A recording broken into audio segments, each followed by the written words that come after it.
Thank you. Annie, can you unpause the recording? Oh, sorry about that. Okay. Recording in progress. Okay, good evening. Welcome to the May 12th Northampton School Committee Student Advisory Council meeting. I'm Mayor Jean Shara and I'll be presiding. And this meeting is being held remotely on Zoom pursuant to the modifications of the state's open meeting law for the COVID-19 pandemic. In this meeting and all participating on Zoom will be audio and video recorded. I'll begin by asking the clerk to please call the roll of the school committee. Mayor Shara. Present. Member Robbins. Present.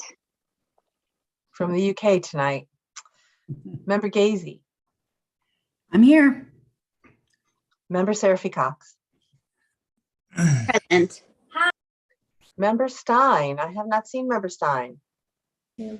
I don't think he's here yet. Member Levy. Member Levy. Member Miller. Yes, here. Member Goldman. Present. Member Agna. Present. And Member Davis. Present. Your Honor, you have a quorum. Great, thank you. So we have a student union presentation on standards-based grading. So I will be happy to hand the floor over to the student union. Thanks for being here. Thank you so much. Yeah, so today we're going to be presenting / discussing standard-based grading and like kind of its implementation at the high school specifically. We don't have a slideshow tonight, so we'll kind of just be talking. Hopefully that's okay. I know it's sometimes helpful to have like a visual like thing to look at, but sorry about that. But yeah, I think Jake's just going to start by talking about the history and kind of briefly explaining standard-based grading. Yeah, so standards-based grading at the high school kind of started last year, though it's happened in years prior to individual teachers. But really, when standards-based grading got really introduced to all students in a really big way was the start of this year with the introduction of the new grading platform Otis, which made it easier for teachers to show standards-based grading, which was the previous Aspen tool that we're using. So really the start of standards-based grading as like the main instrument that students were being familiar with was, I guess, September of 2021. And that implementation was rocky. A lot of students didn't really know what to a lot of students and teachers didn't really know what to expect. Like maybe they understood it at like a fundamental level, like what it's supposed to be, what is it supposed to look like on in theory. But when it actually came down to implementation, there was a lot of confusion from teachers to students, some teachers to administration, that really it's gotten better. Definitely gotten better over the past few months. Over the few months we've talked with administration, I've gotten information out to students and parents that and teachers, just how exactly it's supposed to work, worked out a lot of kinks that were, just they weren't how it was supposed to work. Like some students were confused on what a 4 versus a 3 would look like on a transcript, 4 being exemplary, 3 being proficient.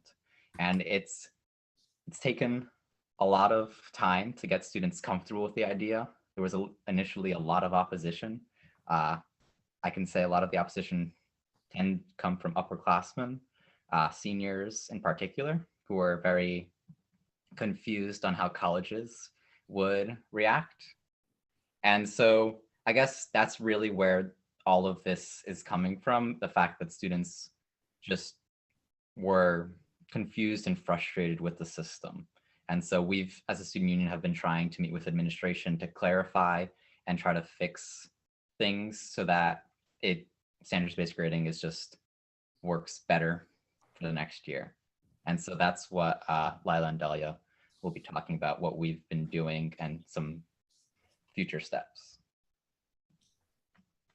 Yeah, so our meetings with the administration what's mostly come out of it is we've gotten some answers to common like questions that students have about standard-based grading.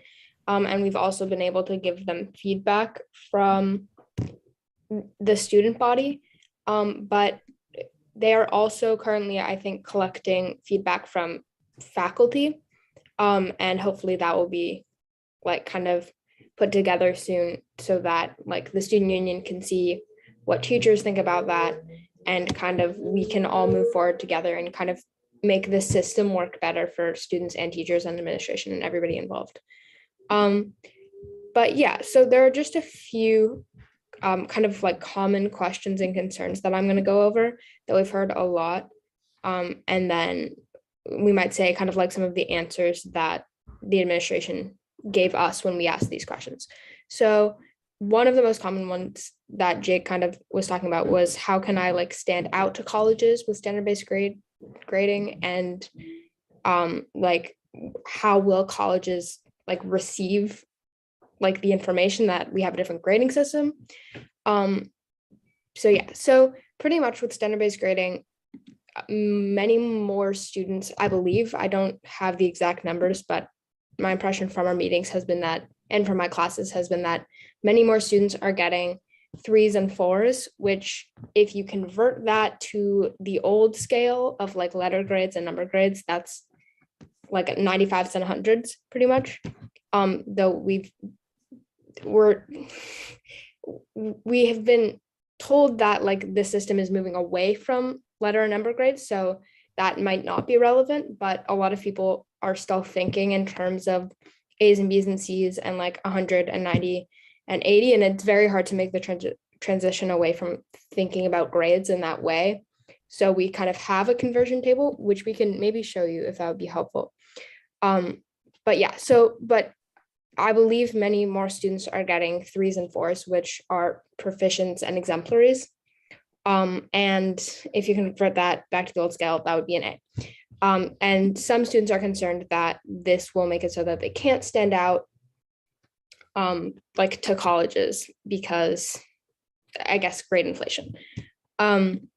So pretty much the answer we got about that was that it may make students like, I guess, rely more on letters of recommendation and extracurriculars and stuff like that, though that was the response, I believe, of just one school that the administration has talked to. The administration has been talking to a few local colleges about like how they would react to seeing SBG on a transcript.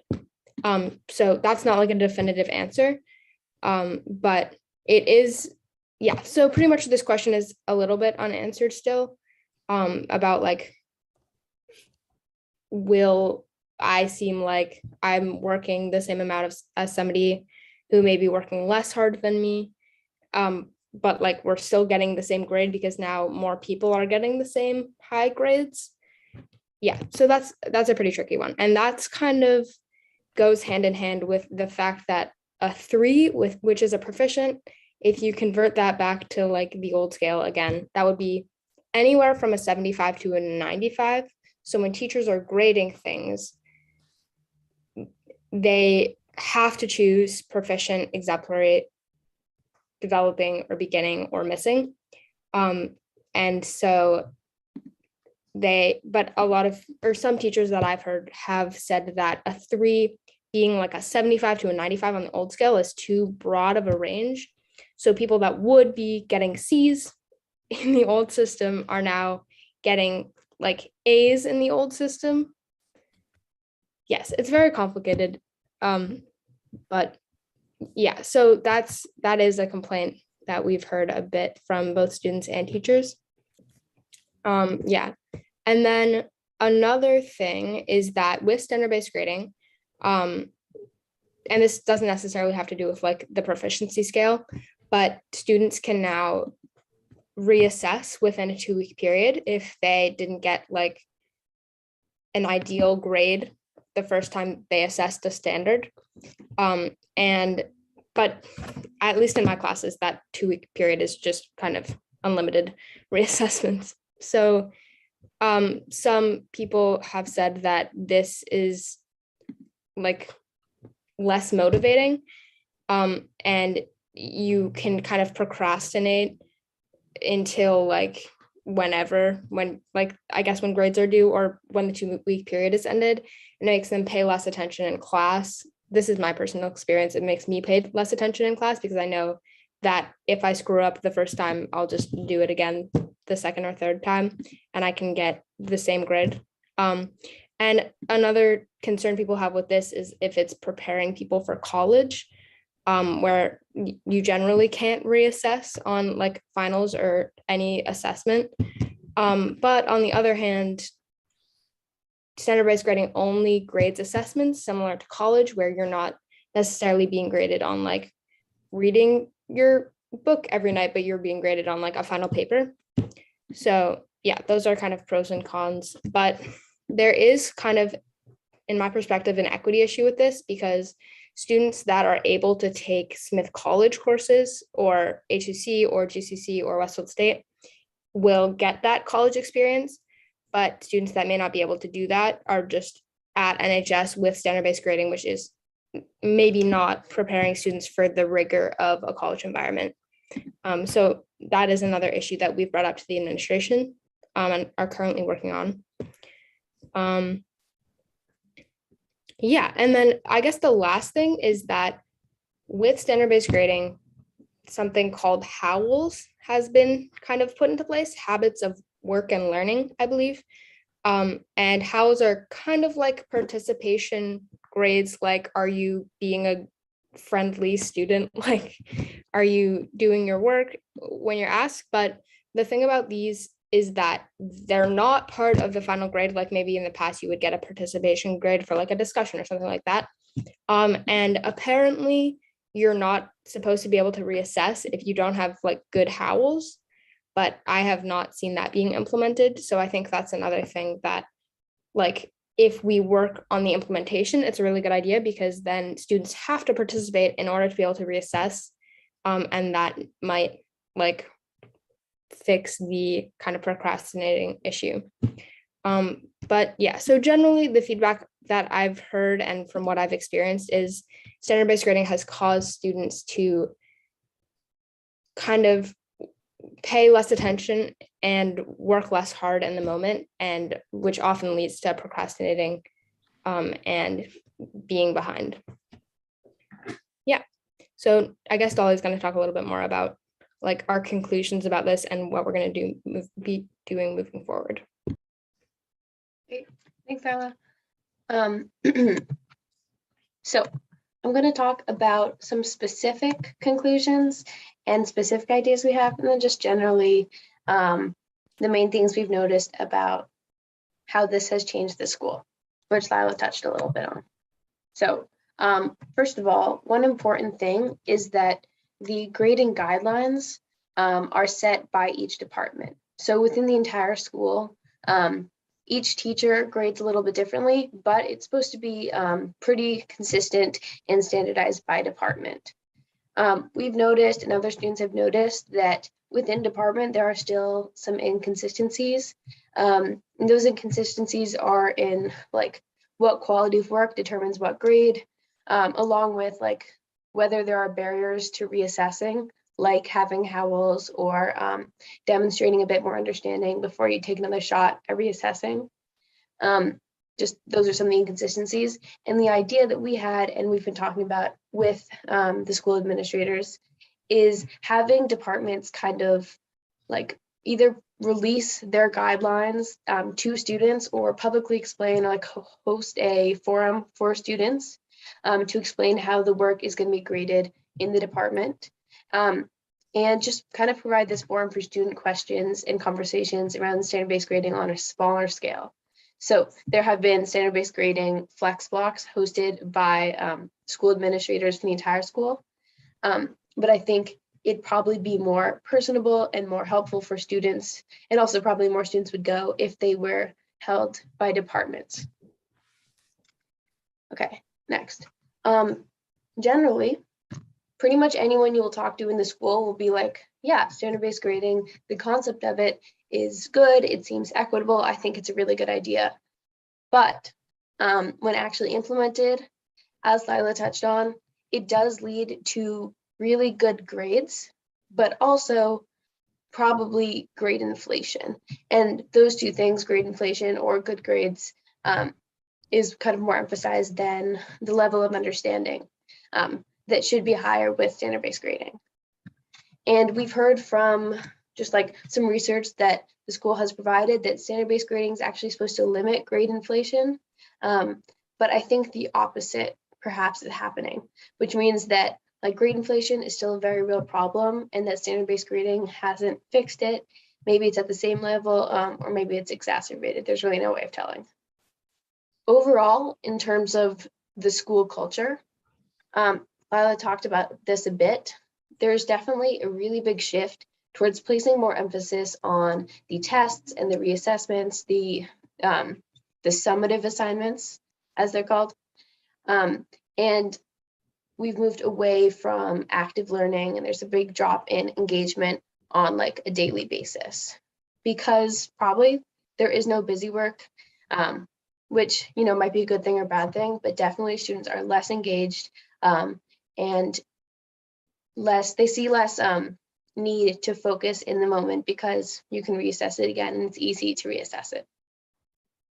So in terms of what we're doing next, this is not a done issue. You're probably going to be hearing about this more.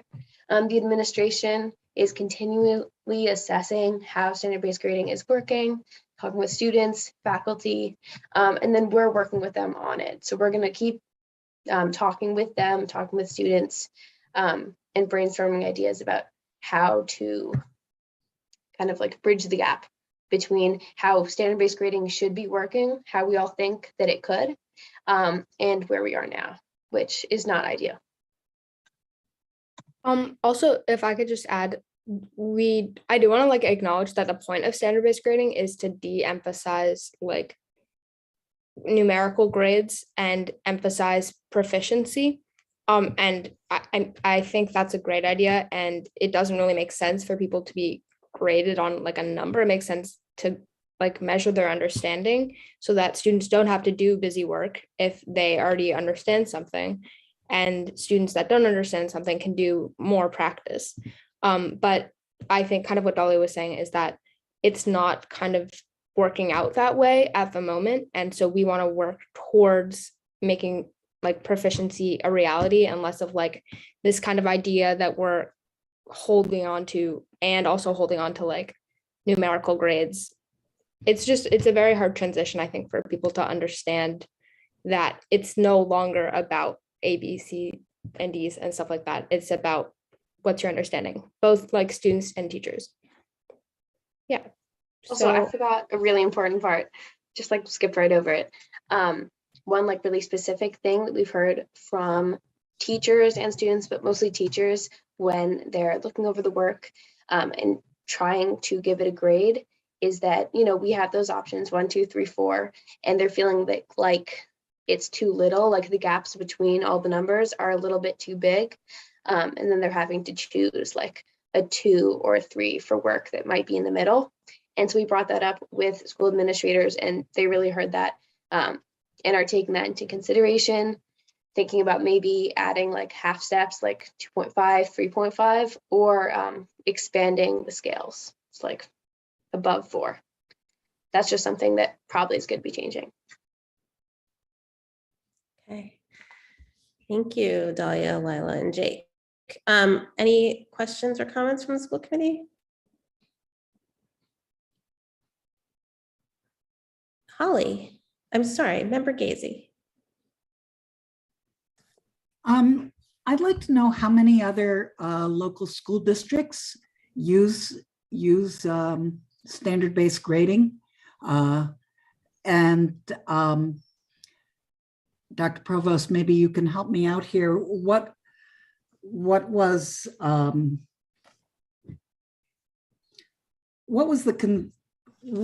driving factors? I mean, and because I want to know how colleges are reacting and which colleges you've contacted about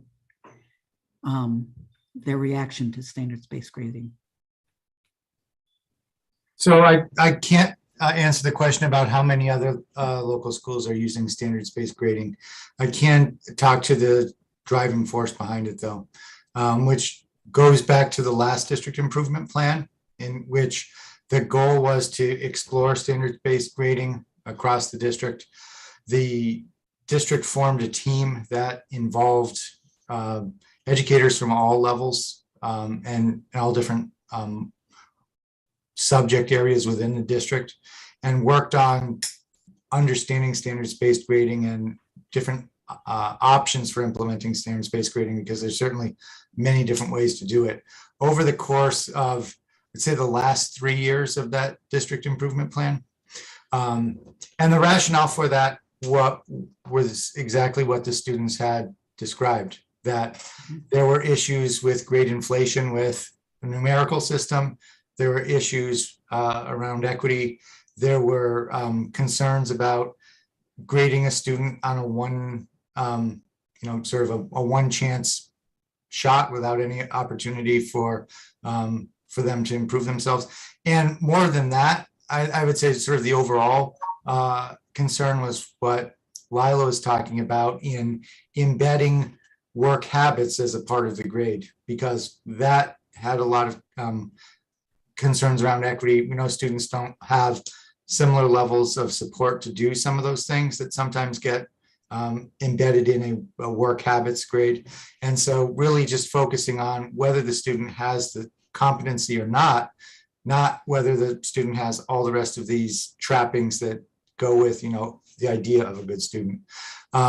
While we were in the context of that, we did reach out to local colleges and schools to talk about how standards-based grading transcript would look. The feedback we got at the time was that it would not be a detriment to students. As you know, a lot of colleges at the time were moving away from forms of standards-based, not standards-based, but forms of standardized assessments like SATs and other ways of judging student performance, because really what they were looking for were not students who could do well on a test, which they found predicted really how well they did for the first semester, but not whether they were going to be successful in college per se, but how well-rounded they were, which I think gets to the comment that one of the students talked about, that admissions offices would be looking more at things like, is it a well-rounded student? Does the student have extracurricular activities? How do they participate with their community? And other factors that are becoming more important in college admissions now. And then, just to finish the story, then when this current district improvement plan was written, the team working on it had to face a decision about whether or not to make standards-based grading part of the plan. We had spent time studying it, but now did we actually want to implement it? So we debated that for about a year, and then ended up in the final version of the current district improvement plan saying, yes, we need to move forward and give it a try and see how it works. So that's how we got to the place where we are right now for implementation. Yeah, I think that, the elementary schools have been using that type of grading even back when I was doing it. But there do seem to be a lot of tricky aspects making that change at the high school level, especially. And I want to thank the students for bringing all these concerns. And I'm glad to hear that you are working with administration to try to figure out how this all works together. Lila, is there something you wanted to share? Yeah, thank you. I was just wanted to add on to one of the things Dr. Provost said, which is that one of my concerns actually about standard-based grading is that colleges would be focusing more on extracurriculars specifically, because many students aren't able to do like extracurricular activities, and maybe have to go to work or take care of their younger siblings. And so I kind of see that as an equity issue. And that's also something that's an issue just with the college admissions process, and not necessarily our fault as our grading system's fault. But I am concerned that if colleges are focusing less on grades, which is something that every student has. They'll be focusing on like things that only certain students have access to, I guess. Thank you. Member Davis. Thank you. I guess I wanted to put out that I see, I really thank you for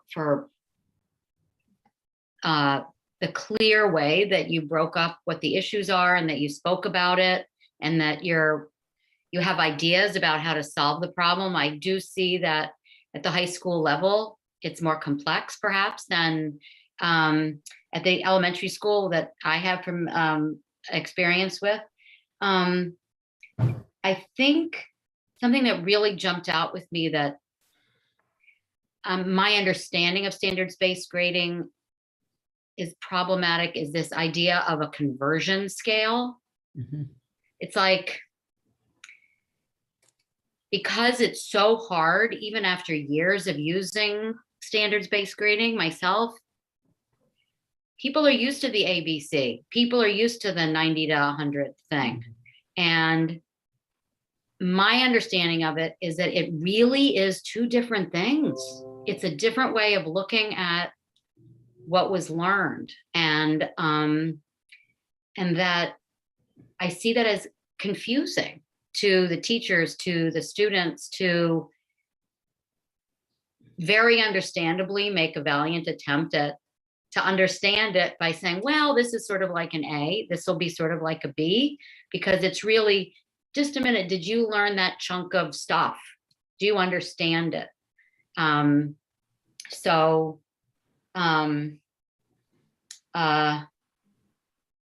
I would like to think that colleges are familiar with this. Like Northampton isn't the only school in the United States that's doing it, but I definitely would be reassured if I were a student applying to colleges that it's understood what you've gone through and how you've demonstrated what you know.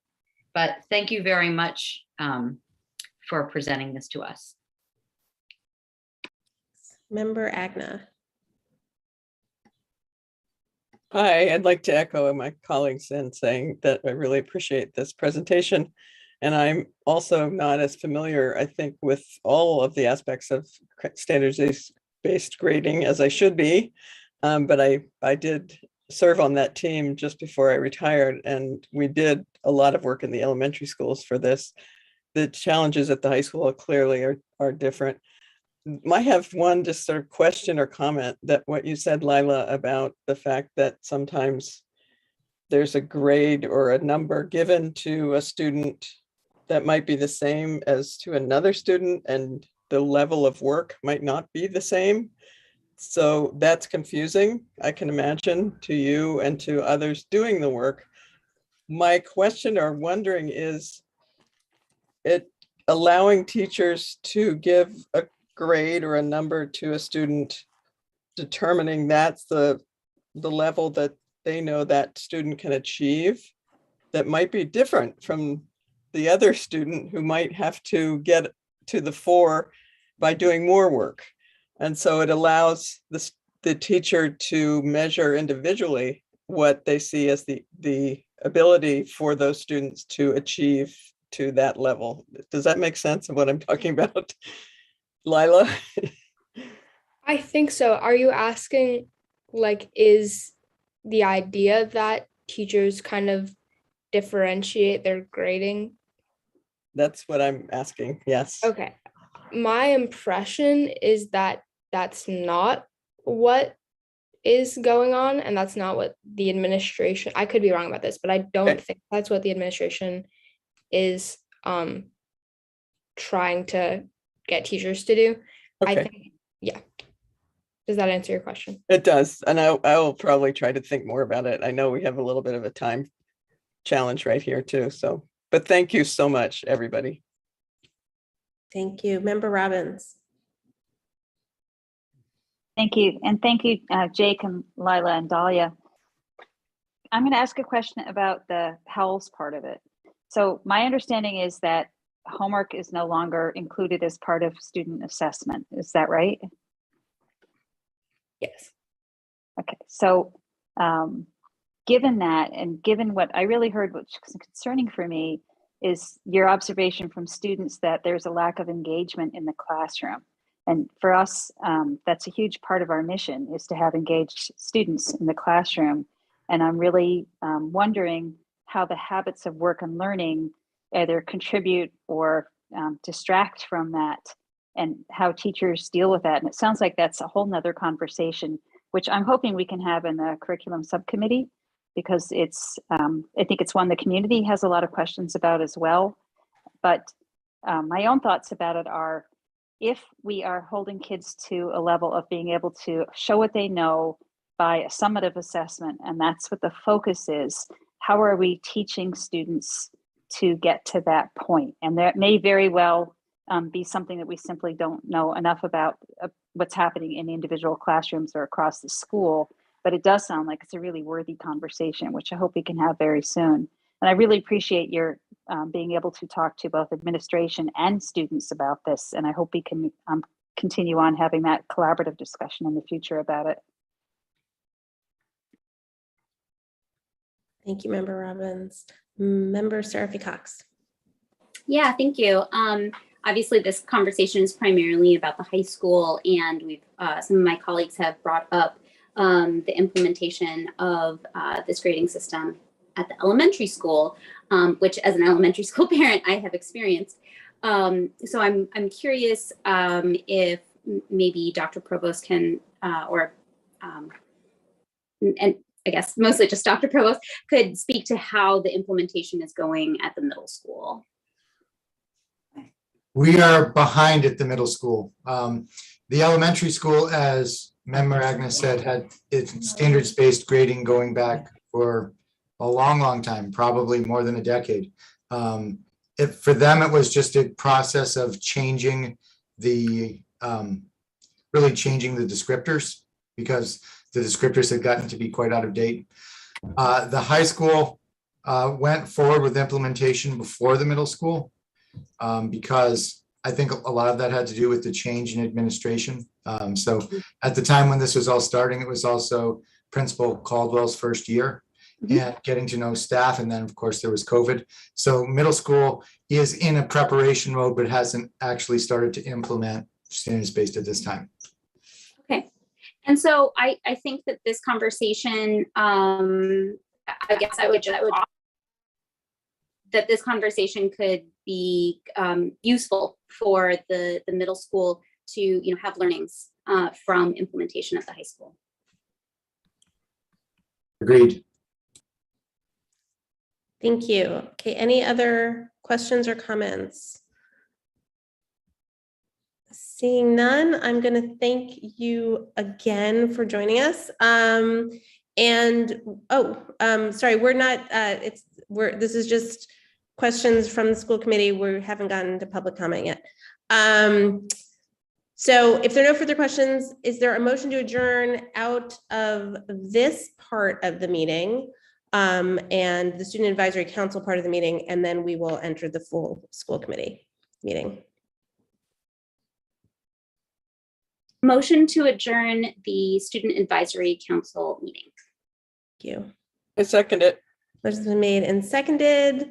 Roll call, please, Annie. Member Robbins. Yes. Member Gazy. Yes. Member Seraphy Cox. Yes. Member Stein. Yes. Member Levy. Has she joined us? Hi. There you are. Yes. Sorry for my tardiness. Member Miller. Yes. Member Goldman. Yes. Member Agna. Yes. Member Davis. Yes. And Mayor Shara. Yes. Okay, thank you. We have adjourned out of the Student Advisory Council meeting, and we are now going to enter into the full Northampton School Committee meeting. Thank you everyone for your patience. So good evening. Welcome to the May 12th Northampton School Committee meeting. I'm Mayor Jean Louise Shara, the chair of the school committee, and I'll be presiding. This meeting is being held remotely on Zoom pursuant to the modification of the state's open meeting law for the pandemic. And this meeting and all participating on Zoom will be audio and video recorded. We took the roll already, so we can move on to our next agenda item, which is public comment. If you wish to make a comment, please use the raise hand feature in the bottom menu bar under reactions. If you're calling in by phone, you can raise your hand by hitting *9. Before you begin, please state your name and your city or town for the public record. I'll set a 3-minute timer to ensure everyone has an equal opportunity to speak. And I ask that all but the school committee turn off your video until called upon, because only the person recognized has the floor. So we will start with, sorry, I can't see full names. Emily Body, please. Hi, can you hear me? Yes. Hi, thanks. I am Emily Body. I'm a resident and parent in Northampton, and I'm also a co-founder of Mask Choice Pioneer Valley. And thanks for listening to me tonight. I understand that DESE's current guidance says that districts seeing rapid increases in COVID-19 cases should, quote, work with DESE, local board of health, and DPH epidemiologists to review and assess the most recent testing results, discuss strategies to control the spread, and determine additional measures to be taken, unquote. I get that. But these measures need to be lawful.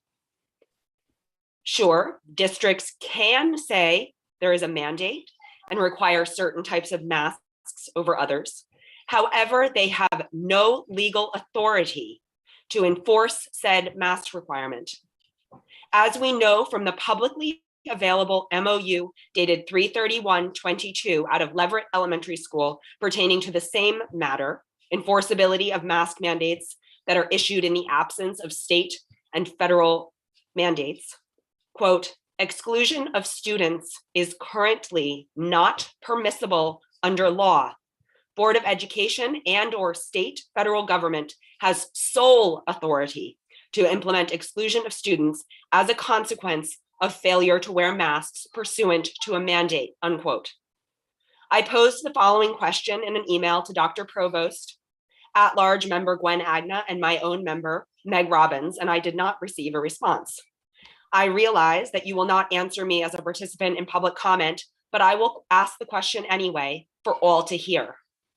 Please, will you explain how NPS assumes power to remove a student for not wearing a mask, as happened Wednesday to at least 2 students in the district, while Leverett has determined this is not lawful?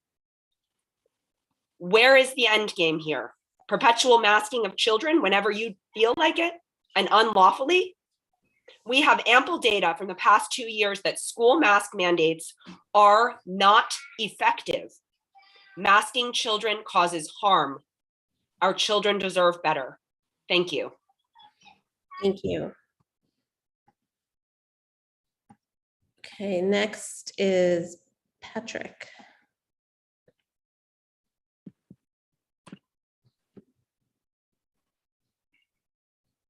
Hi, can you hear me? Yes. My computer seems to be having some issue with my video and it's not working, so I'm just going to speak. Apologies. Okay. Good evening, members of the school committee, mayor, superintendent, provost, and everybody else listening. My name is Patrick Bowen. I'm a parent of Leeds elementary school student, and I'm also speaking as a member of Mask Choice Pioneer Valley. The Northampton schools seems to have chosen to embroil themselves in this controversy again and divide our community and our student body by re-implementing a mask mandate, an outdated measure that an assessment of across the board scientific data shows is ineffective. And if you look at our nearby communities that have recently made changes to their mask policies, it's mask recommendations at this point and not mandating masks because of the legal measure just outlined by the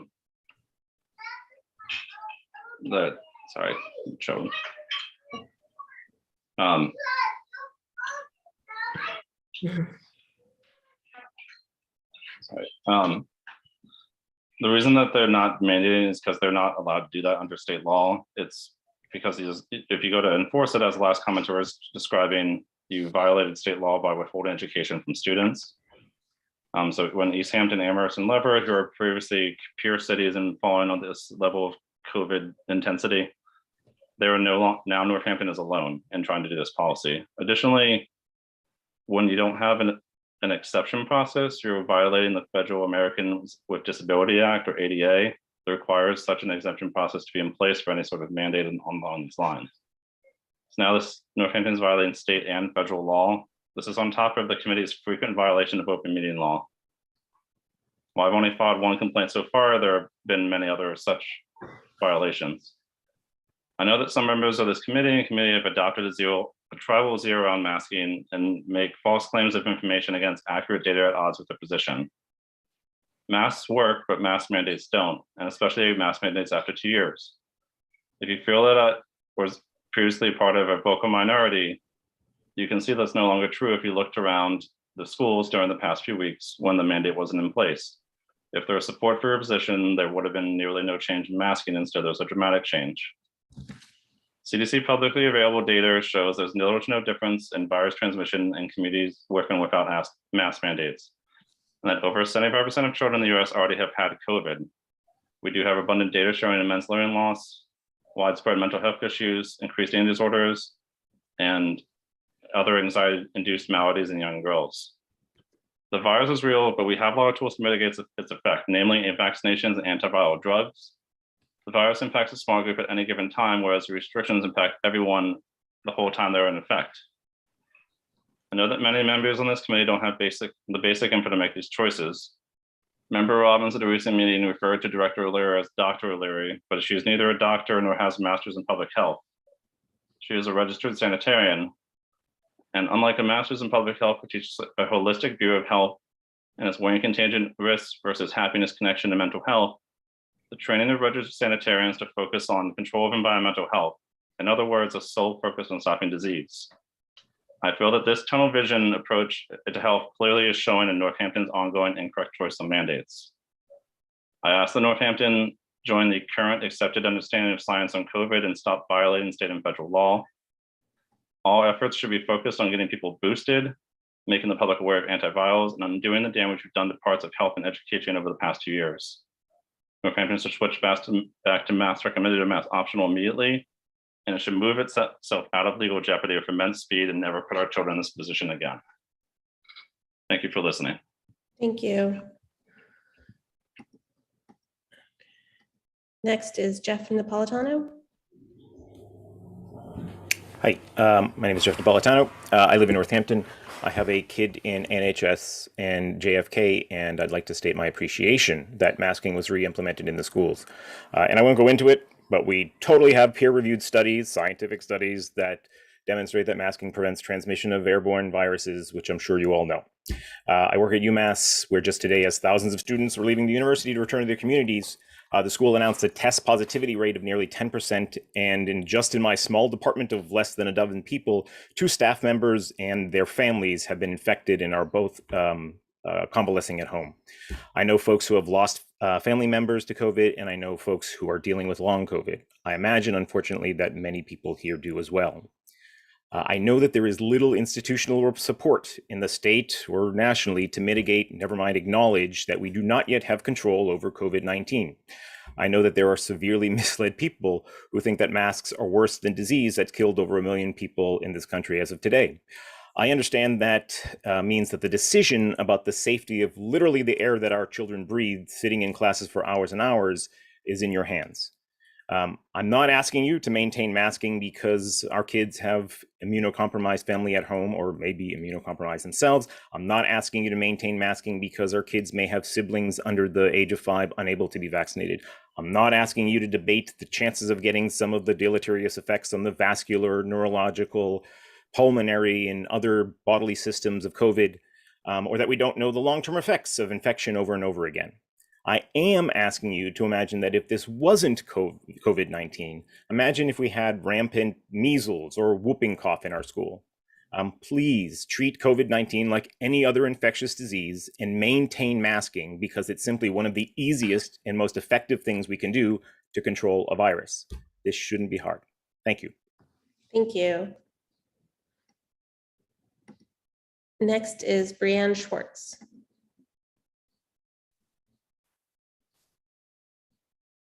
Hello, my name is Brianne Schwartz. I want to thank you for this opportunity to speak. I'm a speech therapist and I have a private practice in Northampton. I also have a kindergartner at Ryan Road. A little more about myself. I've been working with children and families for over 15 years, and I'm a longstanding member of the American Speech Language Hearing Association, and I have a master's degree in speech pathology from Columbia University. And I'm here again to implore the committee to consider the educational repercussions of masking for our children. And I speak both as an educator and as a parent. I believe I can offer information as a speech therapist that must be considered deeply when we make these decisions. And think about, what are we truly asking of our children when we ask them to put on a mask? Wearing a mask removes many visual cues that we get from the speaker. Masks attenuate sound by 3 to 12 decibels and also result in low pass filtering of high frequency sounds. This can make it more difficult to understand speech and some higher pitched voices. Who has higher pitched voices? Kids, especially young children. Masks hide many nonverbal cues, such as smiling.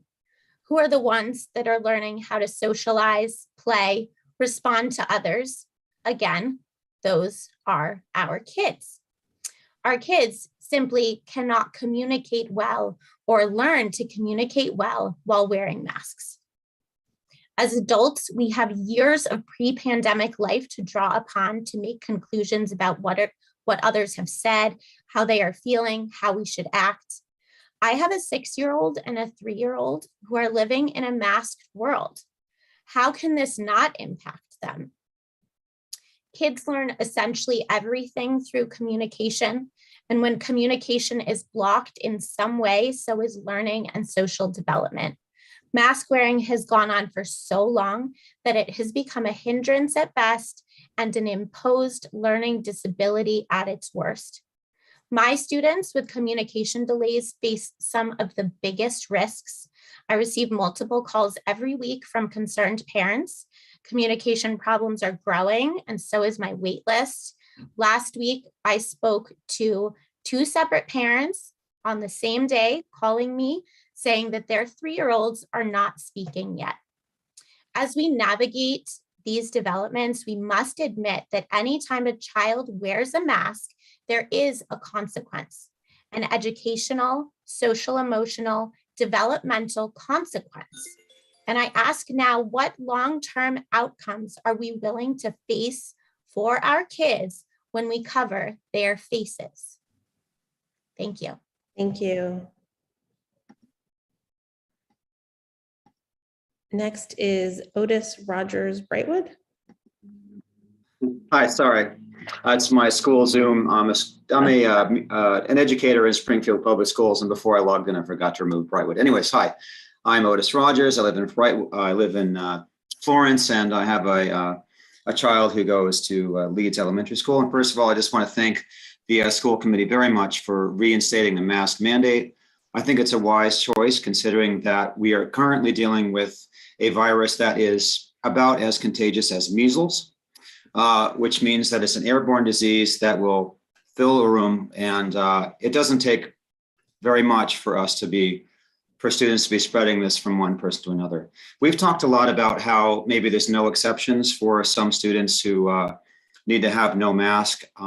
Correct me if I'm wrong, but I don't remember hearing about something that there's no exceptions for certain students when there's a disability. I know that where I work, that some students have always been allowed to not wear a mask if that's, a serious issue. I also want to say that people talk about serious consequencing of wearing masks. I know that there are, I believe what you're saying about Masks having long-term consequences for children and their emotional well-being. It is hard to wear a mask, but I also want you to take into account that another long-term consequence could be the death of a loved one, perhaps a parent, someone who may be immunocompromised at home. And I also just want to point out one more thing, that we don't have to wear masks just about anywhere in the world right now.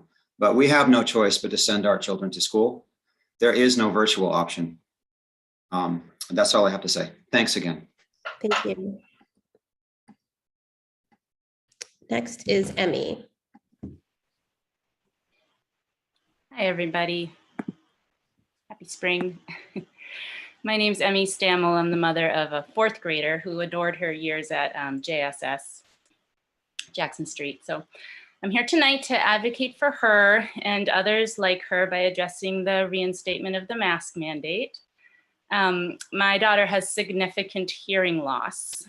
She relies on lip reading, facial expression, and clear speech to understand her peers and teachers, which means she needs everyone around her to be mask-free. For hard of hearing kids, things that hearing people take for granted are very challenging, as you might imagine, like social pragmatics, correctly hearing and then processing spoken language, and things like inference. So when people wear face masks, the decibel level is lowered significantly, and lip reading and facial expression, which are imperative to inferring meaning, are eliminated. So let's just be really clear that a masking mandate for children at school means that as a community, we have decided that the perceived benefits of this intervention justify denying children like my daughter their federally mandated right to a fair and appropriate education. That we are okay with breaking that law. I respect this community of educators so much, and I have to believe that we're not okay with denying equity. There needs to be nuance in the conversation about blanket mandates like this because harm is being done. I'm heartbroken every day sending my kid to a sea of masked faces.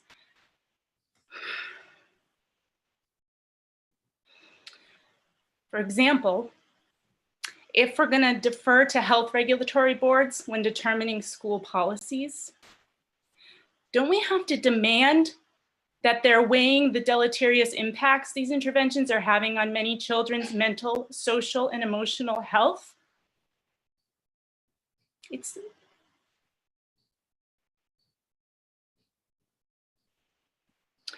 Thank you for listening and hopefully really hearing this side of the equation.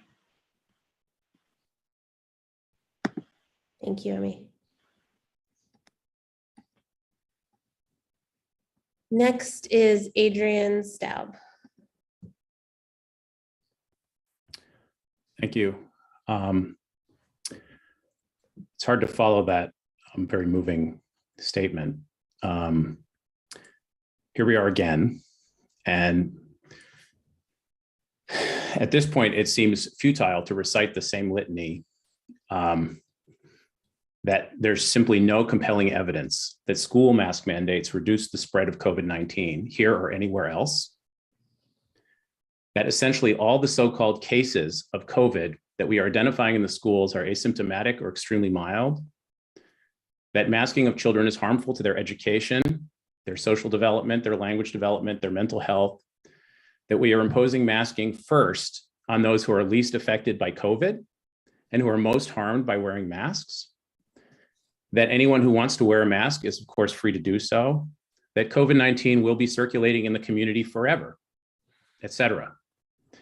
It seems futile to recite this litany because 2 years in, it is clear that it is largely people's political and cultural identities that determine what they believe, that faith in mandatory school masking as an effective intervention and faith that it is not harming children are not based on facts. These faiths may persist because of their signaling power or because it is very hard to come to grips with having been wrong and for these mistakes to have had such profound consequences for our children.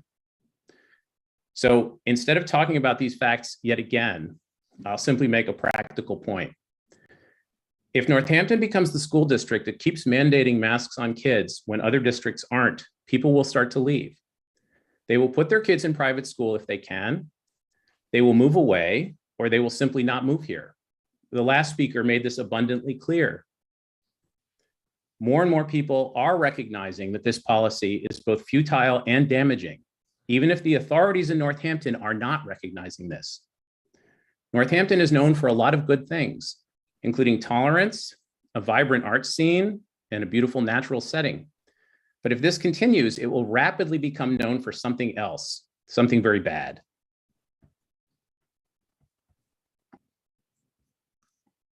Thank you.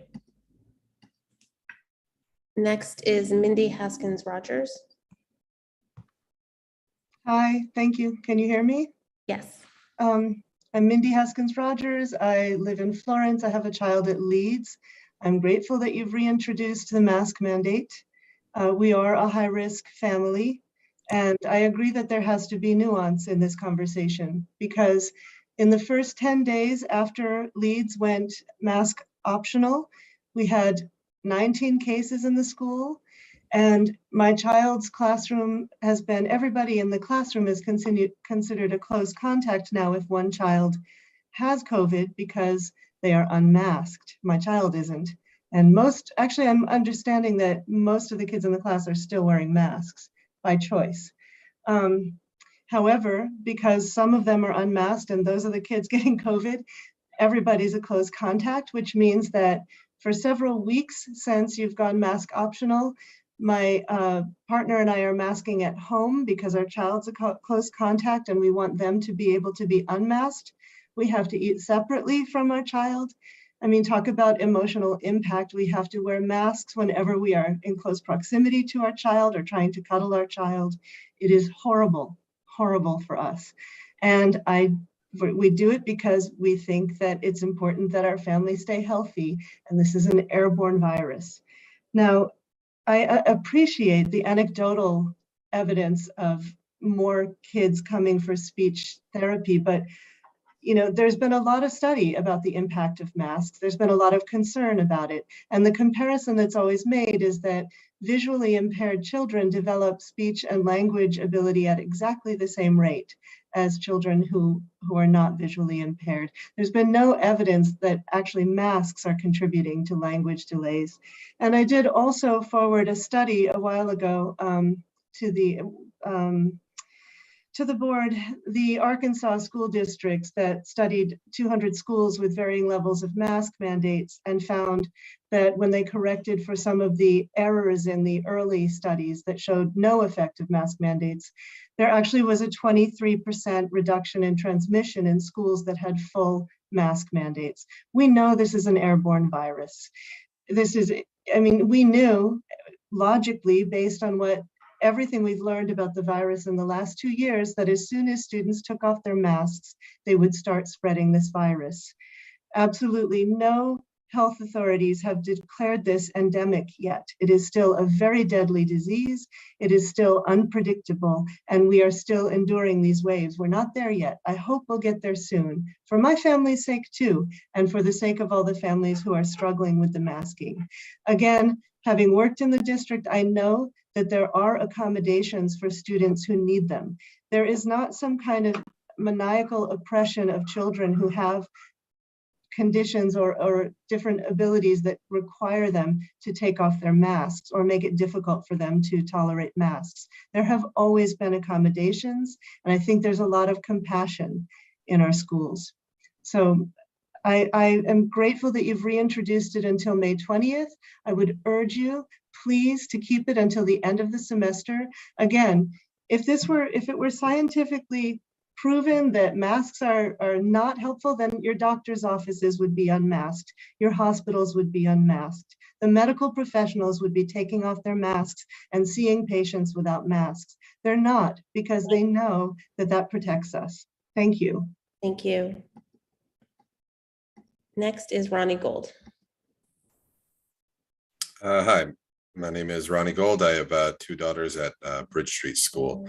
And I'm here to speak tonight to ask that the decision around what should happen in schools regarding COVID safety should be solely made by the health director and the health department, as the community's confidence in the school committee, the SHAC, and the superintendent's decisions have unfortunately been tainted due to the numerous changes in the decision-making process. I hope the school committee, mayor, superintendent, and health director find a way to move our school's COVID safety measures to the sole authority of the health department so our community can have confidence in how we will navigate COVID moving forward. Thank you. Thank you. Okay, I don't see any other hands. I'm just taking a quick look. Right. Seeing no further hands for public comment, we will move on with the agenda. Thank you everyone who came to speak this evening.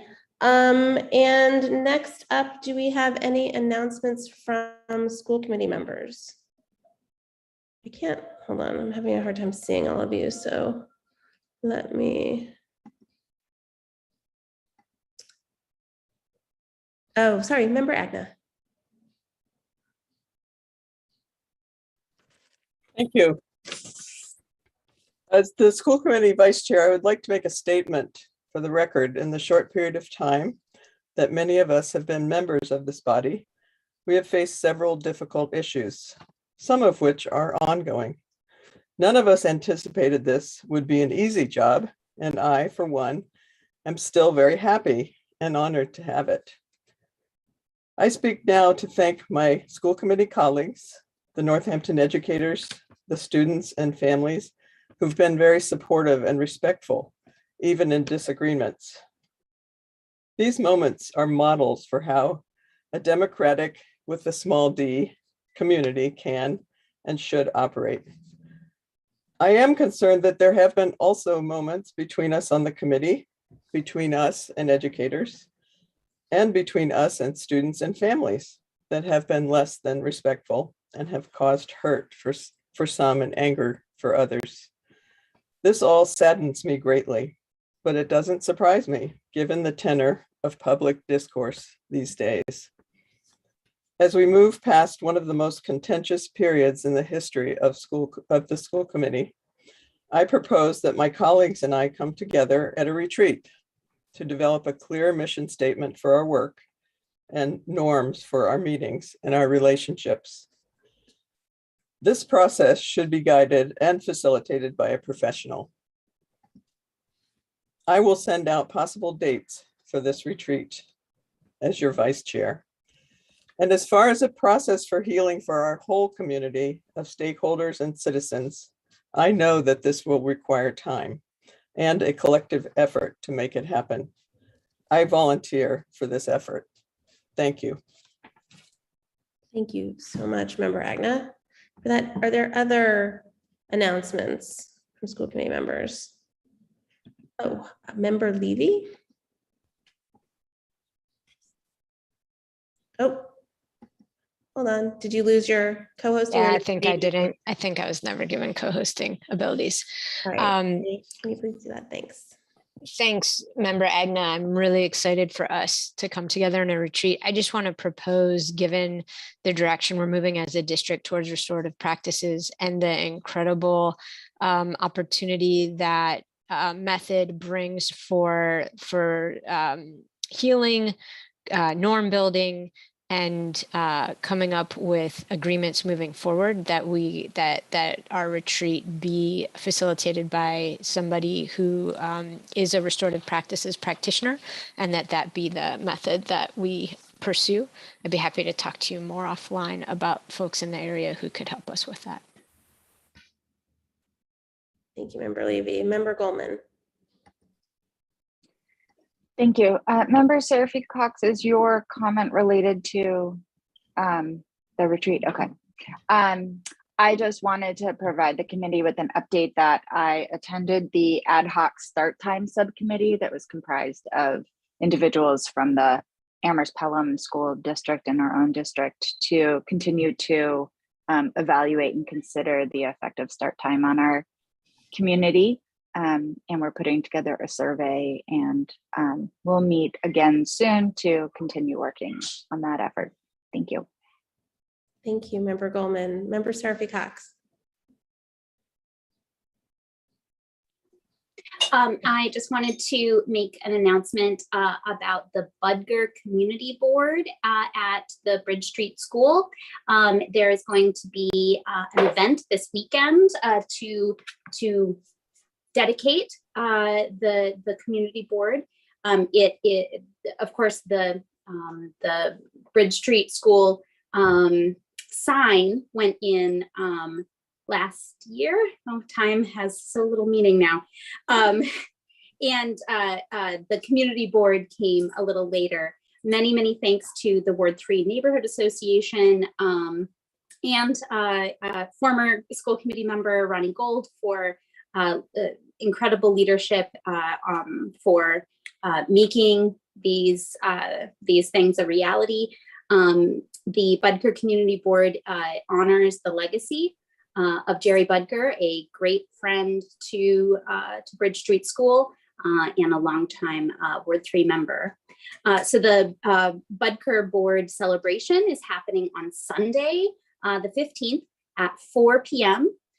In Lamprey Park, which is right next to Bridge Street School. And there will be music and festivities, and I think some light refreshments. And I hope that you all can join. Thank you so much, Member Seraphy Cox. Member Stein.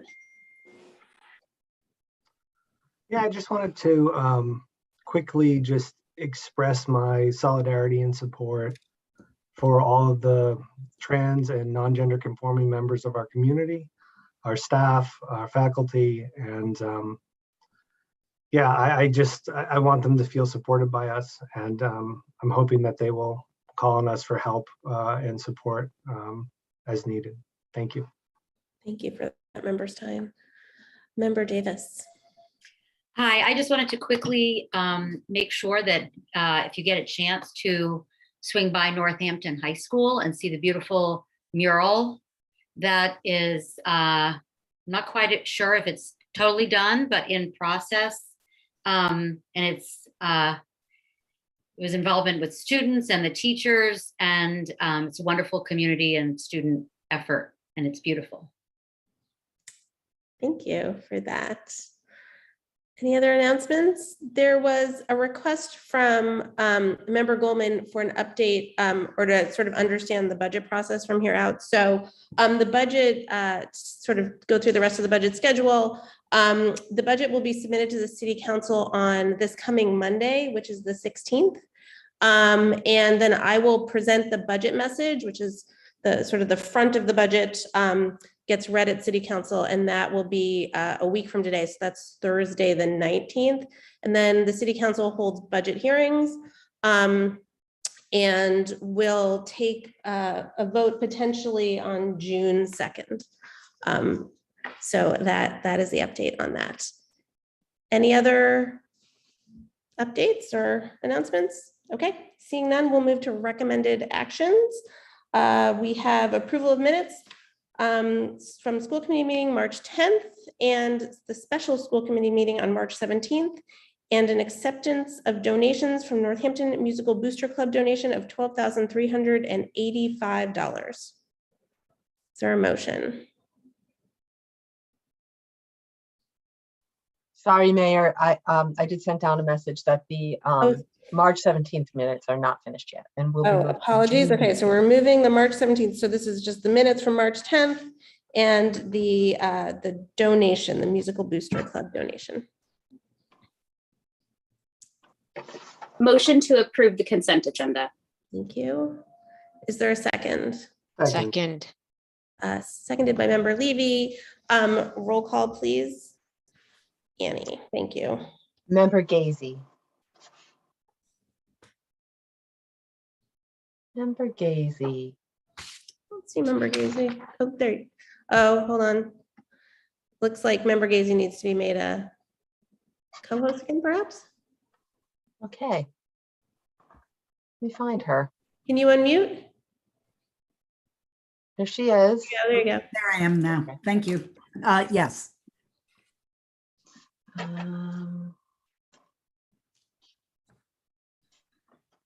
Member Seraphy Cox.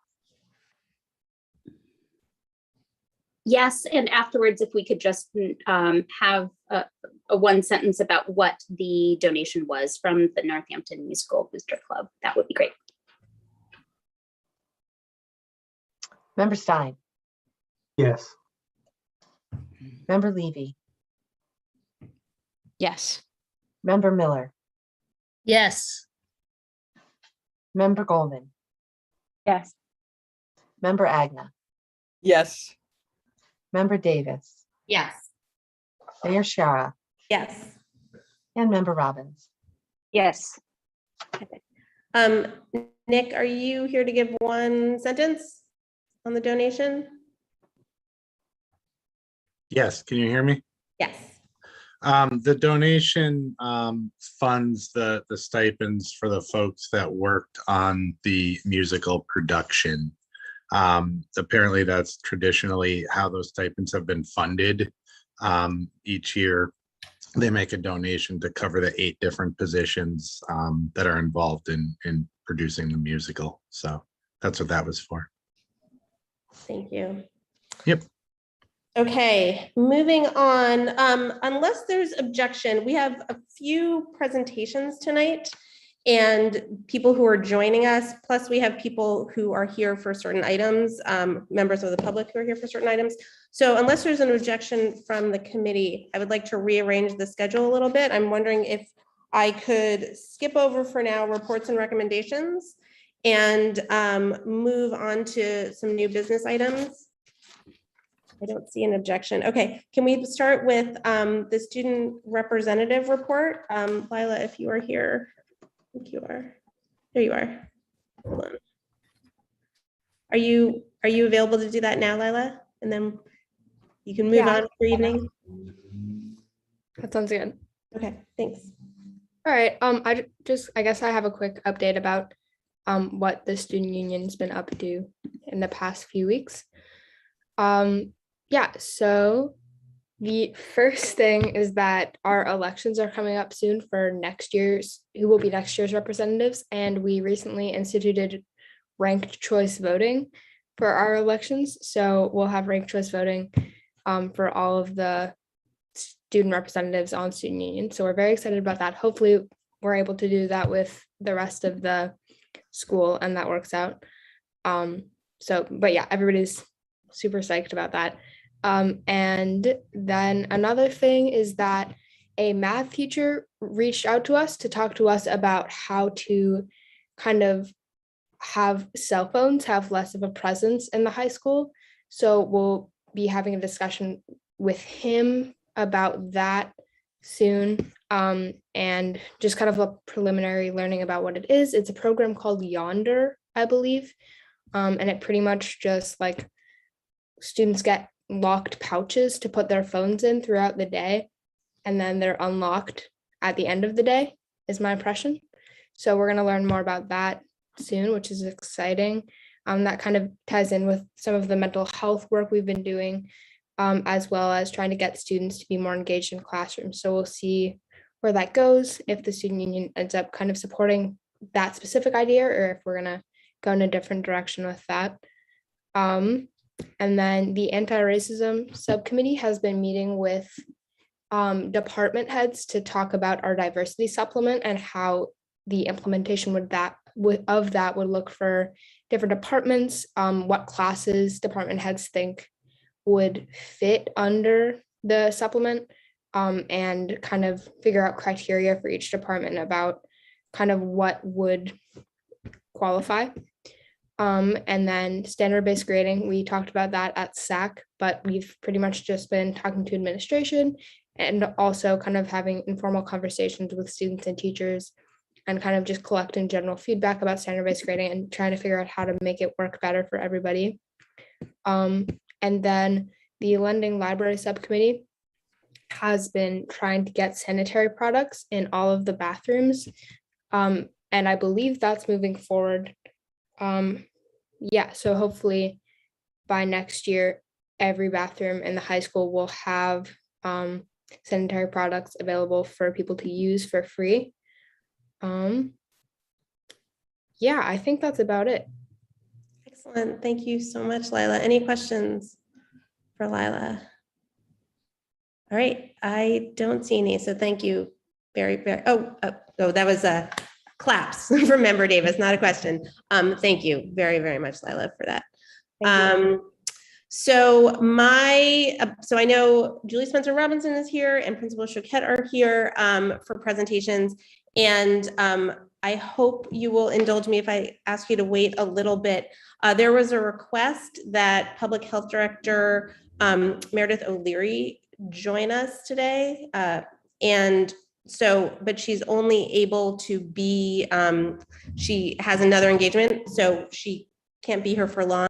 So unless there's an objection, I would like to move up item J to now. So this is vote on possible modification of policy EBCFA. This is the face mask and face covering policy. So again, sorry to the two of you. And I know particularly Principal Choquette, you got bumped last time, but we will get there. But if it's okay, I'd like to move this up so Director O'Leary can join us. Thank you. Okay, so Member Stein and Member Levy, would you like to present this and make a motion when you are done, Member Stein? Sure, yeah, I'm actually, I'm not sure, why it was particularly added for this item, but I'm happy to sort of, I think, give some perspective, which might clear maybe some of the confusion that I think was expressed in the public comments. From my understanding of the process and where we are.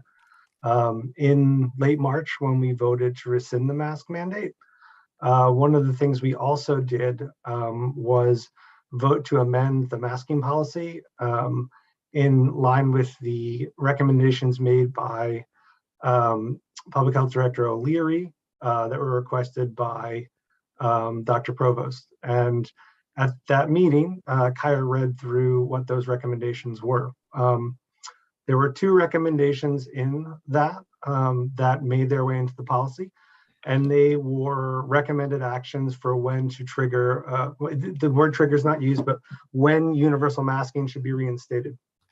The first of those had to do with the new February 2022 CDC metrics hitting high.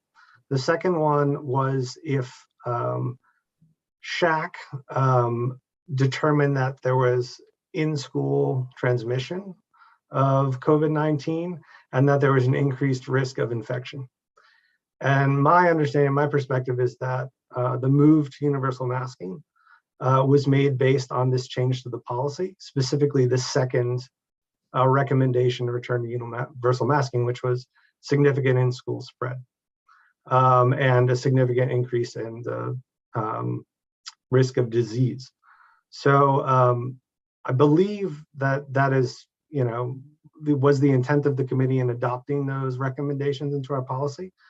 I don't know if they've been, it hasn't been that long since we did that, so I don't even know if the subcommittee for policy has taken those recommendations and put them into a different format or a different language, but that's what we voted to do at that meeting. So I think given that decision that the superintendent, based on what he's hearing from SHAC, was acting exactly in accordance with the policy in reinstating the mask mandate. There's a couple difficulties, I think, or questions about this that we didn't see then, or, this is an evolving process, right? But one is that at the time there was still a SHAC that committee members were attending. And since then, there is still a SHAC, but committee members are not attending. And there's going to be a new ad hoc committee, which we voted on last time as it relates to the open meeting law complaints, and then a recommendation from our attorney that we shouldn't make the SHAC an open meeting and we should do this other thing. So there's sort of an incongruity there. I don't know how we want to think about that or what the best way is to think about it. The other incongruity is that, or difficulty is that in sort of establishing these two triggers, we didn't establish a trigger to relax the reinstatement of the mask mandate. So nowhere in the amended policy does it state it would be like a 2-week period or Shack would reassess. And what we're sort of saying is we're seeing in-school spread, but now we're putting masks back on. So we're likely to see a reduction in school transmission. But how do we know that it's not just going to spike back up if we go for 10 days and, you know, we're no longer having a lot of cases, and then we're not having a lot of cases because we're universally masked, and then we take the mask off again. So I tried to figure out how to think about this myself. And I looked back over some of the historical dashboards that the city of Northampton has put together across this period of time.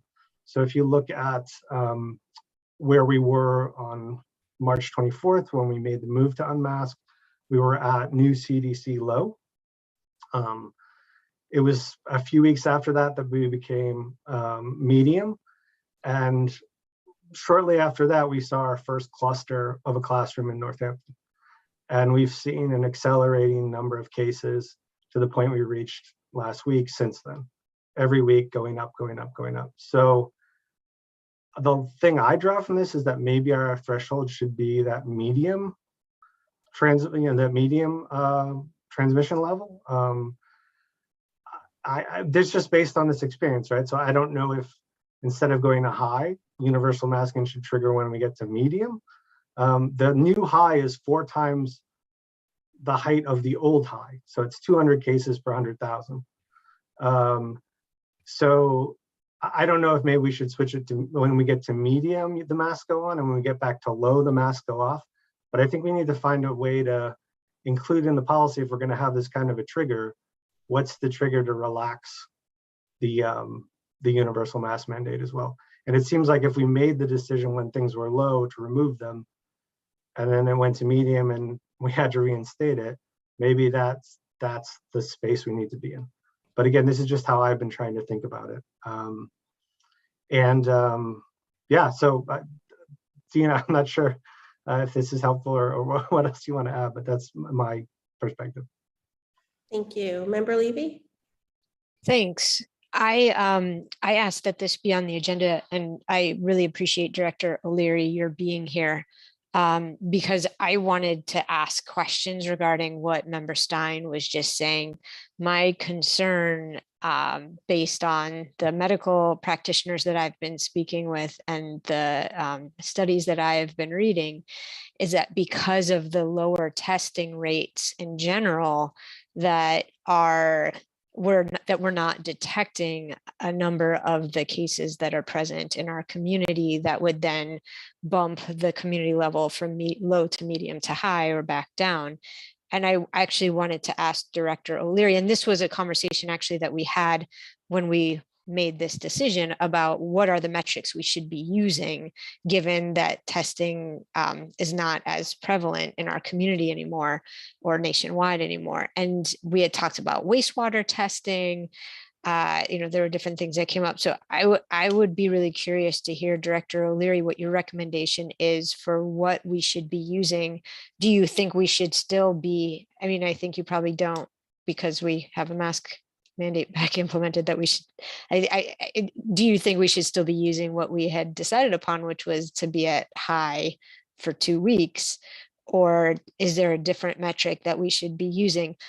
That's my question to you. And the other statement that I would just like to make after listening to public comment is I very much appreciate all the different perspectives and how hard it is to go back to wearing masks. And my understanding is that given the nature of this pandemic, this is a little bit of what we're going to be facing, is times when we will be able to take masks off and times when we need to put them back on.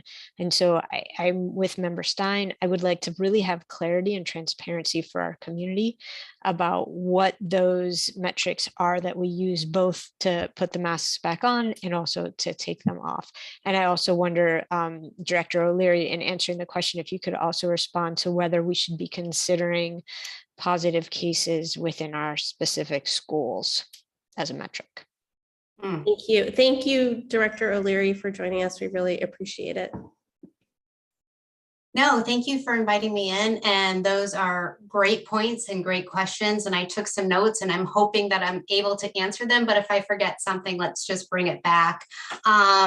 You know, I just got off a Board of Health meeting to jump onto this meeting. And one thing that we've been discussing and have been discussing for 2 years is having a roadmap and how to move forward, right? Living with COVID, because it's not going anywhere. And I mentioned this because we've had this discussion almost every single one of our Board of Health meetings talking about setting metrics, but that is a moving target and they change and it's constantly evolving. So I'm not really a fan of setting or quantifying numbers, you know, and I think I've actually expressed that before in front of the school committee. What I'm really looking at when we're talking about, you know, masks on or off in schools is what's happening in the school community, not so much the community at large, because we saw in our last surge that we had a spike in cases in Northampton community, but still there were very few cases, even at our most peak point in our last surge, very few cases in our school community. And I don't believe we had any clusters and there was really no identifiable in-school transmission. And that is when we had a very robust, contact tracing team, both on the school side and the health department side, both working together to make sure that we did all of the contact tracing. Now, the events that just happened were last week, the SHAC meeting met. There was a gradual increase of cases that had been happening over the course of 4 weeks, perhaps the beginning of April, I can say. And the city kind of mimicked too, just this gradual upward trend of cases, slower, much slower than what we saw in January, but we were seeing nonetheless cases go up. On Wednesday, there was a red flag and people were concerned. I wasn't on the SHAC meeting myself. I had a conflict. However, my nurse was there and presented the Northampton data. Lisa Saffron was there, presented school data. And the recommendation at that point was a mask advisory by the superintendent that went out Friday morning. Well, Friday afternoon, my nurse, public health nurse, and I reviewed the data that was given to us by Lisa Saffron, and we analyzed and we did some analysis, and we jumped from Wednesday to Friday afternoon by 117%. So right then and there, and we had clusters and we had known transmission in the school. With that prompted me to ask Superintendent Provost to have an emergency meeting of the SHAC so we could discuss this numbers and take action on that. Had we set the metric, and I heard school committee member Stein say that, you know, one of the metrics we kind of did state back then was the county going into the red, right? I'm not sure that's ever going to happen because the CDC green, yellow, red map, we go to green to yellow really easy. That's just 200 cases. But going from yellow to red probably will never happen because it's all about death and the number of COVID cases, hospitalization cases, right? And our hospitalizations right now, we're at capacity, like 85% plus full in our hospital, but they're non-COVID cases because we have wonderful treatments now, right? If people get sick and within 5 days, you can get medications to help. So people aren't getting hospitalized as frequently as they were. And we've got vaccines, so people aren't getting as sick as they were. School Counselor Member Levy, do you have a question for me? Yeah, I actually wonder if you could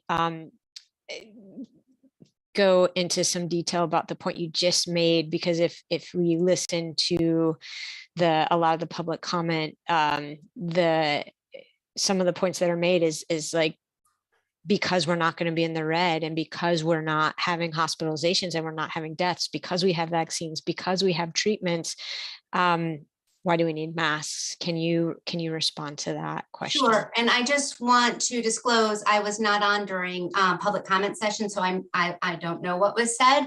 So your question to me is, if we're not going in the red, then why are we going back to masks, right? Because we know masks work. We know that good filtration masks, when everybody is wearing them, reduces transmission. That has not changed no matter what. Through the course of 2+ years, masks work. What's changed is we thought cloth masks work, and that now we have data and evidence saying that they don't work really well. But if all parties are wearing good infiltration masks, such as surgical or KN95 or N95 masks, they reduce transmission significantly. So we know that's a fact.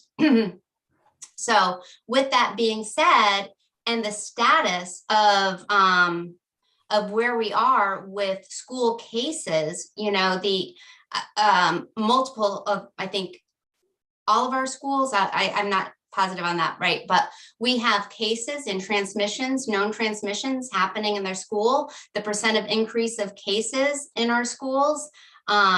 We anecdotally are hearing that we have a significant amount of staff sick in our schools. We know that by talking to the state epidemiologists, other schools are feeling these same types of impacts right now and are talking about having to close down because of staff shortages. We want to keep our schools open.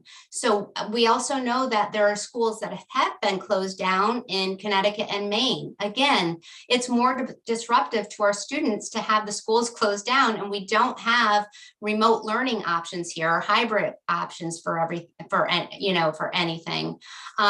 So masks are a well-known source to, a well-known strategy to provide source control, right? But we also have to think about other strategies too. This is not just one public health measure we're talking about. We're also talking about, you know, opening windows, you're using HEPA filters, spending more time outside. Tents are being delivered to the school this week, so we have increased accessibility of outdoor learning and eating opportunities. Testing. I can't say any more of the importance of taking tests. If you're sick, stay home until you get your test results back. We're doing pool testing in the schools. They hand out the at-home antigen tests. The health department has as many antigen tests as any person needs. Call me if you need them. Tests are pretty reliable. If you have been exposed and are symptomatic, stay home, get a PCR test. And also vaccinations. These are the other preventative measures that we must continue and increase in addition to masks. Now, when do we take masks off? I said during the SHAC meeting, let's reevaluate it at 2 weeks. Let's see where the data is. I'm not saying this is a forever end of the school strategy, but I think it needs constant reevaluation. Thank you. Member Stein?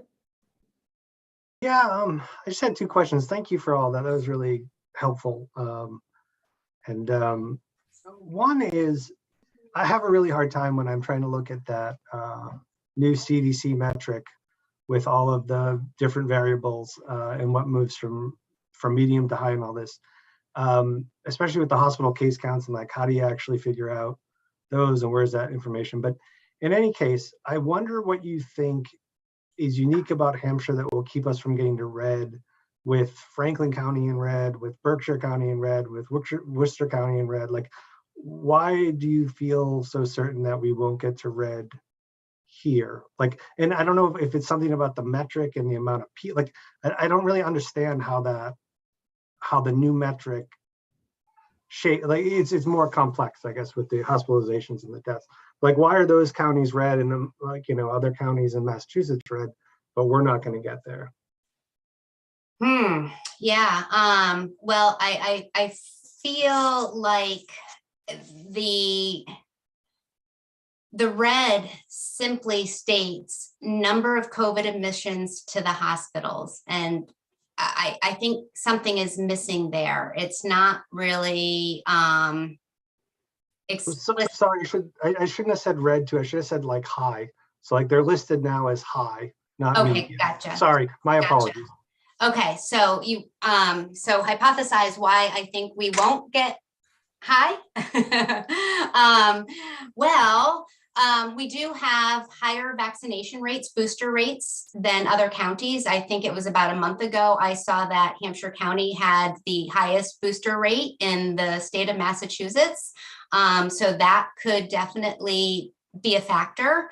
I still feel like we have created a culture in Hampshire County that, you know, wear masks if you're comfortable, wear masks if you're in a public setting that you might be in close quarters. I think we do an exemplary job of promoting good public health practices and, you know, social distancing. There could be a variety of things, Councilmember Stein, but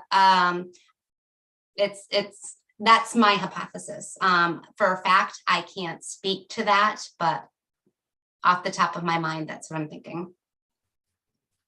Thanks. And just one more question. You know, one of the things we're, I think, potentially faced with tonight, given the fact that we added in the previous recommendations to the masking policy, is figuring out potentially some language that would sort of do what you described, which is like, you know, the shack will meet again and whatever date, the 20th, or, you know, whatever date the shack's going to meet, and talk about, evaluate the data.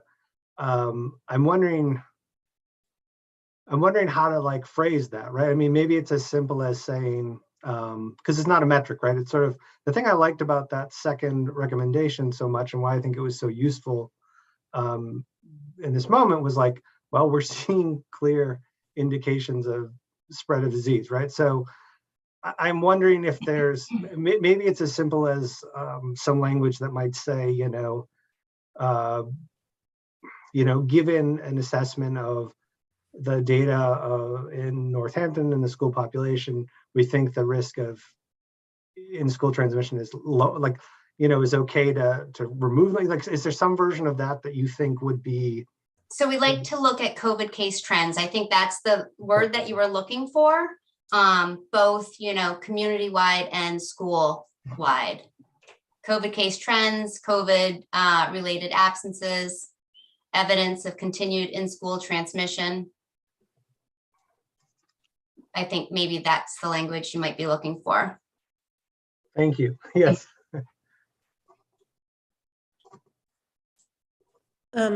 Member Stein, did you have a follow-up to that, or? No, I'm sorry. I'm just trying to get that all down while I remember. I don't have a follow-up question. I'm sorry. Yeah, I'll mute. No problem. Member Levy? Thanks. That was the direction I was going to go as well. I completely hear you that this is nuanced, that our targets are going to change given all the different factors. And I also know that we've got to be able to provide some transparency to our community. And so I appreciate that language. I appreciate the focus on the potential for in-school transmission. And I think, Member Stein, I saw you writing, so hopefully you got that down. Director O'Leary, can you just help us understand, when you meet in 2 weeks to reassess, what are you looking for, and what would allow you to say, okay, we can take the masks back off? I'm looking for, obviously, cases to continually be going down. Absences, less absences, no more clusters, evidence of no more in-school transmission. I can't quantify it for you. That's really, really hard. It's just all of the trends that, we looked at when we made the recommendation to put the masks on. I think if I were to kind of enumerate, I would look back at our dashboard and look at the graph on perhaps maybe when we lifted the mask mandate in the schools. Can we get back to there? And so we lift it again. It's something to consider. Yeah.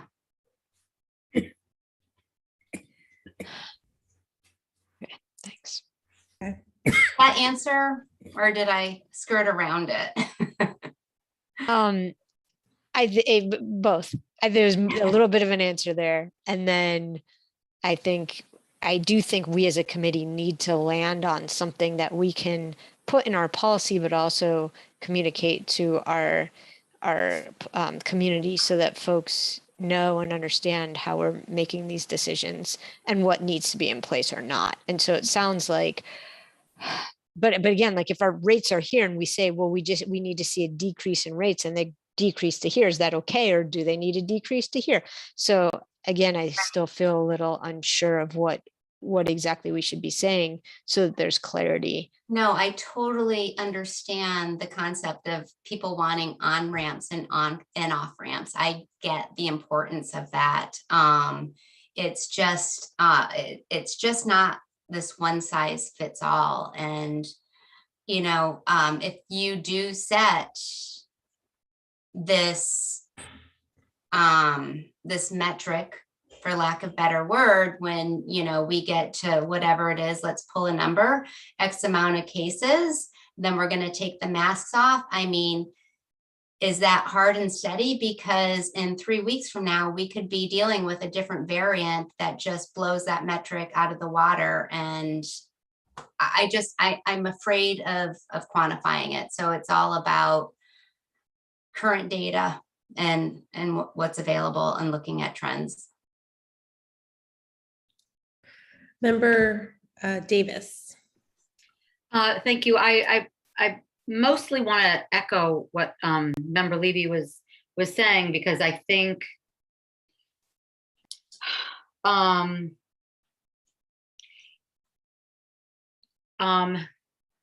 this is the correct way to put it, that maybe we could think of it as a both and, that we could say right now, this is what we know. And this is the number, these are the numbers that we would be comfortable with. If the numbers are going down, the clusters are X, the absences are such and such. Right now, knowing what we know, this is a comfortable, smart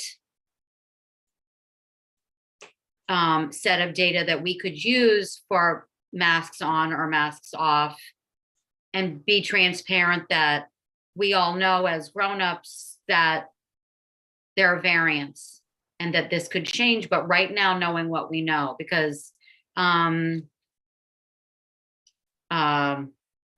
could hear loud and clear the differences of opinion and the concerns, as we all heard. And I would be more satisfied if we had a number to start with, and then PS, this might have to change because of the nature of COVID. Can I just counter that? Sure. Let me just pull an arbitrary number out and we use 15 or 20 as your number, the magic number. What if that 15 or 20 cases that we're dealing with in this one point of time are because of a large family gathering and has nothing to do with in-school transmission? You're going to say that we're going to put masks back on? I mean, you have to be very thoughtful and mindful when we're looking at data, because I guess data can create a story that you want it to, I guess is what I'm saying. So, and it's my job to do a deep dive and get very granular with the data and look at what's happening. So that's all I'm trying to say. What you guys do with this information I give obviously is up to you, but I just want you to see a different perspective of how I look at the data and what numbers actually mean. Can I just add one clarification onto that? Sure. So for me, I guess I'm thinking if the data that, and I don't know if we can see this in what we come up with, just because of the way people test now. I mean, I think that's really a significant thing, is that we don't see test results in the same way we were earlier in the pandemic, because people just doing it in their bathroom and throwing it in the trash, you know. But if we see the absence, if we're looking, for example, at the absences at school, the cluster at a school, then whether or not, this is the way I see it, including myself as a teacher myself in a different district, if a family goes away and comes back and they're bringing COVID into the school, well, then there's COVID in the school, whether they got it at Disney World or from their classmate. And maybe we're talking about two different things. So that's what I was just, you're talking about like grown-ups in a cluster, not students. And students. Mhm. Mhm. Mhm. I'm not going to pretend I know the answer to this question, so I'm going to ask it, and I'm not asking to be flippant whatsoever.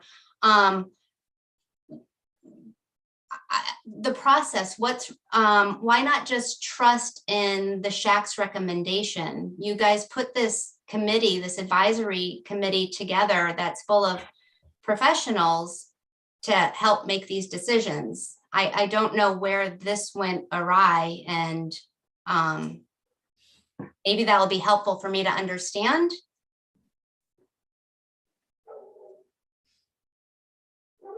I don't know if a member Seraphy Cox is looking to answer that question, but I'm going to call on her. Thank you. Director O'Leary, that was something that I've been thinking for much of many of these conversations. So I appreciate you asking it. And my answer would be, I am glad that you have recommendations. And my original question actually was really kind of why I don't quite understand why this is on our agenda this evening. What are we being asked to, why are we being asked to revise this policy? And Director O'Leary, it's my understanding from hearing you speak that you're not recommending to us that we revise the policy. It was Member Levy who had put it on to try and codify some particular metric, which, Member Levy, with all of the love and respect in the world, we've been talking about this tension between specific metrics and the nuance that comes at looking at granular data. We've been having this same conversation with Director O'Leary for basically 2 years, and on and off. And I maybe it's because I have a public health professor as a wife, but I really want to take Director O'Leary's. I think that looking at the way that I hear about my wife talking about public health data, it is not cut and dry. So I support that for Director O'Leary's position. So I guess the reason I raised my hand was I'm just trying to understand, like, there's no motion on the floor. This is just a big conversation. And we have a bunch of other things on our agenda that frankly have more actionable items. So I guess I would like clarity on what it is that we're doing. Member Levy, would you like to, can you still not unmute? Or can you? Okay. I can. I was just hoping you would read my letter until you called on me, but I was trying to say that I'm happy to respond. So I think for me, it's hard to make a motion until it was hard for me to think about what the motion needed to be until hearing from Director O'Leary, which is why I didn't put a motion on the floor. The reason, and I apologize if this wasn't clear, the reason I asked for this to be on our agenda was that my reading of the policy, and maybe I'm misreading, my understanding is it doesn't say that the SHAC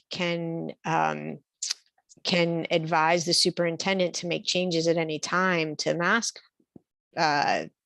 mandates, that we, the school committee, need to either we get into red for high for 2 weeks and then masks come back on, or the school committee changes the policy. And so where we are now is we did something that I think wasn't quite in line with the policy, and I don't think we shouldn't have done it. I think there are two things happening here. One is I think we need to shift the the guidelines that are in the policy. And these are metrics, and I get it that metrics are. It's not clear what metrics we need to have, but we need to have something that guides when masks go on, and we need to have something that says when they're going to come back off, and that's not in the policy either. And the other thing that I think we need is I think we need some kind of a statement that says also, if we're not meeting for a month and there's something that happens in the community, that the SHAC or Director O'Leary and the superintendent have the authority to make changes, and that we do not, as a school committee, need to come together and make that. And that's not a part of our policy either. So I'm getting closer to making a motion. Maybe Member Stein is ready to make a motion. That's why I put this on. And if you read it differently, I'm really open to that, because maybe we don't need to have this conversation. Maybe it's all in there and I'm just not seeing it. Also, I got a kitten in case anybody wants to see it. I'm gonna hold it. Yes to the kitten. In the meantime, Member Robbins. So I also wonder why we're having this conversation, and I wonder if it's something that should actually go back to having a discussion with rules and policy about. But it does read to me clearly that about what we're going to do. I definitely appreciate Director O'Leary's presenting to us tonight. I think that transparency and that discussion about how those decisions are made are really important and very helpful. And I guess I feel like as we go through this pandemic or the follow-up to it or those other pieces, it would be wonderful to have Director O'Leary be able to come meet with us on that regular basis and be able to share, this is how things are now, and this is how I've made the decision. And I am actually quite comfortable with how the decision was made this last week, and I think it was a good one. And I'm grateful for that, and I agree that there's not clarity in our policy to cover that when it happened, and maybe we do need to build that in. But I'm not sure the whole school committee needs to be part of that discussion at this point until it comes back, unless somebody has a good motion. Thank you. Thank you. Let me go. Can I go to Member Seraphy Cox, and then I'll go back to you, Member Stein. Thank you. I read the policy more closely, and there is a sentence that says the Northampton Public Schools will follow the current DESE guidance unless the Superintendent's Health Advisory Committee and or the city's health department decide to follow modified guidance and provide an explanation to the NPS community. And from what I understand of the timeline that both the superintendent laid out in writing and that Director O'Leary laid out in more detail this evening, that is what happened. The SHAC met and decided on a revised set of recommendations that the superintendent implemented. So I do think that this situation is covered in the current policy. And if there are specific recommendations that you would make to clarify it, I would love to see those. And I think that they should be brought to the Rules and Policy Committee at its next meeting, which is in like a week and a half or something like that. So, so I would make a motion to refer this this item to the Rules and Policy Subcommittee, and to ask Member Levy to work with the superintendent, perhaps to come with specific recommendations for changes. Okay, there's a motion. Is there a second? I'll second. That is similar to the motion I was gonna make, but can I offer a bit of clarity now so that I don't have to come back to superintendent? Although, Mike, sorry, Member Stein, your hand's up. Yeah, Sorry. and I've been in the queue here. Sorry. Just seconding.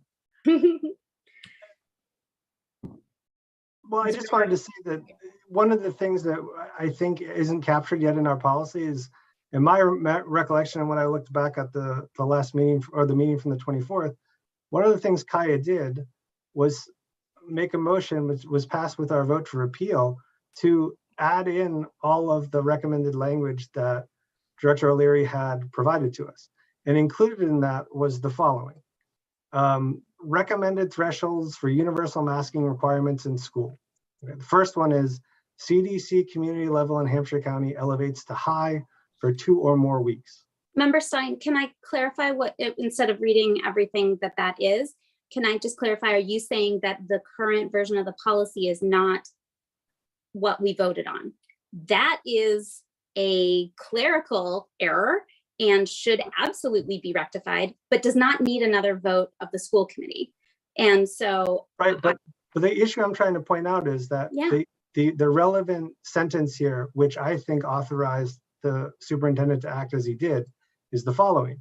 SHAC determines based on assessment of evidence of increased school COVID transmission that there is an increased risk of disease. The problem I'm pointing out now is that since this is our policy, we don't have an off-ramp. So to have so bring specific recommendations to the subcommittee, and that will be beautiful and wonderful, and we'll have a robust discussion. But they're going to meet in 2 weeks. We don't have a policy to cover that. We have a policy to cover the on-ramp. Not the off-ramp. They're going to have a conversation in 2 weeks about an off-ramp. Okay, I don't know which off and on we're talking about. The masks coming off. Back off. Yes. So we don't have anything in our policy that states this, and we're having this work being done that is not in accordance with the policy. So that, I think, but yeah. So I think that, I didn't ask for this to be on the agenda. I'm not quite sure how I would have gone about doing it. But, we referred updates that we made collectively to the about this policy 2 months ago to the committee. Those haven't been done yet either. Things are moving faster than the policy committee can work because there are so many policies that they're working on and so little time. So I think that I'm not saying we need to make a change tonight, but I think we're headed to a place where we're not acting in accordance with whatever our policy is.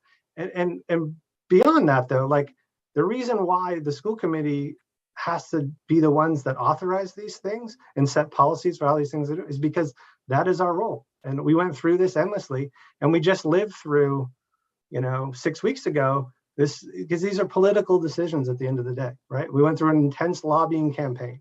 We had one earlier this evening. These are not, and there's no simple metric that will set us free, as Director O'Leary has pointed out. So I will again say that is why we are having these conversations. I think there's better ways to have them, and I think there's effective ways to modify policy. And our normal wheels around policies can't keep up with COVID. But that's why we're having these conversations. Thanks. Member Levy, did you have something else to add? Not really.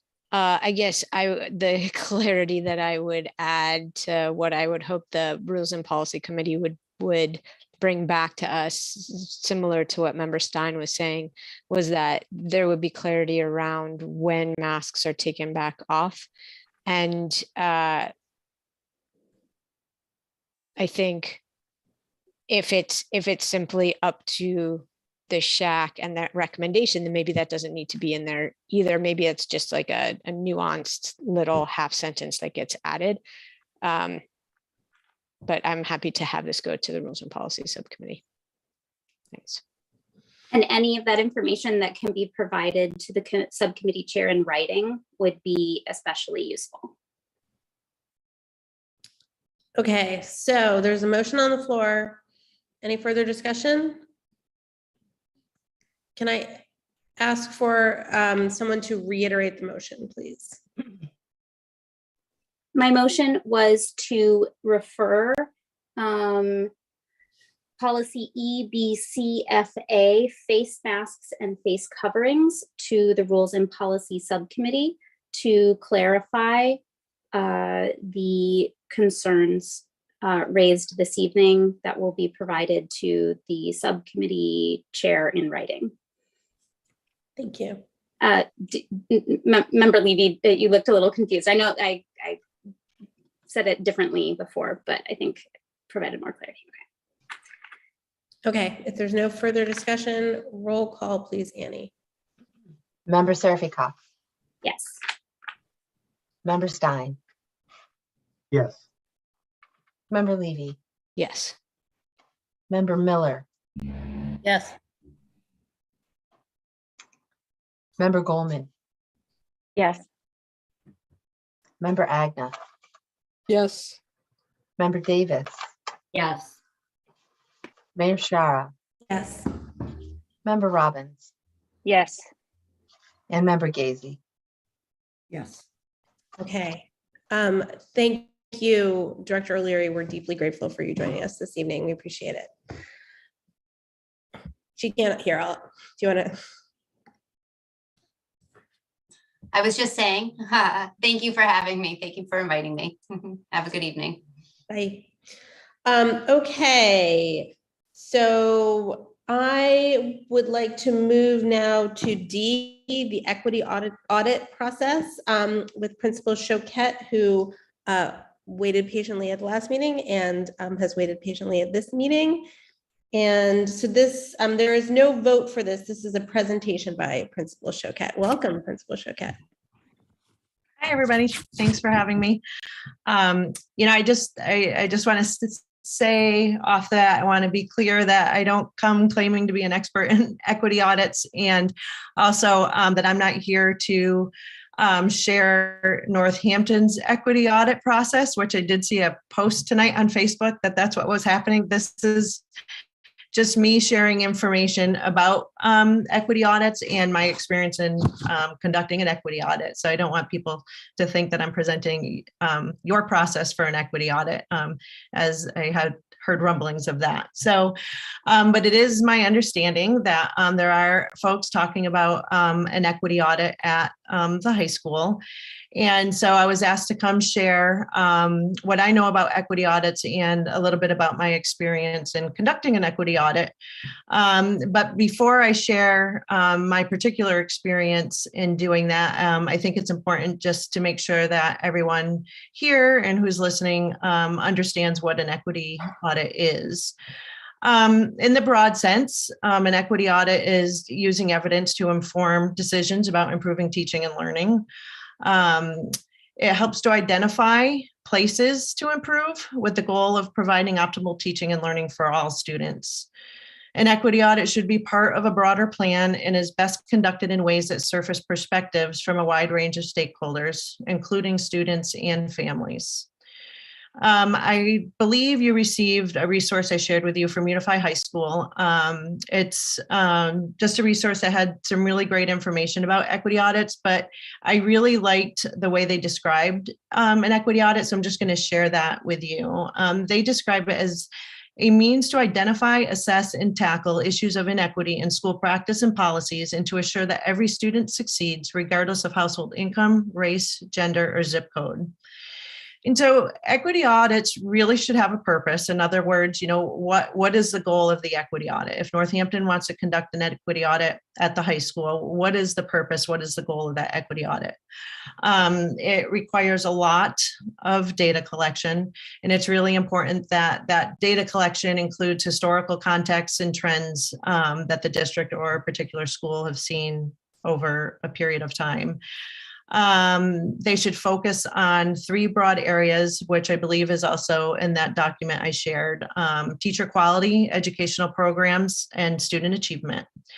And I can't stress this next part enough. There absolutely needs to be protocols around data analysis, around interviews, whether it's with individual people or focus groups. And it really is important to have those protocols to ensure that there is no bias. They are not quick. So my hope is that if we're thinking of an equity audit, that we're not thinking of trying to do something by June 27th, because I would not recommend that. It is a long process and it does take a lot of time, but they can open our eyes to inequities and barriers that are getting in the way of all students being successful and having equal access and opportunities to learn. And so that's a little bit about equity audits. And so I just want to share with you my experience and kind of the context of the equity audit that I conducted. So mine, I believe I did in the fall of 2017, and it was part of my doctoral program. And it was done in a city just south of Boston, and I can't share the name of the district because it wasn't a public audit. But the purpose of our audit that we had to do was to look across 4 elementary schools in this district at 2 programs that they had, and to look to see if there were any inequities between these 2 programs. And the 2 programs were 2 pathways that the elementary students had to take starting in 1st grade, either a pathway of French immersion or a pathway of English STEM innovation. And some of the things that we were looking at, where we looked at the representation of race and disability in each of those programs, equity gap identification in each of those programs, parent and community engagement between the 2 programs, and structural and cultural barriers in each of those programs. And through our data collection and analysis, using data from observations, interviews, focus groups, we then created an action plan for the district.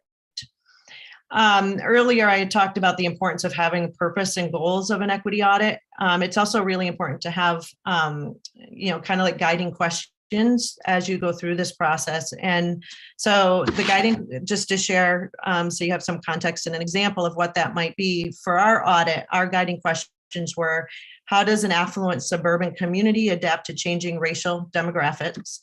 Is there a relationship between the racial representation in the French immersion program and the English STEM innovation program? Does enrollment in the French immersion program impact the identification of and access to disability services for students in need? And are there equitable allocations of faculty support available to provide those services? And after conducting the equity audit, or after conducting our observations, our interviews, over the course of several visits. And this was done a little bit quicker because it was part of a class. So we had a semester to do this. We shared our report with the superintendent after, and I think you should have received the protocol that we used for the data analysis. I did send that to be part of the packet, but we used a data analysis protocol to do all that and created our report that we shared with the superintendent. And again, I'm going to say this again, it is so important to use protocols because it's very easy to start analyzing data and information that you collect. And it's very easy for bias to come in, our personal opinions to come in. So it's extremely important to use protocols when doing this analysis of the data. I also would recommend during the interview process of recording people, but you do need permission to do that. And typically there's a script or a form that you can use for that. And then just finally, I just want to say it really was a great experience to be able to have conducted one. It was a lot of work and a lot of time, but it can be powerful and it should not be done quickly. And like I said before, it really needs to have a purpose. There needs to be a goal to it.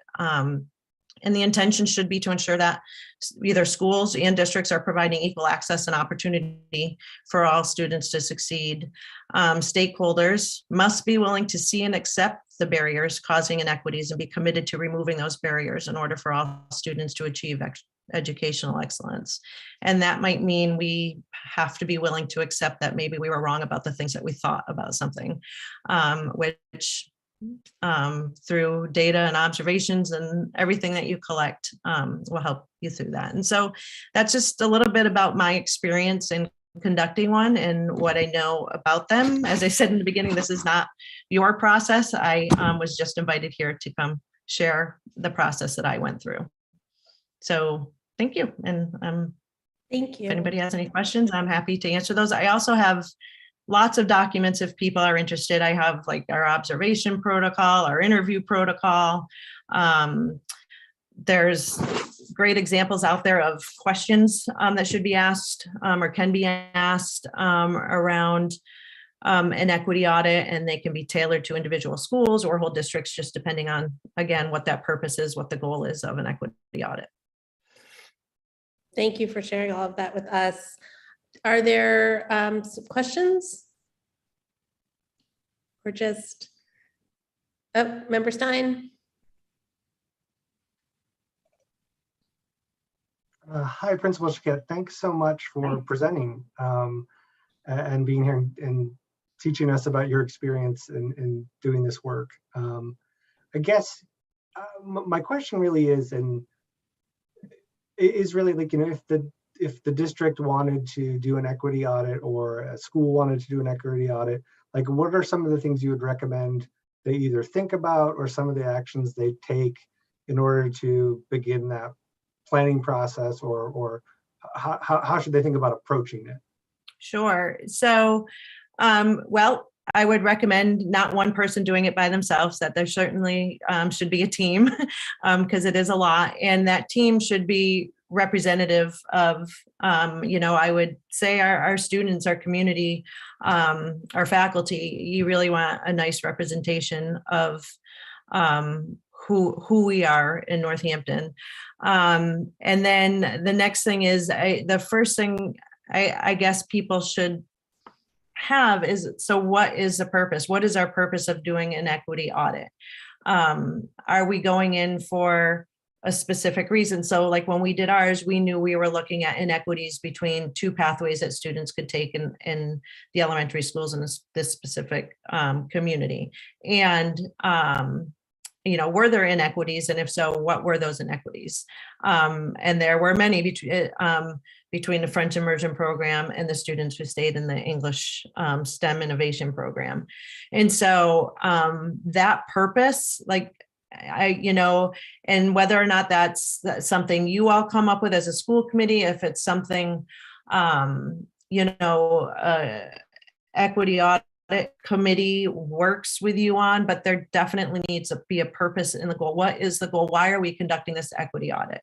And the hope is because we want to make sure that we are creating opportunities to learn for all students, and all students have equal access.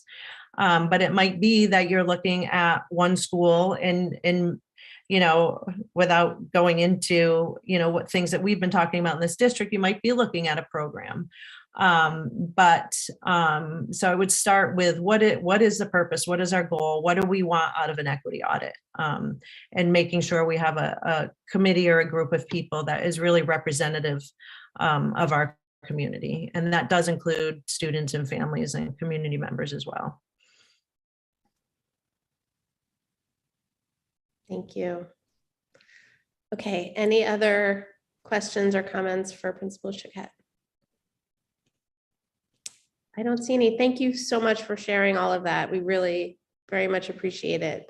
Thank you. You know where to find me. And it is only 8:15, and I know I was on the agenda for after 9 o'clock, so I'm very grateful to have been on earlier. So thank you very much, and thank you for having me.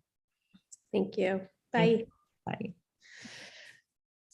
Okay, so next, let's go to our other presentation, which is on school choice in the Northampton Public Schools. And I welcome Dr. Spencer Robinson, who's joining us this evening. Hello. Hi, thank you for being here. Thank you for having me. You all have been on the receiving end of lots of information. I wonder if there's any room in your brains left for more. I have a slide. I have some slides that I think are going to be shared. Yeah, are you going to share them, or? I think Ms. Thompson was. Oh, okay, you're the co-host now. Annie, are you doing it, or would you like Dr. Spencer Robinson to do it? Well, I'm happy to do it, but Julie can, it might be better if Julie does do it because she can control it a little better. Does that work for you, Julie? Yeah, let me get it and then see if I can share.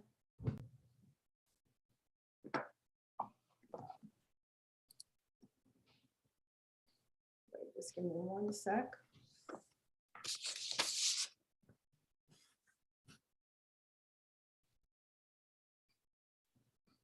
Maybe you're creating some space in your brains now. Okay, is that working? Yes. See it? Great. Yes. Yeah. Yep. All right. Hello, my name is Julie Spencer Robinson. I worked in the district from 1992 to 2019, and I recently completed my dissertation study of Northampton public school parents. So you're getting 2 doctoral studies in a row here.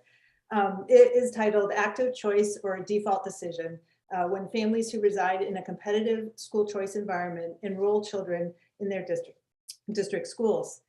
Thank you for inviting me to share my findings with you. Hang on, I'm going to hit this. Oops. We're on the next slide now. Good. Okay, so I first became interested in school choice as a teacher at JFK Middle School. In the early 2000s, I noticed the demographics of my classroom changing, with more and more students who didn't live in Northampton. It also seemed like there was an increasing number of city families who were not choosing the district schools, and there was definitely growing tension in the community related to the issue of charter schools.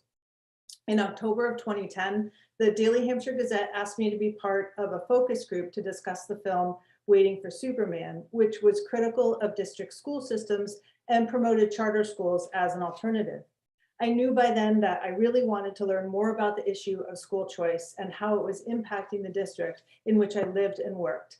So I enrolled in the Educational Policy Research and Administration doctoral program at UMass Amherst, and here is some of what I learned.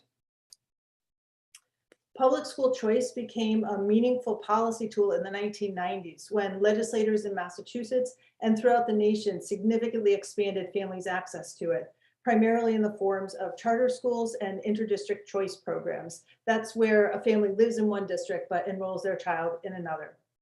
School choice policy rests on two assumptions: that it will promote equity of opportunity by allowing any student the freedom to exit an underperforming school for a better performing one, and that district schools exposed to competition would be more responsive to students and families and ultimately more effective. Critics expressed concern that it would exacerbate student sorting on the basis of race, socioeconomic background, and ability.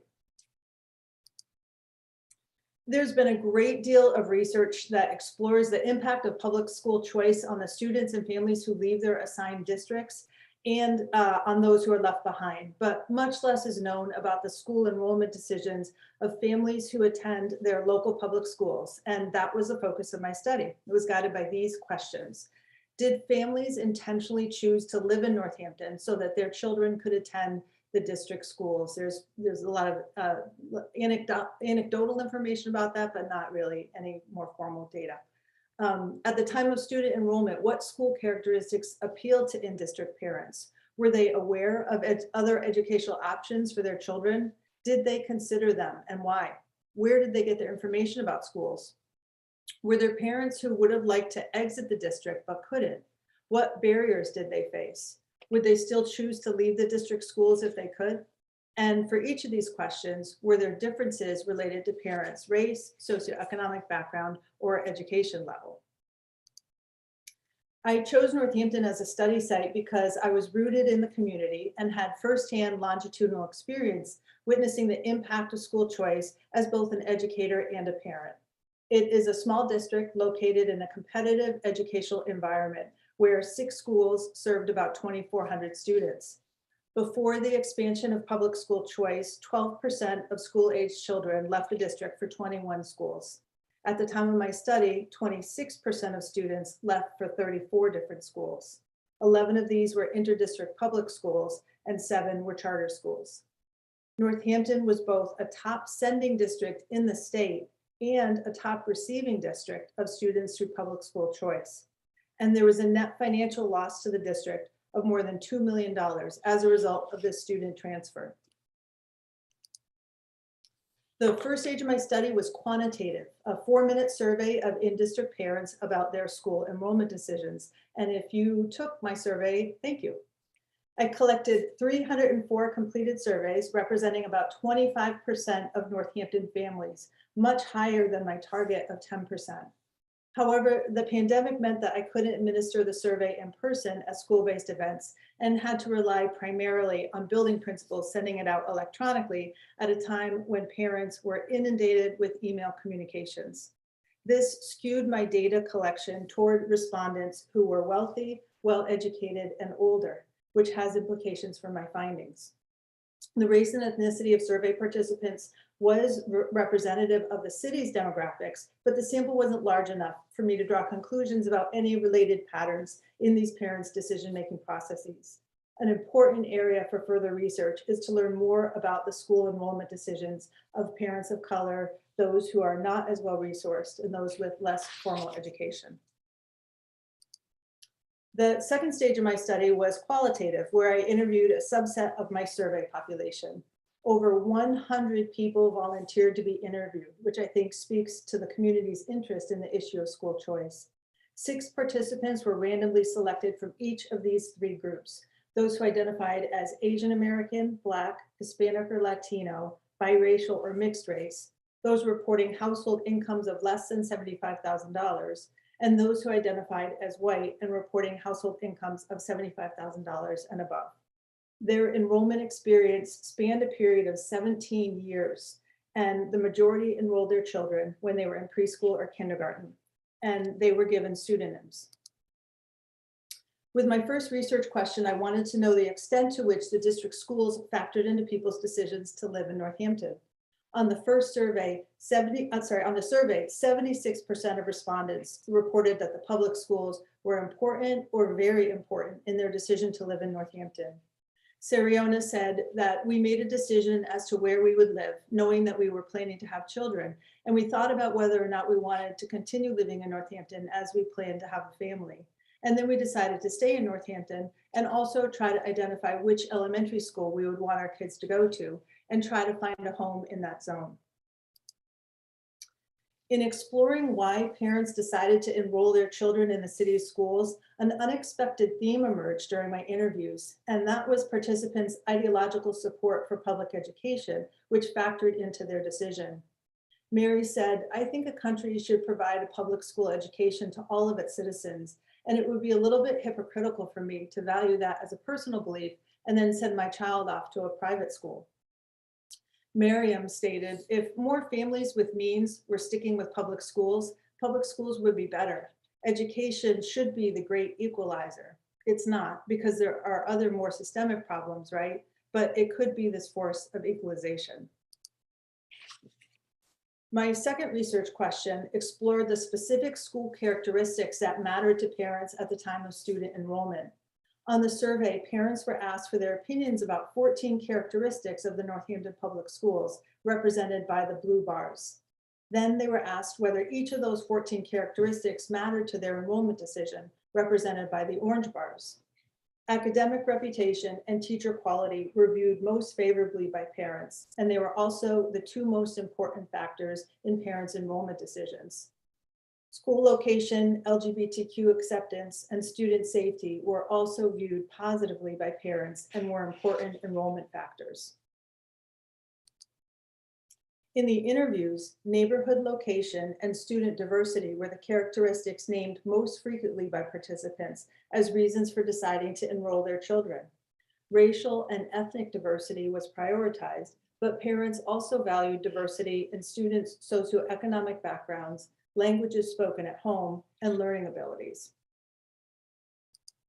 Elisa spoke to location. "We love the idea of a neighborhood school. We like that we could walk into it. It just felt like a nice natural transition from being home to like going into a bigger world." And Emily addressed diversity. "I was a little bit disappointed when I saw the racial and ethnic makeup of the public schools here. But then I quickly realized that diversity is more than just race and ethnicity. And quite frankly, there's a lot of kids at her school who aren't white," which I was like, oh, this is actually nice. Community was a top characteristic too, and it was described both as the public schools being a microcosm of the larger community and also the schools fostering a sense of community. Rachel talked about the microcosm aspect. My value system is to say, yeah, this is what the world looks like. You have a student in your class who's in a wheelchair. You have several students in your class who are learning English now. You have several students in your class who are like 2 grade levels above you. You have several students in your class who may need to repeat kindergarten. This is what the world is like. The best for you is to grow up seeing as much of a slice of humanity as I can provide for you in this very like self-selected suburb that we live in. Access to special education services was another characteristic that emerged as significant in the interviews, pulling 6 of the 18 parents into the district. While several described how they successfully advocated for their child's placement at a preferred school within the district, none of them felt like they had a feasible alternative outside of it. Sarah described her experience. We wanted him to go to a private preschool actually, but it wasn't happening because he was diagnosed with autism, and the private preschool did not have the capacity to take care of him or his needs at all. So we shifted from the beautiful idea of the outdoor nature preschool to good old-fashioned public preschool, just like we went through, with all the supports that he needed. This chart shows how parents rated the significance of each characteristic in their decision to enroll their children in the Northampton Public Schools. The blue bars represent the 304 survey participants, and the orange bars represent the subset of 18 interview participants. It's interesting to observe the contrast, and of course, it's important to remember that there were two different types of data collection tools. I wanted to know more about parents' awareness of alternatives to the district schools at the time of enrollment, whether they considered them, and if they did, what were their sources of information. The survey revealed that 95% were aware of their educational options and 58% considered them, lending support to the idea that many of these parents were actively choosing the district schools.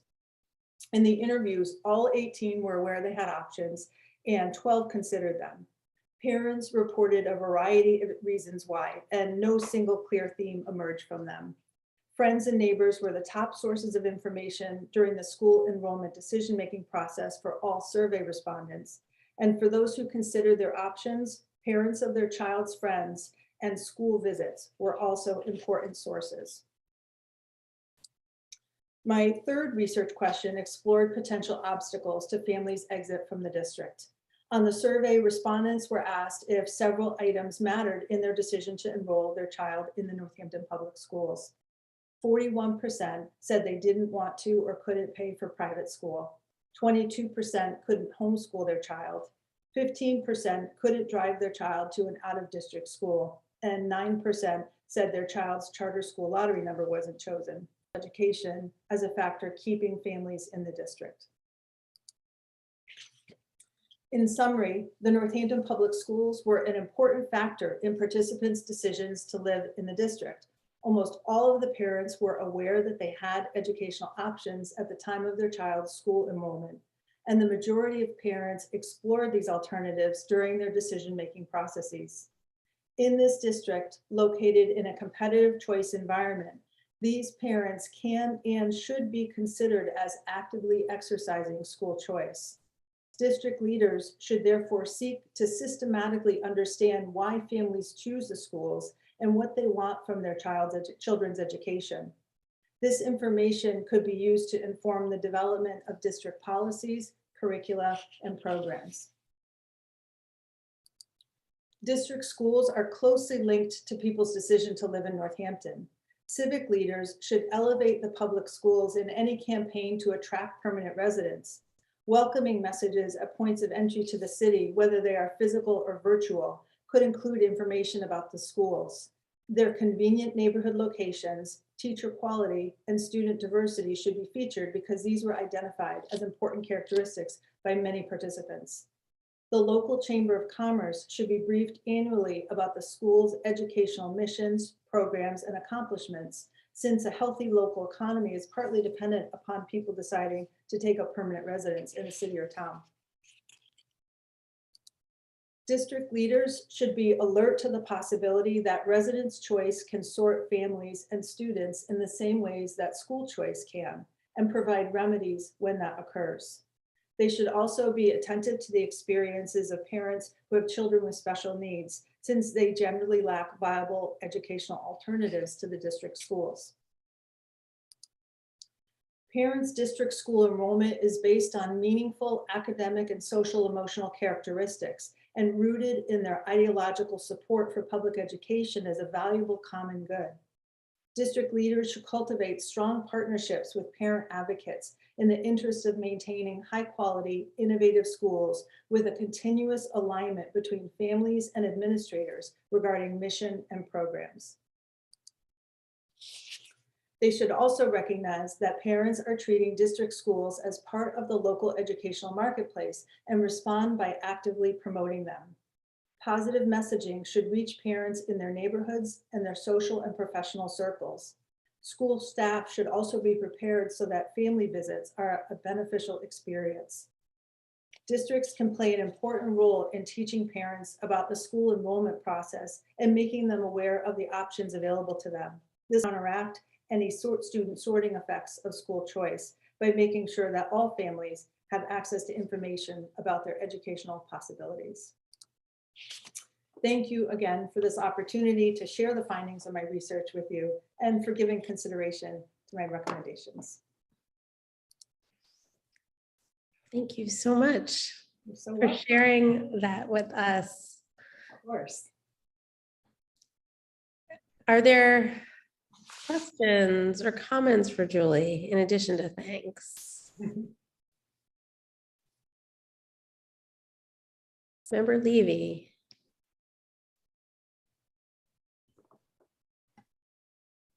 You can unmute? Okay. Member Levy needs to, you made a co-host again, perhaps? Thanks. Sorry, my internet kicked me out for a second there. Thank you so much for the presentation. It's hugely informative and I think can really help us as we are thinking about some of our work ahead as a committee and as a district. I'm curious, you were looking at the choices that families had in terms of school choice, charter schools, other districts. Did you uncover reasons why families were choosing private schools over the district public schools? Or did that come up? Were the reasons, if so, were the reasons any different from what you've presented to us? That's a great question. That wasn't part of my study. I was, there's a lot of information about why families leave the districts to which they're geographically assigned for private schools, for charter schools, homeschooling. And there isn't much, there's almost no information about the decisions made by in-district families. So that was the focus of my study. I did 2 other studies in the district. One was a case study where that was when I was, the first study I did in the district was really seeking to understand the trends, and I'm happy to share that information with you for sure. And I will share if you want, I'll share my dissertation, and I have a lot more information about Northampton and how it's been impacted by choice. One of my favorite tables shows how the choices made by families, I've got 2 actually, that have changed over time, and the private schools that they used to send their children to and the private schools that they send their children now. And certainly charter schools enrollment have supplanted some of the private school enrollment. Like that's in my dissertation as well, which I'm happy to share with you. Thank you so much. You're welcome. Member Stein. Yeah, I want to echo Member Levy's appreciation for it. It was really insightful and useful for thinking about the work that the district needs to do. And I was struck by, I don't know if it was the 75, the high number of folks who had an ideological commitment to public education. And it resonated with me because that's something that I've encountered, but I just didn't assume it was that large. And so that was sort of really nice from my perspective to hear, because, it is like one of the few remaining large public institutions that haven't been privatized despite the sort of charter incursions. So yeah, no, it was really helpful and I just really appreciate it. And this is not part of your study, but I've tried to keep up a little bit with some of the funding changes and the sort of talk and recently about reimbursement rates regarding school choice. I'm wondering if you have, just sort of any sort of thoughts about what you've seen at the state level and, how it might impact us here or how you're thinking about it. I'm not thinking about it too much because, there's so much is undecided. There's just not a lot of information. I'll come back to that in a sec. I was very surprised by the ideological support for the public schools. My interview questions were open-ended. I was asking parents to tell me about their school enrollment, about the time that they enrolled their child in school. It was very, they were sharing that story. And I was surprised at how that completely unprompted by me, that came up. in that number of interviews. And the characteristics that I used as my survey and that I also used to quantify my qualitative responses, those came from the literature and also from school ratings websites, right? But ideological support for public schools wasn't one of them, and so that was really neat. In terms of there's a lot of debate about reimbursement rates for part of my dissertation too is how your predecessors in the school committee ultimately came to decide to participate in school choice. And it was, yes, to make up some lost revenue to charter schools, but it was also because the school committee members felt like if that people wanted to come to the Northampton Public Schools, we should give families that opportunity. Different states have different formulas for reimbursing charter school tuition or not. In some states, charter schools have their own line item in the state budget, and so they're not felt. The charter school enrollment isn't felt at the district level. In our district, that was another study I did. I wanted to learn more about why the district responded the way that it did to school choice. And I learned that the mayor at the time kept the costs of charter school tuition on the city side of the budget and not on the school district side of the budget. So school committee members weren't always completely aware of what those costs were. They certainly didn't have to make up the money for the students who had left out of their own budget. And so that was, the mayor was highly praised for doing that. But also it might have insulated the school committee members a little bit from that. And then my last thought, the idea of, when students enroll in charter schools, they don't just get the money from the state, which the inter-district public school choice students do. They also get the local share of funding from the districts, right? So it's a higher cost for sure.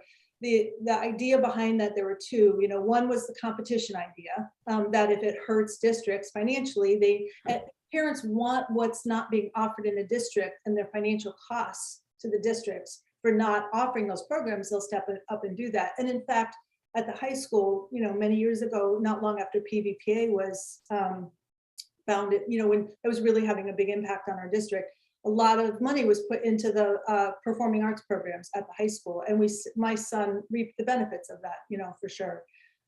But the funding, it's complicated, for sure, because it also seems like the other justification for why more money goes to charter schools is because they don't have the physical infrastructure that traditional public schools have, that the states have invested in, through all their funding sources. So that's their justification. But it's complicated. Everybody has different positions on it, and I'm still not sure how I feel. Thank you so much. Yeah, it was a long answer. No, I really appreciate it. Member Miller.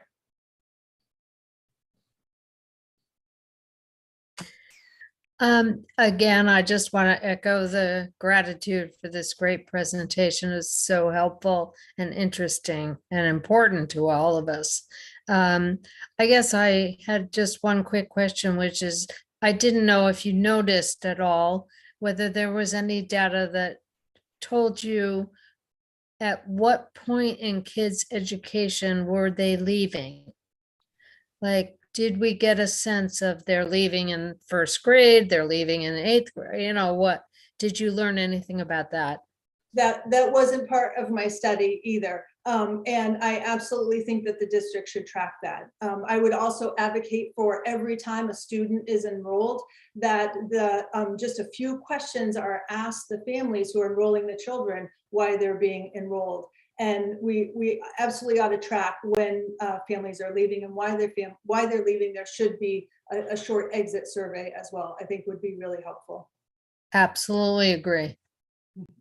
Thank you very much. My pleasure.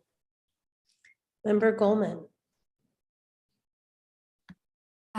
Yes, thank you again, Dr. Spencer Robinson, for your presentation and for your work. Really appreciate you putting so much effort into our district schools, understanding them better. At the beginning, you were talking about how the balance works out, that we actually are at a loss of about did you say 2 million? At the time of my study, yep, it was a little over $2 million. Yeah, and so we know that mostly that is because of the formulas and whatnot, and it's complicated. But it sounds like what we need would be for more of Northampton students to stay in the district to reduce that discrepancy. I'm just wondering if you recommend that, or if there's some sort of what you see might be problematic about that approach, just sort of your overall view in an approach to work with the information you've given us, although I understand you just gave us several excellent recommendations. Thank you. In 2016, Abacus Associates did a really comprehensive study of why district families were leaving for charter schools. And so I would definitely ask Dr. Provost for that. He would be happy to share it with you. Probably more information than you want to read. And some of it is hard to read. For me, it was hard to read at the time. But that gets at why families are leaving the district.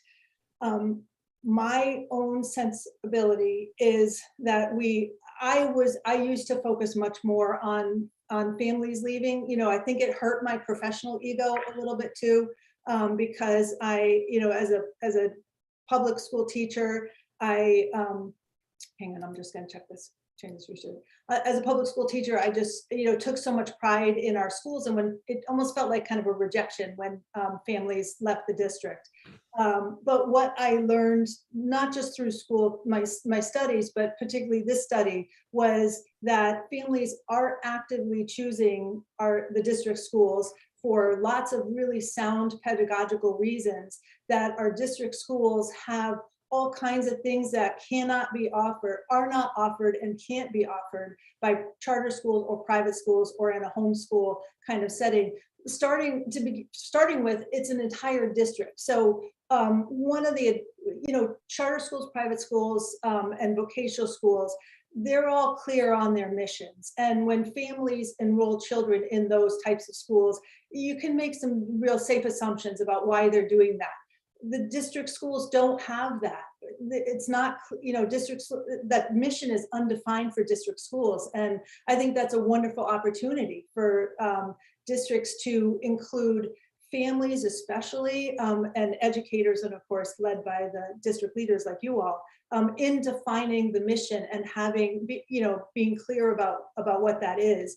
And districts can, you've got the preschool to 12 offering for students, which is phenomenal. And, private schools, charter schools, vocational schools, they're one school. You're a district of 6, you're a small district. So you can actually do, you can be so much more nimble and responsive in a smaller district. Some districts are huge, but just being a district offering that whole menu of educational opportunities to students is something that individual schools don't have. So I would definitely encourage you all to focus on what pulls families into the district, why they're choosing the schools, what we're about. Another piece I'll throw out there to consider is what impact school choice has on things like diversity in the district. And in fact, our participation in interdistrict school choice diversifies the school. It makes the schools more diverse than they would be if we didn't participate in interdistrict public school choice. And that's something that families find appealing about the district schools. And so that's a real plus, but to understand maybe a little bit more of those demographics. But I would certainly, I think it's, it would be a wonderful time to really look at everything that the district schools have to offer, try to become more coherent about it, promote the district schools, and create a strong partnerships with those families, who are actively choosing the district. Thank you. You're welcome. Okay. Do we have any other questions or comments? I don't see any. So again, our deep gratitude. Thank you. This was really fascinating, and we're so grateful for your work. So thank you so much for presenting it to us, Julie, and thank you for your offers to, continue these conversations. So.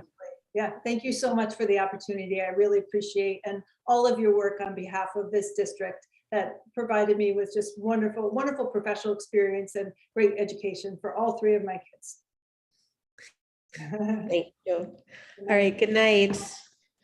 Okay, school committee, what's your pleasure? Do you want to finish out new business or go back up to our reports? Anyone have any thoughts? Oh, okay. If so, why don't we finish out new business, except actually, member Robbins, let me check in with you real quick. Do you want to do your curriculum report? We actually, for our next meeting, it's not till May 18th. We're not on the agenda to read out our mission statement, which we were going to put in for approval. If that's what you're referring to. I was just going down the all of the different subcommittees, and I just wanted to, in case you were not going to be here later on, I wanted to make sure that I checked in on you. Want us, Member Levy's happy to share that and read it, but that was something that we needed to be put out to vote by the committee. So it's the description of what our committee is about, that the committee came to resolution. It take about 2 minutes, I think. Sure. I mean, is it okay? That wasn't on the agenda. It was supposed to be on the agenda. Oh, okay. It was bumped last time, and it should have been on this one, I think. Annie, is that okay if it wasn't, if it was just slated for a report and not for, this is for a vote? We were asked to bring forward a description of that subcommittee, so we created one. And is it just for information, or are we meant to vote on it? I think you meant to vote on it. If we're meant to vote on it, then am I right that that needs to be said on the agenda? It does, and I apologize, Member Robbins. I didn't realize that was one of the things that was supposed to be forwarded from the last agenda, so I'll fix that for June, I guess. But I think if it's all right with you, Mayor, Member Robbins could read it just for information purposes. Absolutely. Okay. Well, actually, that's fine. I mean, it can wait till June. It's not a burning issue. Let's move forward if that's okay. Okay. Do you have anything else for the curriculum subcommittee that you want to report out on, or no? Nope, that's good. All right, excellent. All right, I know we're jumping around this evening. I'm sorry. Okay, back down to new business. Let's. May I take a moment to proclaim School Lunch Hero Day? So this is an official proclamation for School Lunch Hero Day. I don't know if it's possible to put it up on the screen real quick because it's got kind of a cool graphic. So whereas nutritious meals at school are an essential part of the school day, whereas the staff of the district school meals and nutrition department are committed to providing healthful, nutritious meals to the district's children, and whereas the men and women who prepare and serve school meals help nurture our children through their daily interaction and support, and whereas the day of Friday, May 6, 2022 is School Lunch Hero Day. Now, therefore, be it resolved, the Northampton School District expresses its deep appreciation to these valuable employees and commends their good work on behalf of children. So thank you to our school lunch heroes. And next on the agenda is a resolution supporting the Fair Share Amendment that's sponsored by myself and Member Agna. Member Agna, would you like to read the resolution? Yes, I would like to. Please. The Northampton School Committee resolution in support of the Fair Share Amendment. Whereas Massachusetts needed new revenue for our transportation and public education systems even before the COVID-19 pandemic, and long-term funding is needed now more than ever to lift our economy into an equitable and long-lasting recovery. And whereas Northampton's Chapter 70 state school aid has remained stagnant for over 20 years, though required net school spending has steadily increased, with the city of Northampton's general fund making up and far exceeding the difference in support of the Northampton public schools, even with the imposed 2.5% annual limit on raising property tax revenue. And whereas the 2019 Student Opportunity Act was passed after the Foundation Budget Review Commission determined that the state's foundation budget formula, which determines state aid to each district, had been underfunding school districts by more than $1 billion a year for essential educational services.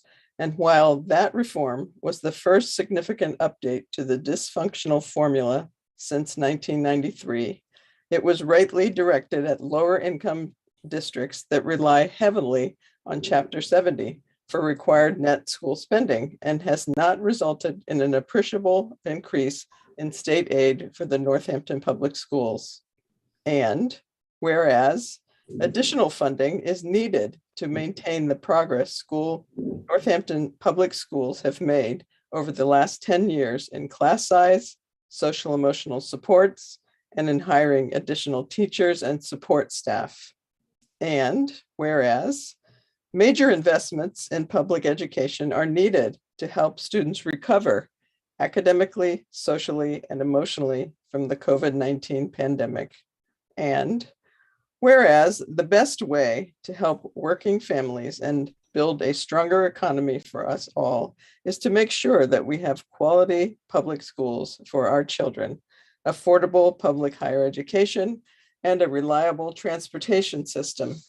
And whereas students need a well-rounded education founded on a rich and varied curriculum that includes science, technology, engineering, and math, STEM, music, art, and athletics. And whereas new state revenue is necessary to rebuild crumbling roads and bridges, improve our public schools from pre-K through college, invest in fast and reliable public transportation, make public higher education affordable again, and expand opportunities for healthy walking and bicycling. And whereas wealthy Massachusetts residents saw their investments grow during this pandemic, while working families struggled, and Massachusetts' wealthiest residents should pay their fair share to support our communities and grow our economies.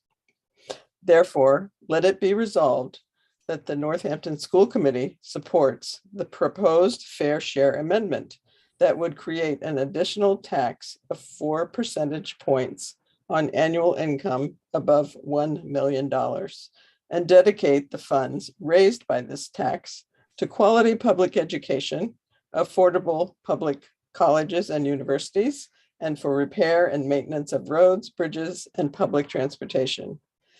Therefore, be it further resolved that the clerk of the Northampton School Committee shall send a copy of this resolution to Governor Charles Baker, Attorney General Maura Healey, State Senator Joe Comerford, State Representative Lindsay Sabadosa, State President Karen Spilka, and House Speaker Ronald Mariano. Thank you. Thank you. And I would like to thank Andrea Agito, who asked that we take up this resolution. Thank you so much for that request. Very, very happy to do so. And I just want to note that the City Council passed a resolution supporting the Fair Share Amendment at their last City Council meeting. So we will be joining them in fighting for this. Member Seraphy Cox.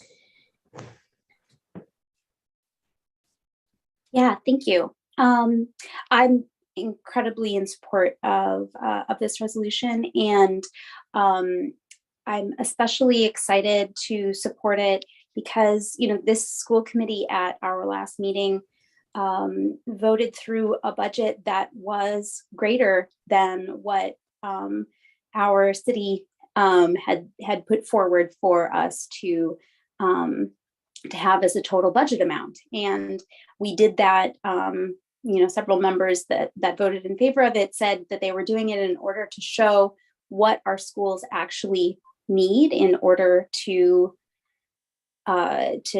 provide quality education. And so I'm really glad that we're pairing that statement with this statement because it, you know, that high quality education shouldn't only come on the backs of increased property taxes. They should absolutely come on from a more progressive taxation system. So thank you so much for bringing this. Thank you. Any other member Gazy? Do we need a motion to accept that resolution? And if so, I will make that. Thank you. Second.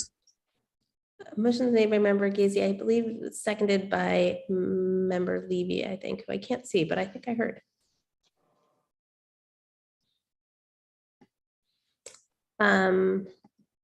Any further discussion on this resolution? Okay. Seeing none, roll call, please, Annie. Member Stein, Yes. member Levy, Yes. member Miller, Yes. member Goldman, Yes. member Agna, Yes. member Davis, Yes. Mayor Shara, Yes. member Robbins, Absolutely. member Gazy, Yes. and member Seraphy Cox. Yes. And thank you everyone for supporting that. Next, we have a vote to approve calendar of school committee meetings. And I believe Annie gave us both I've lost my papers, gave us a subcommittee calendar and sort of a list of the meetings that have happened and meetings to happen. And so I'm really happy to present this. This was sort of a real surprise to me that the school committee doesn't have a regular schedule for subcommittee meetings. I believe that every other standing committee, subcommittee, multi-member body that meets in public in the city has a schedule that is posted and is available for the public so that they can have a reasonable expectation and awareness of when these bodies meet. This is also something that I think allows members, the participants in these meetings to be able to plan and schedule and to this point, I've had a couple of constituents ask me the day of the month that school subcommittees meet because that's how they're accustomed to dealing with other subcommittees. So this is something that I'd really like the school committee to consider. I think it's really, really important for transparency for the public. So that's my introduction, and I'd love to hear your thoughts.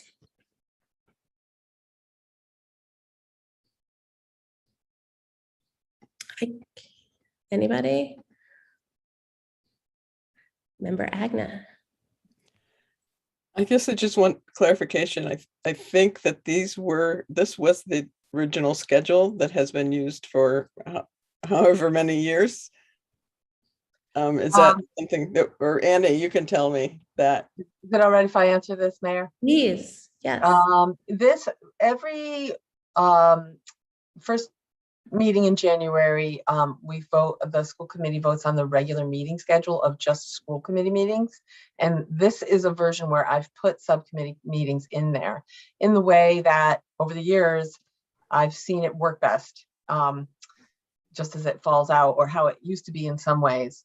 Until now, I think until April, maybe I've put in all the subcommittee meetings that we've had. So if you look at February and March, that's a lot of meetings. That's too many meetings for administratively for me to keep up with, for us in the central office to keep up with. So, but these are different. These are unique circumstances, but I would like to see a better rhythm to the subcommittee meetings. And so everything after pretty much June 1st, except there are a couple of things. I think there's a curriculum subcommittee meeting already posted for that. But after that, we'll follow the recommendations that I gave in that other document where I outline sort of the reasons for having this particular schedule. Some committee meetings, well, there's really only one subcommittee that definitely meets every month, and that's rules and policy. And that's simply because it does the most volume of work, I'll say, and the most volume of administrative work. But, some subcommittee meetings meet just as needed. Some subcommittee meetings meet certain times of the year, some meet every other month. And of course, then there's ad hoc subcommittee meetings and that need to be scheduled on their own. And the way we've been doing it is I've been spending so much of my time just scheduling meetings and not able to get to some really important work like minutes and things like that. So this would be really helpful to me and everybody at the central office. You bring up a good point. If there's a concern that having a set date and time would mean that a subcommittee must meet, even if there isn't something on their agenda or something that they need to meet on, that's not necessary. So, other elsewhere in the city, if there's not something and the committee doesn't need to meet, then that meeting just gets canceled. So this doesn't compel you to meet more. It just gives structure to the meetings and helps people plan. Member Seraphy Cox. Just an addition that in the schedule, the curriculum subcommittee meeting and the rules and policy subcommittee meeting are listed for May, but the negotiation subcommittee has a meeting on May 16th at 5 o'clock. Yes, I know. I wrote this calendar maybe 6 weeks ago, so I haven't added that yet, and it got postponed from the last meeting. So, like I said, especially negotiating is going to be added because it's an as-needed subcommittee. So it's not going to be set in stone. It'll be added into the calendar as we go. And that's also ad hoc meetings that will happen with those as well. But this is just a little bit more standardized so that I'm not spending all my time trying to figure out, trying to schedule meetings. And also I think especially for subcommittee chairs, it's just an easier and a more efficient way to plan the work of the committee over the year. And I would expect that to do this every year and have this voted on in the January meeting. So that was a information moment, not anything against it. In fact, it looks like it is a vote. So I would make a motion to approve the calendar of school committee meetings for 2022. That was seconded by Member Gazy, I believe. Member Levy. Sorry if I'm misreading. The superintendent evaluation subcommittee hasn't yet met, in part, I believe, because that is a cyclical work. And the first meeting is in June, but we haven't established the rest of the meetings yet. And I think I just want to note that in passing this, that those are going to need to be added as well. Yeah. Yes, and I think that the way it's happened with superintendent eval in the past, it's 3 meetings over a course of 2 years. And at the end of each meeting, it's determined, how long it should be before the next meeting. If that makes sense, unless the committee wants to do a different 3 thing. meetings over 2 years. Yep. We don't want to over-evaluate our superintendent. No, but we do want to, well, okay. Well, the superintendent can speak to that. It's a process and it's okay. We don't need to spend time on that right now. Thanks. Any other questions or comments to the motion on the floor? Okay, seeing none, roll call, please. Annie? Member Levy. Yes. Member Miller.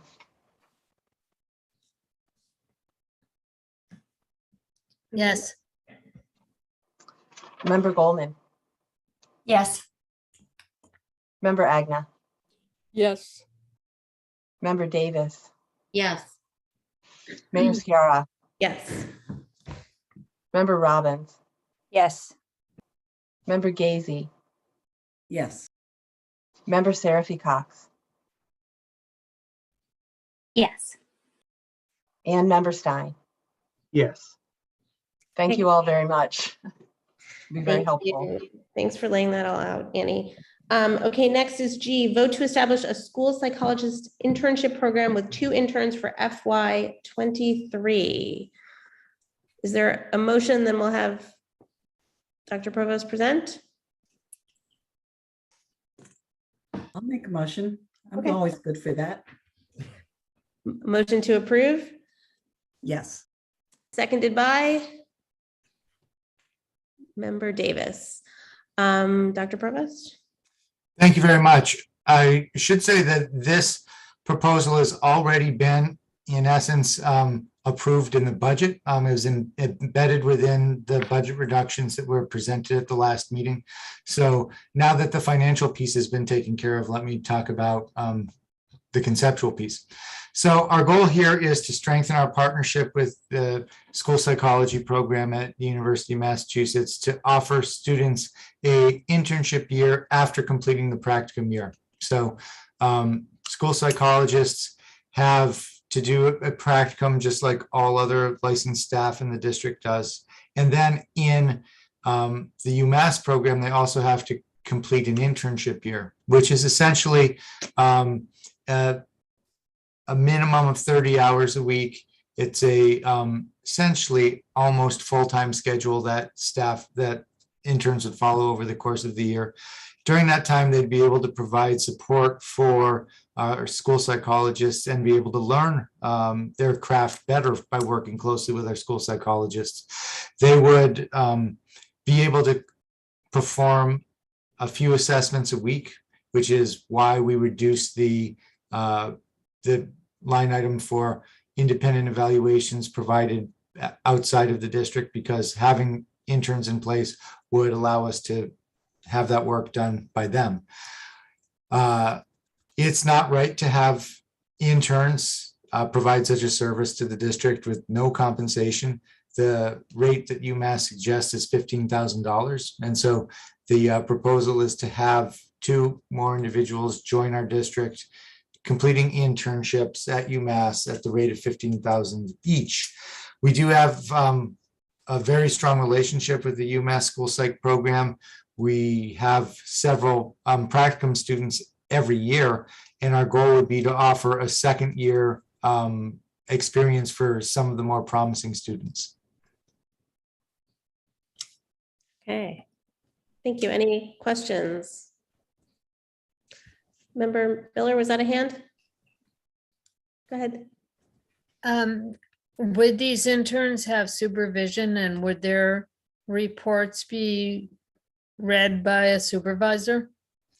They would be supervised by our school psychologists. So they can share them to a certain extent. And so we talked about possibly having shared supervision instead of having one school psychologist paired with the individual throughout the year. So there's a little bit of flexibility around that, but it is a requirement that they have supervision from our own school psychologists who would check off their work.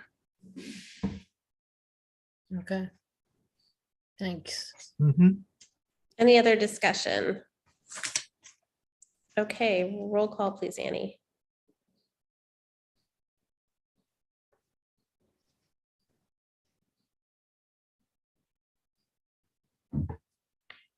Member Miller,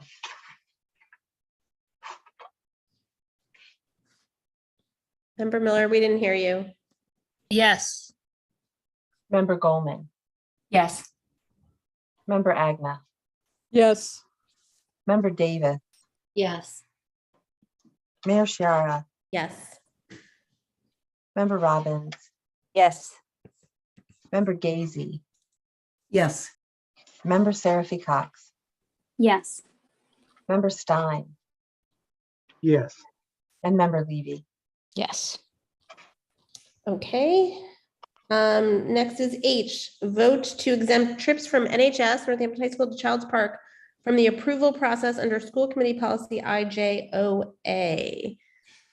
Thank you. This is a proposal that I'm recommending in order to increase access and equity to hands-on learning experiences for students, particularly in science classes at the high school.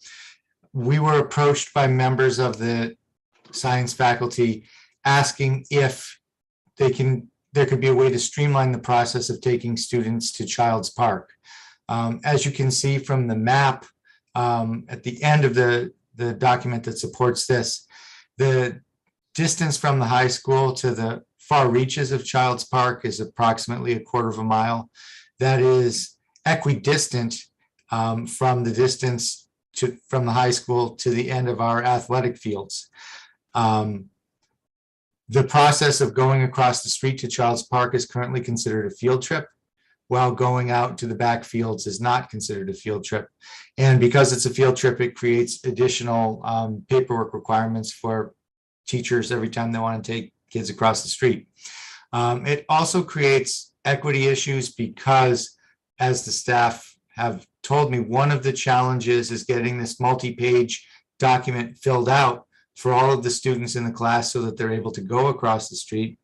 And so we did some research to see if there was any way that we could streamline the process for them, and found that in the regulation, a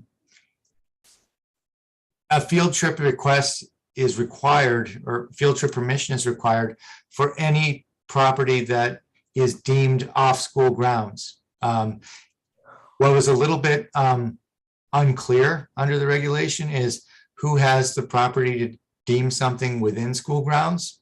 I think probably the most clear and transparent way to do that would be to have the school committee make the declaration. And so my real request here is for you to declare, for the purposes of field trips, the Child's Park area to be on school grounds, so that staff who want to take students over there do not have to complete the field trip process for each visit. Okay, thank you for that. You're welcome. Member Seraphy Cox. I'll make a motion and then I have a question. I'll move that to approve the, sorry, do you need, can I just say this item? Because I feel like Superintendent Provost just outlined the motion better than I could repeat it. Sure, is there a second? A second. Seconded by Member Agna. And what's your question, Member? I was just wondering, Superintendent Provost, if you have consulted legal counsel on the legal implications of extending school ground to private property. I have not. I mean, that would be my only question, because Child's Park is not a public park. I mean, it's open to the public, but it's not owned by the public. That's true. I don't know, Superintendent Provost, if that gives you pause. It looks like the wheels are turning in your head. I mean, I could bring it back to legal review and then bring it back to the committee. I mean, my research on this was just basically going through the regulations. I do think, you know, we have field trips. We do have coverage. We have insurance coverage that covers students on field trips. That would be my main concern. Yeah. I don't have that concern with this, because currently we are taking students out there. We're just having them sign the forms first. Yeah, I mean, I think it's a great idea, and I love the idea of being able to do it. I'm not withdrawing my motion, but I would suggest just touching base with Attorney Taylor to make sure that there's no ramifications of declaring that private property is school grounds. For the purposes of field trips. Yes.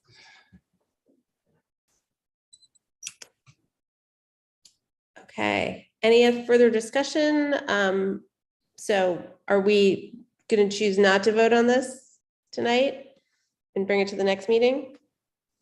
I did not withdraw my motion. So, I mean, unless Superintendent Provost would prefer to withdraw it, I think it's fine to go ahead and vote on it tonight. All right. Any further discussion on the motion on the floor? Seeing none, roll call, please, Annie. Member Goldman. Yes. Member Agna. Yes. Member Davis. Yes. Mayor Shara. Yes. Member Robbins. Oh, sorry. Member Robbins is needed to leave the meeting and sends her apologies. Thanks. Okay. It's probably like 4 o'clock in the morning over there. I was surprised she lasted as long as she did. Member Gazy, Yes. Member Seraphy Cox, Yes. Member Stein, Yes. Member Levy, Yes. and Member Miller. Yes. Okay, that passes. Next is an update on the ad hoc late start subcommittee. We got a little update from member Goldman earlier, but Dr. Provost? And I think that update was quite adequate. Just to reiterate, we did meet with Superintendent Morse and members of the Amherst Pelham school committees, as well as members of both school communities, to develop a draft survey. And when it comes time for my superintendent's report, I'll give you a sneak peek at what it looks like. Okay, excellent. Thank you. Okay, so let's go back up to what we haven't done yet, which is under reports. So first up, rules and policy. Member Gazy, you have a few items for us, yes? Yes, I do. I was wanting to get a second reading and vote on the rules of procedure that we worked on, ACAB, the sexual harassment one, and BDB, the school committee officers. And then I have several to bring to the committee for the first thing after that. I don't know how you want to proceed on that. When we took a lot of the mask policy, suggested policies, their advice.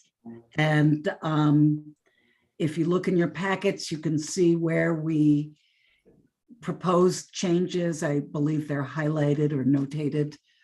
There's not a lot of them. And so I'm ready to hear any discussion. Okay, so which one did you want to do first? Do you want to do the second readings and votes first? Yes. Yes. Okay, so first up, rules of procedure. Yes. Do you want to discuss them individually or do we want to take them as a group? It depends on how much you trust us, I guess. We worked long and hard on this, and it was a collaborative effort. And we took the best advice of MASC, and most of the changes that we made were sort of technical ones, I think. So if I assume you had a look. So just to clarify, we're talking rules of procedure, ACAB and BDB first. Yeah. These are the second readings and vote. Okay. Yes. And Emily, did you have more to say on that? Because you were there. I was just going to make a motion. Oh, yay. Let's move it on. I would make a motion to approve the policies and rules of procedure. Rules of procedure ACAB and BDB as presented in our packet. Is there a second? Second. Seconded by member Miller. Member Levy. Thanks for all your work on this, folks. On the rules of procedure, there's a comment. I'm just curious about it. It's a section 11.1 evaluation. Superintendent's final written annual evaluation will consider input from all members of the school committee and other stakeholders using a formal process to capture members' feedback. And then it says, Holly is to ask the school committee about this suggestion. And I was just wondering if you could let us know if you need a suggestion about that, or if that's just an old comment and needs to be resolved.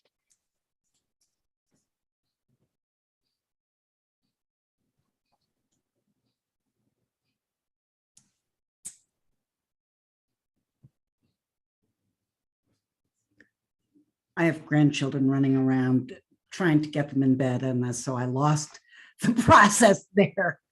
when you were reading. So is this on the rules of procedure that you had the question? Or Yeah, it's under 11.1. There's just you've got a highlighted sentence and it says you needed to get feedback from the school committee. And I wasn't sure if this was when you were going to do that.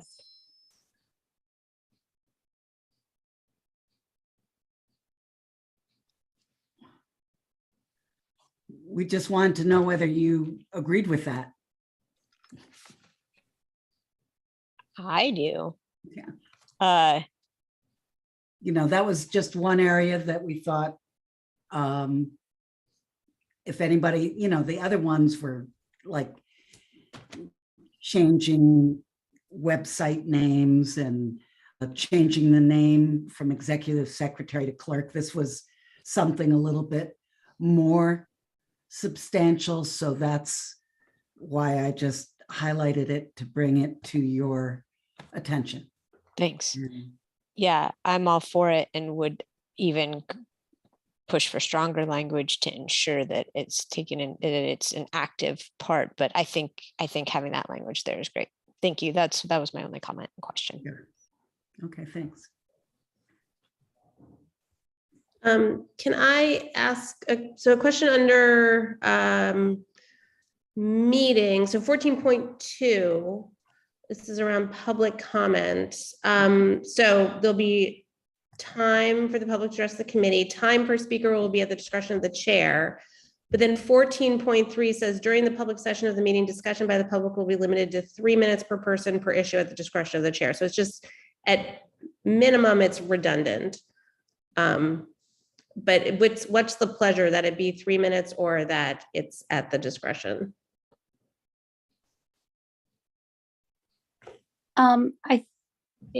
My recollection is that we were intending for it to be 3 minutes per speaker or at the discretion of the chair.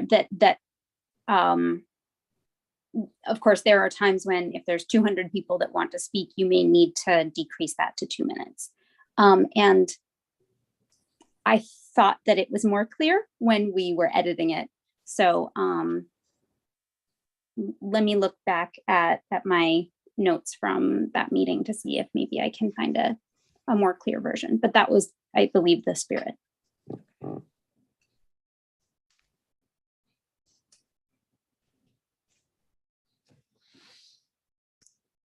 Other questions or comments?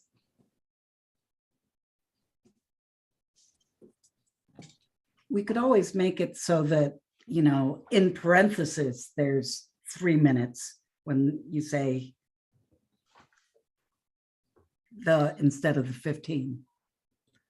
Yeah, I mean, I would say that if under 14.2, if you just took that, if you took out time per speaker will be out again. So it's just, that's addressing the total time for public comment. And then 14.3 is about the time per person. It's already in there and it already says at the discretion of the chair. So that would eliminate the redundancy and maybe be less confusing. Oh, yeah, so. I see what you're saying, yeah. So there will be, so it would read, there will be time for the public to address the committee. And then the next one, and it just ends right there, right? I mean, you could leave at the discretion of the chair if you want to say that, you know, how long that time is at the discretion. It's just you're removing the time per from that section because it's in the following section. Yeah. Member Stein, do you want to say something while they're working on that? Yeah, this is related, but it's for 14.3 and it's the per person per issue. And I'm wondering if I mean, this is existing, right? This hasn't been changed, but I'm wondering if it's the policy currently, like, how do we read this? Like, so could someone have 3 minutes on each new agenda item?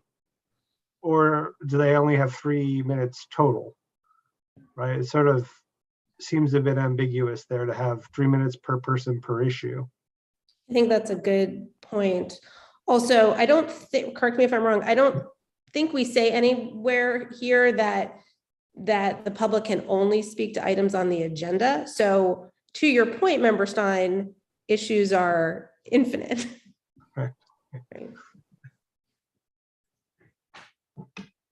Yeah, so I would revise my motion to pass these with revisions to the rules and policy to take out that time per speaker will be section in 14.2 and to just take out the per issue in 14.3 because that is our current practice. It's just 3 minutes per person.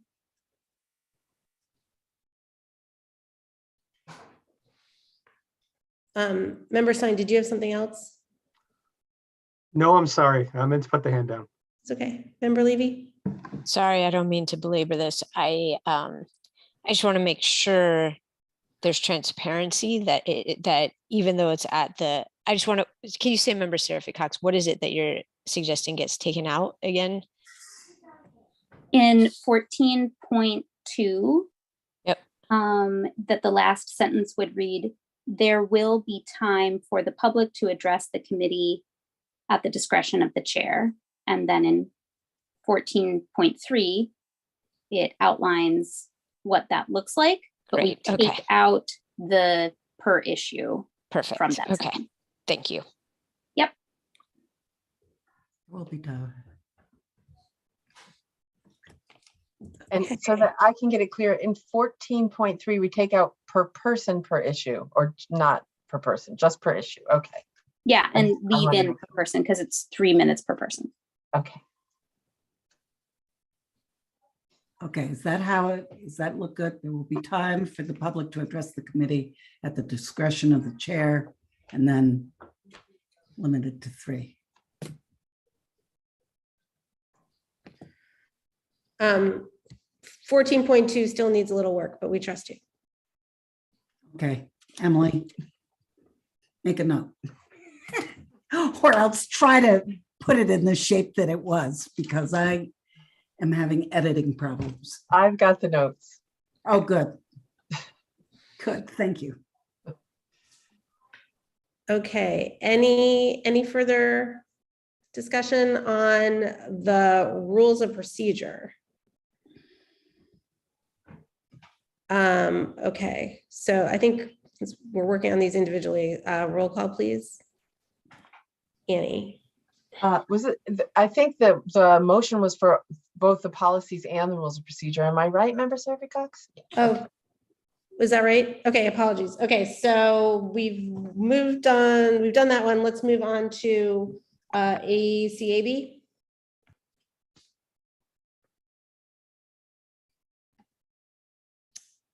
And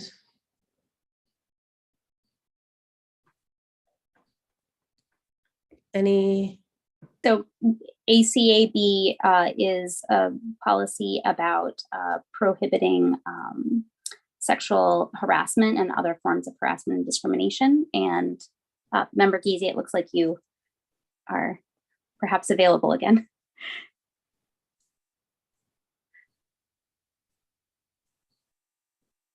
Yes, as long as I figure out how to work my computer.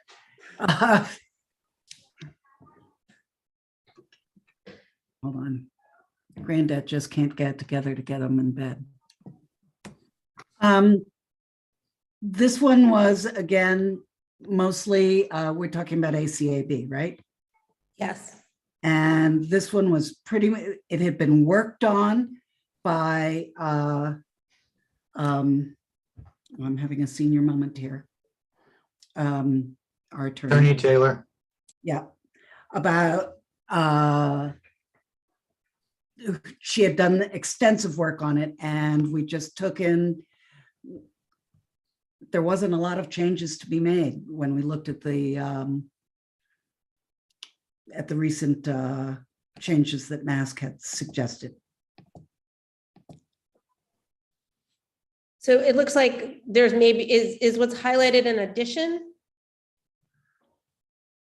Yes. So what's highlighted is first sentence where bigotry and intolerance are not accepted. Is that an addition or a change somehow? And is that why it's highlighted? I believe it's an addition. Okay, thank you. And that came from some of our policy work, you know, so that Attorney Taylor had done.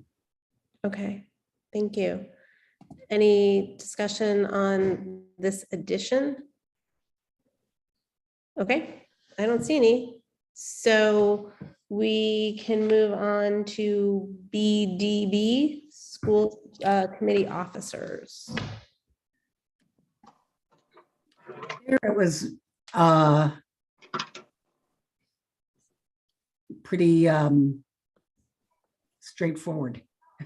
We only had that all answer parliamentary inquiries. I see, and is this also an addition down under clerk? Oh, I forgot that. Recordings. Yes. And what was the other thing that you mentioned? I don't see another highlighted bit. Was there another? There was a little, I'm looking for it now because I just saw it. Number 7, as presiding officer, the chair will answer parliamentary questions. We just took out. All. Okay, I do see that now. Thank you. Okay, and then under clerk, the addition is where video recordings exist of the meetings summarized in the minutes. Links to the video recordings will be included in the minutes. Mm-hmm. Okay. And that was, I believe, a recommendation from Mask. Okay. Any discussion on those changes? I don't see any, so I think we can go ahead and take a roll call. Oh, sorry, Member Stein. This is just one question. I don't know where, if there's a different policy it would go in, but no, it would go in a different policy. Forgive me. Thank you. Okay, so we can take a roll call on these 3 policies or the rules of procedure in these 2 policies as a group, please. Member Agna. Yes. Member Davis. Yes. Mayor Shara. Yes. Member Robbins is not with us now. Member Gazy. Yes. Member Seraphy Cox. Yes. Member Stein. Yes. Member Levy. Yes. Member Miller. Yes. And Member Goldman. Yes. Okay, thank you. And so we're moving on to the ones that are on first reading. So the first one is ADDA query requirements. Correct. And this is the part where you don't ask questions, right? You just, I mean, we don't discuss them. We just sort of list them out, correct? I'm seeing a nod from Member Things are going for first reading. I'm still a little foggy on this. That it seems like that is correct. So yeah, this is different how I've done first readings before. So Member Seraphy Cox, so this is, so Member Gazy is just going to go through what these changes are, and we don't deliberate or vote. We just take in. Okie dokie. Yeah. Right. And I'm trying to get these up because I had so many tabs open that now I can't find them. School committee. Oh, God. Emily, if you've got this on while I dig through my files again, my drive. No Sure. laughing. No laughing. No, I'm laughing because it's the age-old problem of having too many tabs. Yes. Do you want me to read what the change is? I almost have it up. Okay. I'm just 316 rules and policy. There's so many little thingy dingies, and I'm such an old dinosaur. Okay. So ADDA, Corey requirements. And I'm pretty sure that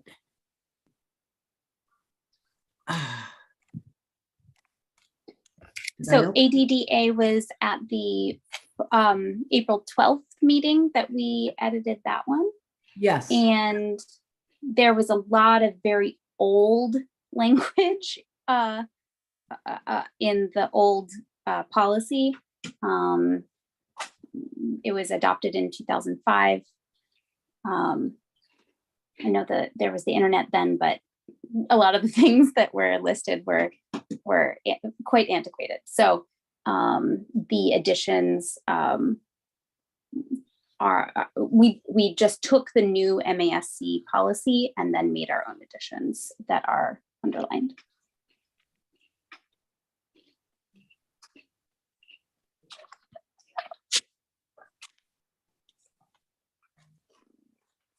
And Superintendent Provost, Dr. Provost,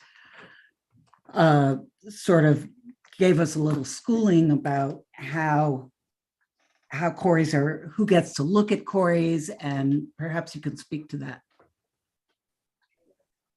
Sure. So this policy explains how background checks are conducted in the district, who is required to have a background check, what type of background checks are done for different classes of people who may come in contact with students, whether they're volunteers or whether they're employees or whether they're contractors. It talks about the factors that go into making a determination of suitability if something should show up on a query. And it also talks about how confidentiality is provided around the results of the query checks and federal background checks.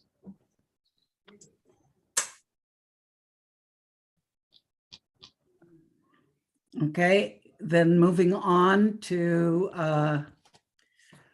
ACR. There was just a little rewording in what the school committee commits to on line 2. And then there was a whole section added straight from MASC that's highlighted in yellow. And ACR is, oh, sorry. Go ahead.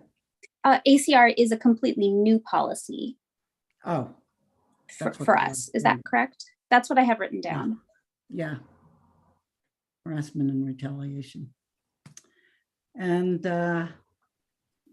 so it was really pretty much adopted.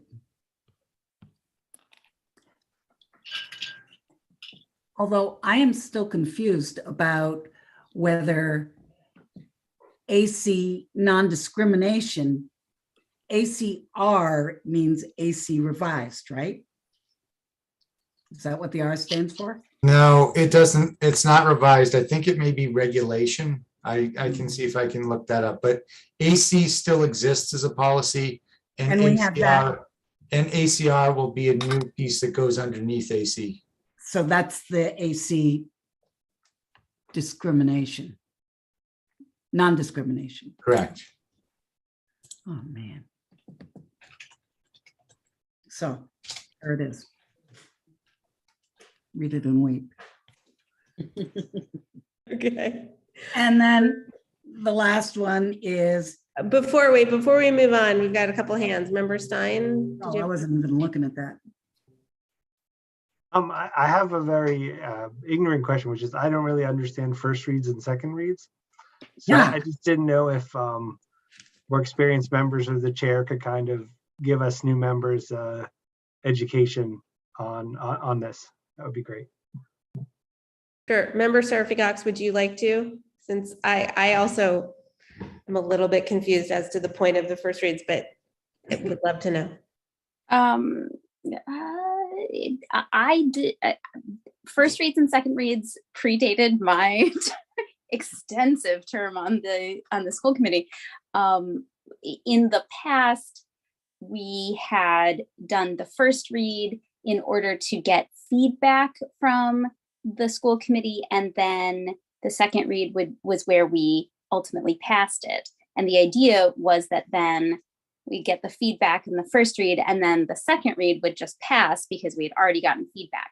What ended up happening is that both times there would be feedback, and it just got very arduous. So in order to decrease that amount of time, we were moving to more of a like first read of let's just walk you through what we did. And then on the second read, if you can come to the next meeting when we do the second read with any revisions, ideally written down and specific that you would like to see it, in the policy. Thank you. So do you have anything more, Member Stein, to ask on that? Member Levy has her hand up though. Thanks. I just would love to better understand how ACR is ACR replacing something that we already had in place? I mean, we do have policies on discrimination and harassment. And so how does this differ, complement, or? Good question. Ask the man there. Yes, Dr. Provost. It does not replace AC, it just becomes an add-on to AC. So there's some definitions here that maybe not part of the core policy. It identifies some reporting procedures, or specifically identifies like individuals within the district and their telephone numbers. So it's kind of like an addendum to policy AC. Okay, so I thank you. One of the things that I'm concerned about is the definition of discrimination. Is that something that's coming from MASC? Yes, this model policy is almost word for word from MASC, except where we included our own information about telephone numbers and individuals to contact.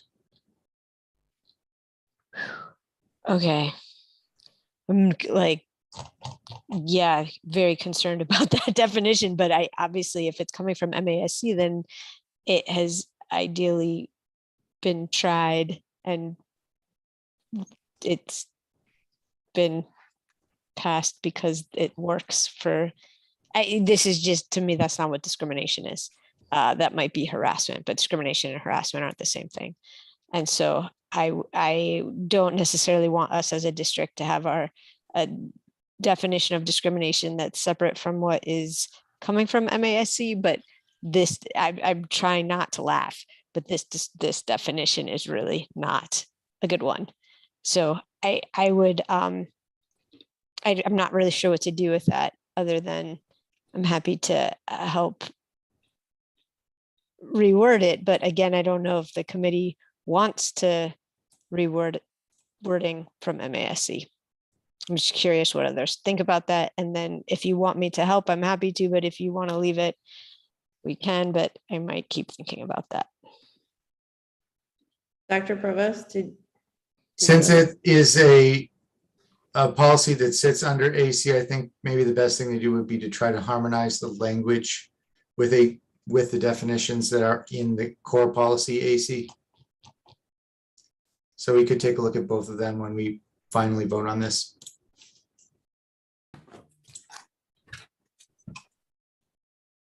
Like the way you put that, harmonize. Yeah, I'm writing it down. Member Stein?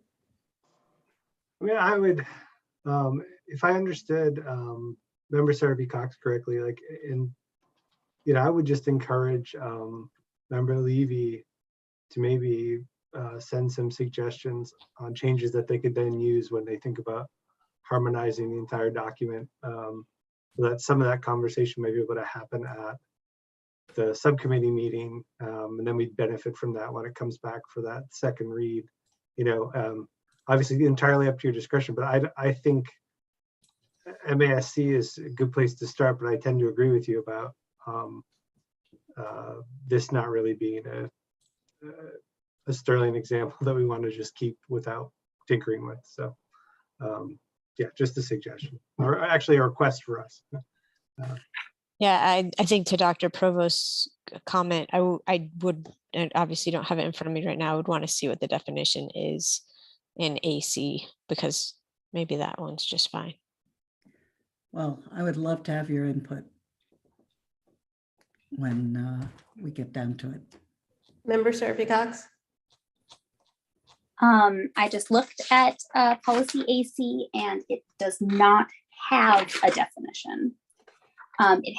It implicitly defines discrimination, but not explicitly. But it does not define harassment. So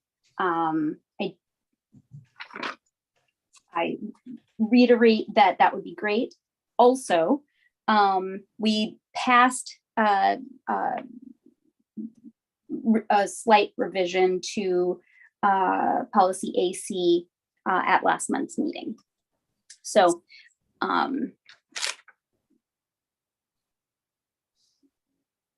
so we just reviewed that one is what I'm saying. And this one was just a new policy that was supposed to complement it. But yeah, so I think, at least from my perspective, the process that would work best would be for, maybe you to come with some specific language, Dina, or to work with Member Geezy to come back to next month's meeting with some revisions, because yeah, that's now that I'm reading it through your eyes, it is pretty laughable. Thanks for highlighting that. Member Miller?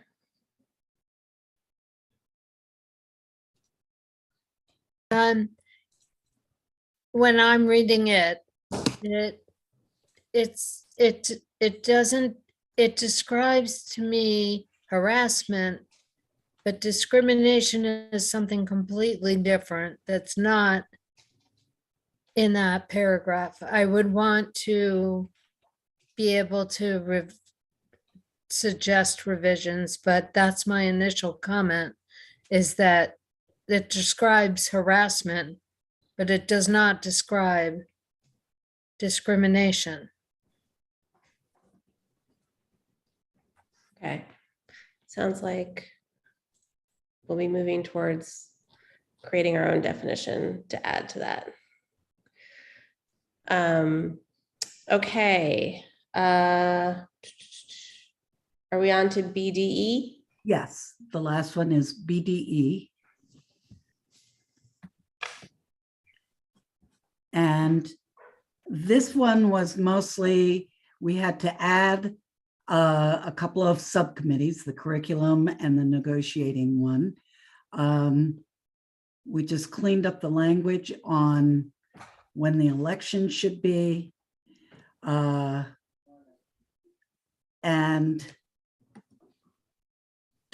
we have to add on, obviously, parts on the curriculum committee and negotiations in the descriptions for the responsibilities.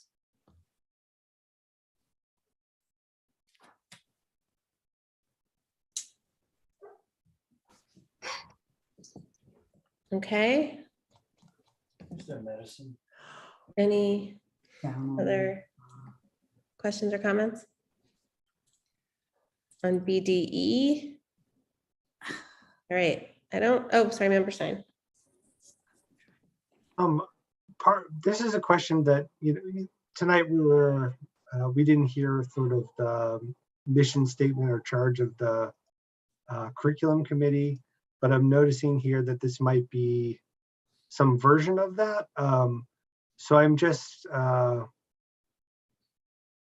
in terms of timing, will this return to us like sort of after that other sort of statement about the committee is talked about, or?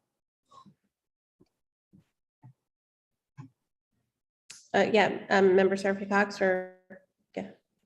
I mean, it looks like Superintendent Provost was raising his hand as well, but I was just going to say the intent, our understanding was that the the curriculum subcommittee's description was going to be approved tonight and therefore could be added for next month's meeting. So presumably it will be on next month's meeting, and then we can add it in at that time. Thanks. Okay, anything more on these first readings? I don't see any. So, okay, thank you, Member Gazy, for that. Battery 90%. Connected to Amy's iPhone. Okay, something's happening. Moving on to budget and property. Member Goldman, do you have a report? No, I have no update at this time. Thank you. Okay, thank you. Superintendent evaluation, Member Levy. I feel like we talked about this briefly before. No? Yes, I'm also not necessarily the spokesperson for this group of people. We meet in June.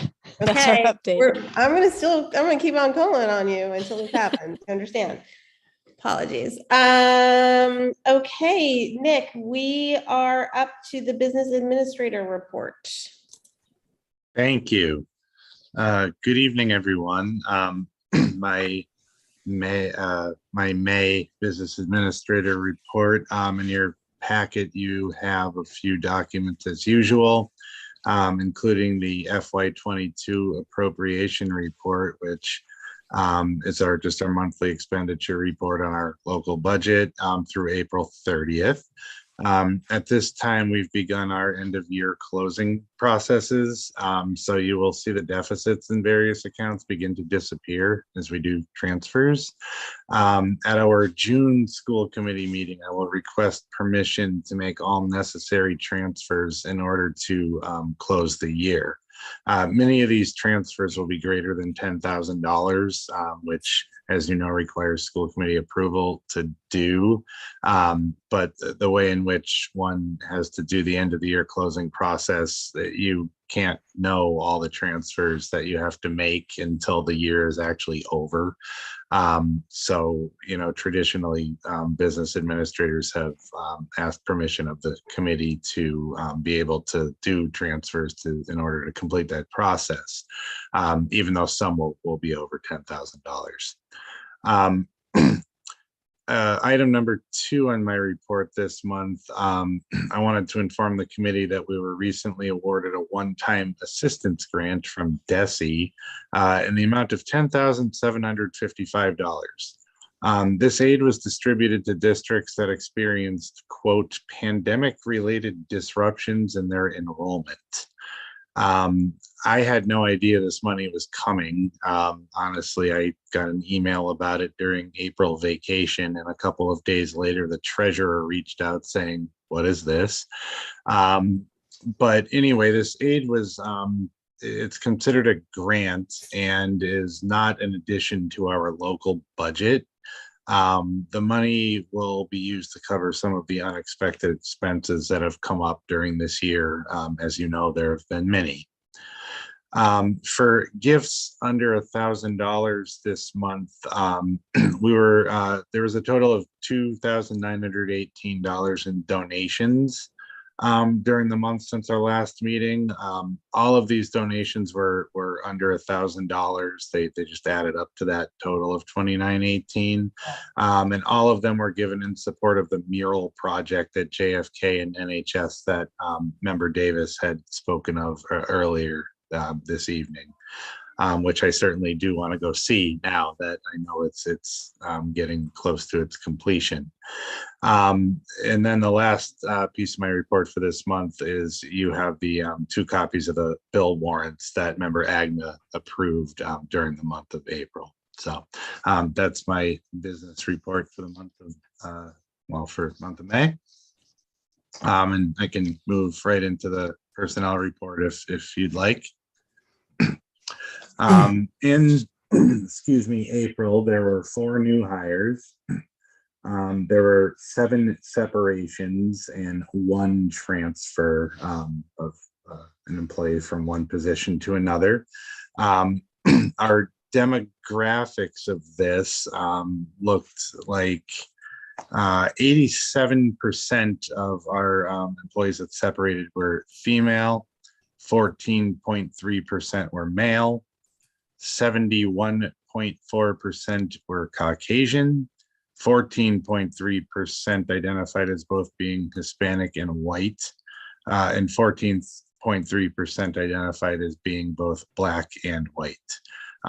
For the year, we're now up to 66 separations, 77.3% of them being female, 21.2% of them male, 1.5% non-binary. 83.3% of employees who separated were Caucasian, 4.5% Asian, 4.5% Hispanic, 3% Black, 3% identified as both being Hispanic and white, and 1.5% identified as being both Black and white. For vacancies currently, at Bridge Street School, we still have a 1-to-1 RN position vacant, as well as an ESP. At Leeds, we have 1 ESP vacancy. At JFK, we have a 0.5 FTE PE teacher vacancy, a math interventionist vacancy, along with 6 ESP vacancies. At Northampton High School, we have the school psychologist position is still vacant. We have 1 ESP vacancy, as well as 2 custodians. And then for district-wide positions, we have a vacant floating custodian position, as well as 1 crossing guard. So that's my personnel report for this month.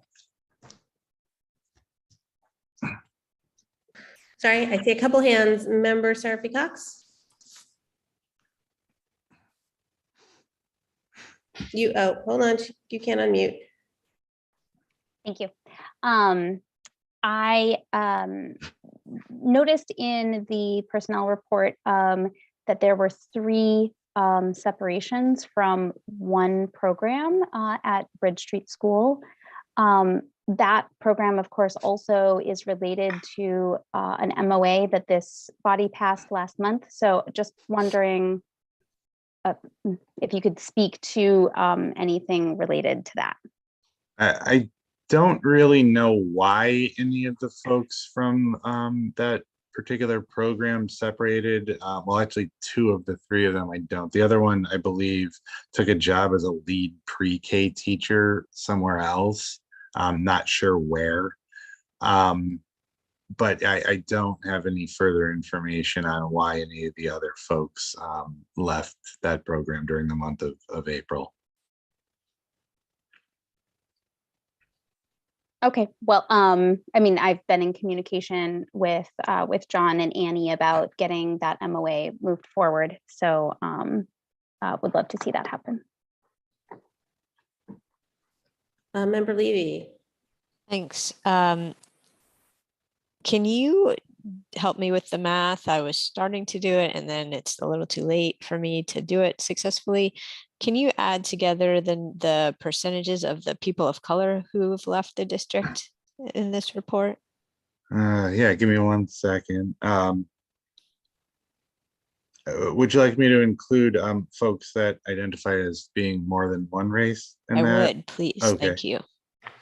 All right, well, it would be just a 100% minus 83.3. So you're looking at Like 17%. 16.7% would be individuals of color.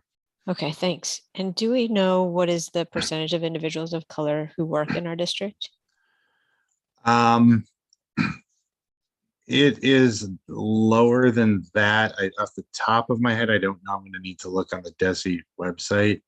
But I can get back to you on that if you would like, Member Levy. I would, and I think this is something I've asked for before, but I just want to reiterate that to me, I appreciate hearing the numbers, but unless we can compare those numbers to the current populations of our district, they're not as helpful to me. But I am really concerned that in doing that quick math, I felt nervous that that number is substantially higher than our number of folks of color who work in the district. And if we are losing people of color at higher rates, that's a red flag and something that we need to be addressing and understanding why, and doing the exit interviews that we've been talking about, but also putting in place measures to ensure that that's not happening. And to me, that may speak, I don't know if an equity audit would get at that as much as it's really looking at the experiences of our students.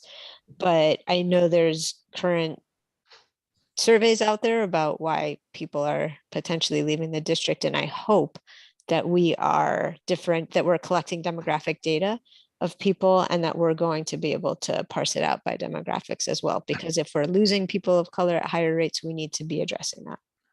While you were just speaking, I did open up what I needed to. I found that 10.54% of our district employees are individuals of color. So the rate at which folks of color are leaving is higher than the district data. Significantly. That's really troubling to me.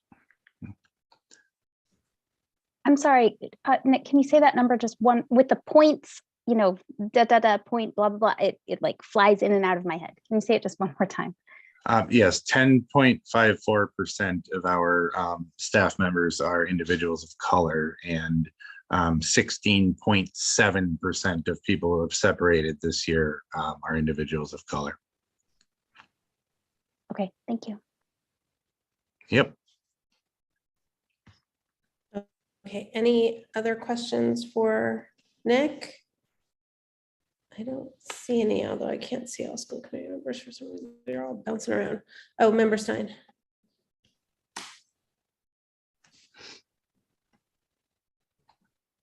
Oh, you're muted, Member Stein. Apologies. I had a question, just follow up on what you were all just discussing. I'm similarly concerned, and I'm wondering, and I'm not expecting you to have this answer, Nick, or you might not be even the person to get, to pull it together. But I'm wondering if there's a way in which we can look more deeply at that statistic, meaning like by job type, like by a number of factors. How can we look more at that? Both the percentage of folks of color in our staff and that percentage that's leaving. Like, can we look at it in a way that gives us more granularity around job type, school, like something that could give us some more things to think about than just those blunt numbers. So we might get a sense behind it. I don't know where we would find that, Nick, but I'm wondering if you had any ideas. Well, I haven't kept specific data on those points. I mean, I can tell you that we've had more ESPs separate from the district than any other position during the course of the year.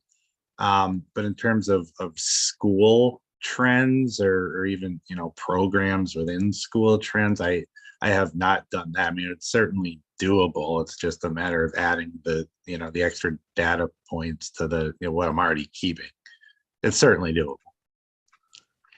I mean, if it's possible for that to be put together, that would be it'd be valuable. So I'd appreciate it. Okay. Thanks. Sure. Okay, if there are no other questions on Nick's reports, we'll move on to Dr. Provost Superintendent's report.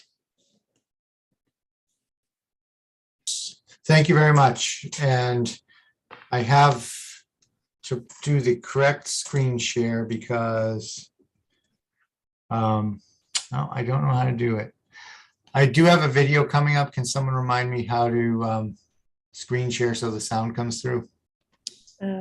There's a little box to check when you go to hit share screen. There'll be a little box on the bottom left that says share computer sound. audio. Yeah. Thank you.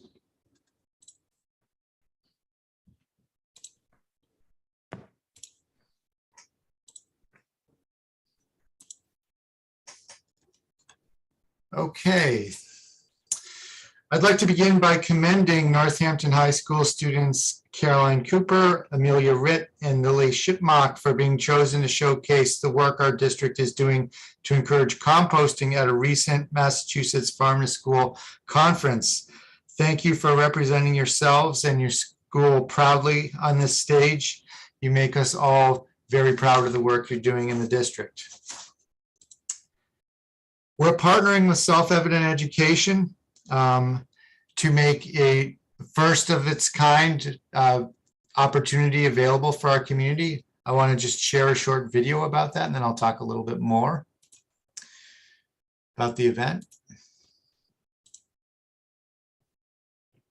Hey, my name's Usman Power Green, and my name's Michael Lawrence Riddell, and I'm the Executive Director of Self-Evident Education. And Self-Evident Education, in conjunction with Dr. Power Green and the Northampton Arts Council, is organizing the Power of Truths Conference for June 10th and 11th in Florence, Massachusetts, and we'd love to see you there. You know, Florence has been a place where activists going way back to the 19th century have really found a space where they could share ideas, try to build new institutions. At the Power of Truth Conference, we're going to learn about history, we're going to connect with educators and bring artists together in order to help people understand better the ways in which artists, activists, and educators can come together to understand social justice issues in our nation today. We really hope that the Power of Truth Conference is a place where we can come together in community to start building a just future now. For more information, you can check out northamptonartscouncil.org or selfevidenteducation.com. Again, that's June 10th and 11th, the Power of Truths. We hope to see you there.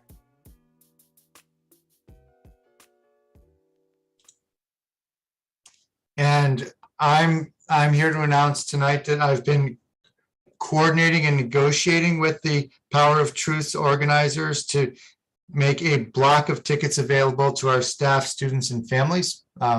So we are purchasing a sizable block, which I think will make it possible for any members of our school community who want to attend the event to do so free of charge. I want to thank them for the discounts they've offered us based on volume purchases. And I really want to encourage not only students and staff, but also family members to check out the Power of Truth, because the sessions are quite compelling. Next, I want to give an update on some indicators around our district improvement plan, because we have some additional data to share about our key metrics for measuring success of our efforts with respect to Goal 4. As a reminder, we had set a goal of increasing the percentage of Hispanic or Latino students meeting or exceeding expectations on the third grade ELA MCAS test from 16% as it was in 2019 to 30% by 2024, and increasing the percentage of white third graders meeting or exceeding the expectation to 65%. When we received our results of last year's MCAS, we realized we'd already met the goal, with 71% and 31% of those subgroups meeting or exceeding expectations respectively. So there's a check mark in that box, and our goal is to keep it checked. Those percentages both exceeded statewide averages for their subgroups. We also met or exceeded the statewide averages for multiracial students, students with high needs, students who are learning English, and students with disabilities, as well as students without disabilities, as well as economically disadvantaged students and non-economically disadvantaged students. In other words, students did well across the board on our Standard 2 indicator. At this time, I can also report on progress toward meeting increasing graduation rates, which is the fourth metric listed here, and increasing early literacy and numeracy scores for Hispanic and Latino students, which is the first metric. So this is year-to-year changes in our graduation rate. This is a 5-year graduation rate, so it runs 2 years behind our current year. As a reminder, the goal here was to increase the 5-year graduation rate for Hispanic or Latino students to at least 90% over the next 3 years and to increase the overall graduation rate to 95%. After just 1 year of implementation, we are well on the way to meeting that goal. We are really just 1% or 2% away. So I'd like to celebrate everyone at NHS who's been working so hard to boost graduation rates for all students, especially those who have been less well served historically. And with 2 more years to go, I'm certain that we're going to meet that metric.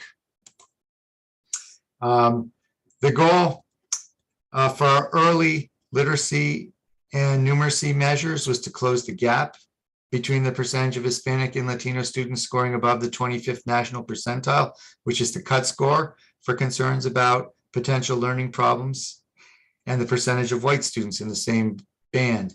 Here, we're looking at the early literacy measures. We're looking at 2 measures, letter naming fluency and letter sounds fluency. In this graph, the blue lines represent performance of white students on those 2 measures over 2 years, and the purple lines represent measures of Hispanic and Latino students over 2 years. So there's a lot of good news here on all 4 measures, which you'll see that there was improvement for students in both racial and ethnic subgroups. The only downside to the data is that performance improvements for both groups were similar in the first year, which means the gaps between the 2 groups remained relatively the same. So I've begun a conversation with administrators about what could be done to further accelerate gains for our Hispanic and Latino students. These are young students. This is a test that's given in kindergarten, so they can actually narrow the gap, so that the goal here is to make sure that the progress that Hispanic and Latino students are making is not just linear, but geometric. And here you can see. Sorry, Member Seraphy Cox, did you have a question on a slide we're on now that you want to ask? No, it's a previous slide. So the superintendent can finish his presentation and we can go back. Okay, sorry to interrupt. That's okay. And sorry, there was one other thing, is that we can't see the bottom of these graphs. I don't know if maybe it's zoomed in too much or something. Okay, whoops. I don't know if I can pull that out, but I can tell you they represent 2 years. So you're looking, the first year on this line is 2020. So that would have been 2021, which would have been the baseline year. And then winter of 22, which is the year that we just had. So you see the baseline and you see the first year of implementation under the district improvement plan. So thank you for that question. I don't know why it may have something to do with translation through Zoom. Next, wanted to just once again give a shout out to our Grand Spoon Excellence in Teaching Award winners. This event took place last Wednesday night. It was the first time it was in person in the COVID era. And so once again, our winners from Northampton this year were Anissa Shardle, Rebecca Herskowitz, Haley Pearl, and Sarah Churchill Windsor. So congratulations one last time to our winners. It was a great night. Also, as we've mentioned a couple of times already, the late start survey is coming. Here's a look at what that will look like when you see it. We'll be meeting again with our colleagues to share a draft and to plan on a communication strategy about getting this out to the community. And then finally, I would also just like to, since we're in the mode of proclamations, read a little bit from the governor's proclamation about Nurses Day, which was yesterday. There's a small portion of this whereas section that I think is a excellent job description of what nurses have been doing for us. I saw that Lisa was on the call earlier. I also saw that Karen was on the call earlier. So this is for you too.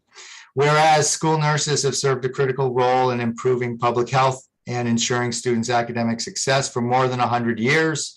And whereas school nurses address the home and community factors, i.e. social determinants that impact students' health. and health by promoting wellness and improving health outcomes for our nation's children.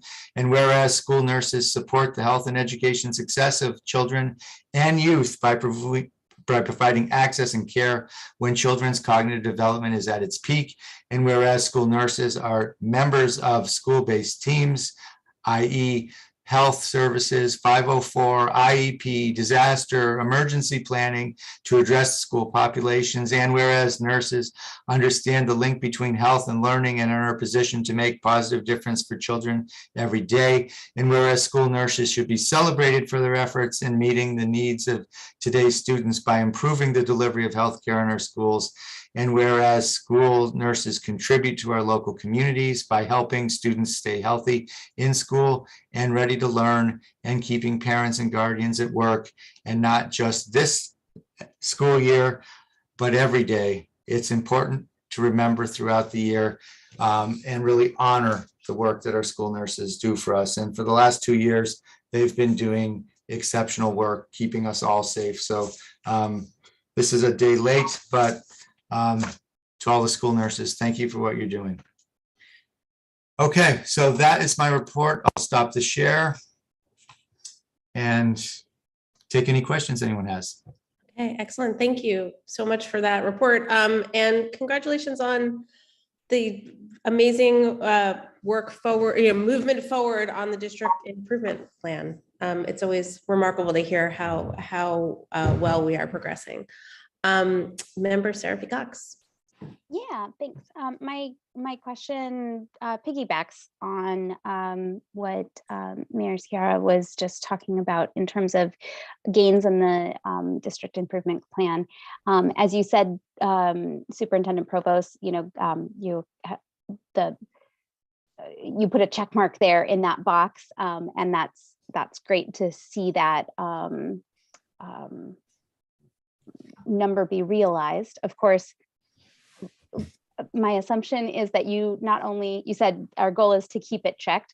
My assumption is that your goal isn't just to keep it checked, but to continue to improve that number. So I'm wondering what the process is when a goal is met early in a district improvement plan. Is there a process for then revising that goal more, to continue to improve on it? Well, it certainly will be a goal of ours to continue to improve on that, because the accountability system in the state basically requires you to make increased achievement each year. So we will be monitoring that and working to continue to move that forward. I think, we had set this out as an ambitious goal at the beginning of the district improvement plan. And so I think it's important to celebrate the success and, not just keep moving the goalposts. I know one of the things that is most frustrating about the state accountability system is every time you reach a goal, then the goal gets pushed farther down the road. So we will continue doing that. Obviously, there are still gaps there. It is still quite a gap, but it also does represent a more than doubling of literacy achievement for Hispanic and Latino students, which is actually what we saw in our data for the kindergartners as well. So when I was talking about having geometric progression rather than linear progression, my thought is, can we keep doubling that every year or getting as close to doubling that every year? Because that's how we'll really close down the gap. So what I'm hearing you say is that there's not a process to revise the district improvement plan to change that goal, to revise it to say, this was our initial goal, we achieved it, 5 exclamation points, and now. Well, I think what I'd like to do is keep reporting on that. But I mean, you could create a system where if you keep setting higher targets every time you hit a target, you'll ensure that you never are successful with your improvement plan. So I don't want to do that. I'm not saying that then you wouldn't be successful. It's like instead of getting the A, it's the A+. Oh, I'm sorry. No, it's no longer A's. But I think you get my point that it's like icing on the cake, but it's not icing on the cake, of course, because it's overcoming deep structural educational inequalities. So of course it's not just fluff, but yeah, I know what you're saying. So what I'm saying is we will get new targets set based on the achievement that we attained this year from the state. And what I would do is like to keep reporting out on that and whether we're continuing to meet those targets or hopefully exceed those targets. Okay. And then, you know, in the reporting on your progress on the district improvement plan, it is then about reporting not just a check mark, but, you know, continued improvement that hopefully you would see. Yeah, absolutely.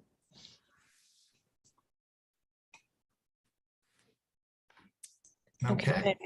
Any other questions or comments for Dr. Provost? Member Stein? Yeah, this is somewhat related, and you know, I had a similar question that Member Seraphy Cox did, and it's, you know, I guess I'm wondering from your perspective, Dr. Bros, was the original goal that was set like too low? Would we really over succeed in ways that we didn't expect? Like, you know, it's hard to project out over 5 years or over a 4 year, whatever the period of time is going to be, exactly how the payoff for an intervention is going to be. But I'm wondering if you could say a little bit about that, I guess, reflecting on the success that we have had in this area. Yeah. So I'll go back to what I said about those third grade literacy achievement scores last year. We, to use a sports metaphor, really ran the table. You know, it was every single subgroup. We were doing much better than the statewide cohorts. And that was for a grade that traditionally we had struggled to show strong achievement in reading. So we had made a number of adjustments to curriculum, and I think those are really starting to pay off. I would say I was very pleasantly surprised with the performance on that third grade group. And that was in the context of COVID. I had said this many times before, I'll say it again. One of the schools that had been struggling the greatest to increase its achievement had the highest achievement scores it's ever had in the midst of the COVID year. And that definitely came as a surprise.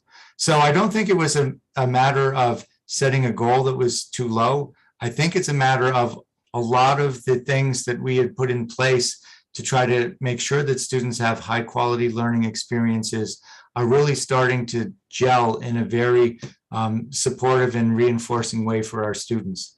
And that happened in COVID. I do, wonder what it will be like when we take a look at this year's third graders, because they had a very different experience than the third graders before them, right? They had interrupted learning in kindergarten or in first and second grade year. These students had interrupted learning in older grades. So I'm wondering if the impact may be stronger in the third grade coming up. We won't know until we take a look at what their assessment results are like. But it certainly, from my perspective, wasn't a matter of setting a target that was too low. It was having a program in place with staff who were extremely effective with our students, who, in spite of all the challenges that they were presented with, having to teach remotely and having to teach in hybrid learning and having to teach, it was almost comical how many first days of school we had last year, made this happen. So for me, it's more of a story of an almost miraculous overperformance than setting the bar too low. Thank you. You're welcome. Okay. On that note, let's move forward. By my calculations, I think we've made it through right? There's nothing that I've skipped over and missed. I'm going to announce the future meeting dates. So negotiating subcommittee, Monday, May 16th at 5 p.m. Curriculum subcommittee, Wednesday, May 18th at 5 p.m. Rules and policy subcommittee, Monday, May 23rd, 3:30 p.m. Curriculum subcommittee, Wednesday, June 8th at 5 p.m. and school committee meeting on Thursday, June 9th at 6:30 p.m. And next we are going to go into executive session. And for the public that's here, we will be adjourning out of executive session. We will not be coming back into public open session. Someone want to make the motion? Or, oh, Member Seraphy Cox is a long yawn happening. Usually you are, I can count on you to. I'll read it. Okay, go for it. Motion to request to enter executive session under Massachusetts General Law Open Meeting, Chapter 30A, Section 21A3, to discuss strategy with respect to collective bargaining or litigation, and to discuss a level 3 grievance if an open meeting may have a detrimental effect on the bargaining or litigating position of the public body, and the chair so declares. Okay, is there a second? I'll second it. Okay. And again, we will be adjourning in executive session. Roll call, please. Annie? I just want to make sure it was Member Davis that seconded it. Yes. Okay, Member Davis. Yes. Mayor Shara. Yes. Member Robbins is not with us. Member Gazy. Yes. Member Seraphy Cox. Yes. Member Stein. Yes. Member Levy. Yes. Member Miller. Yes. Member Goldman. Yes. And Member Agner. Yes. Okay, we're going to enter executive session. Thank you, everyone who joined us this evening. And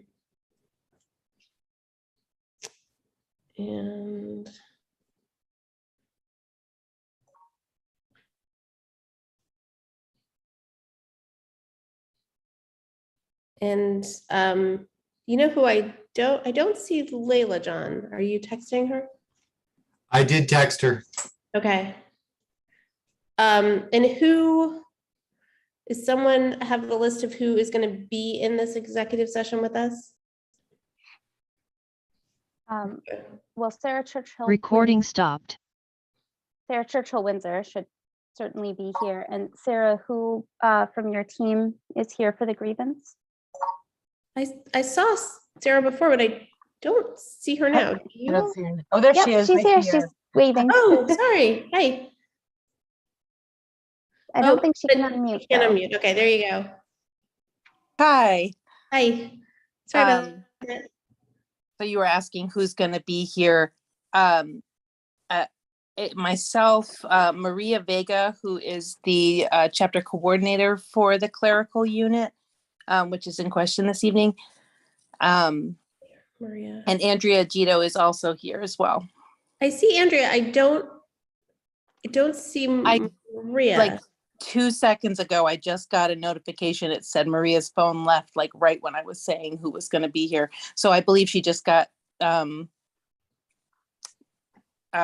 lost her internet or something for a moment. I'm sure she'll be right back. Okay. Annie, why can't I put Nam into the waiting room? They were in the waiting room a second ago. I know That was my fault. I put them out, but I don't know why I did that. But the stream, for some reason, it's not giving me the option. It's really weird. It's not giving me an option to put them in the waiting room. Oh yeah, it isn't. That's strange.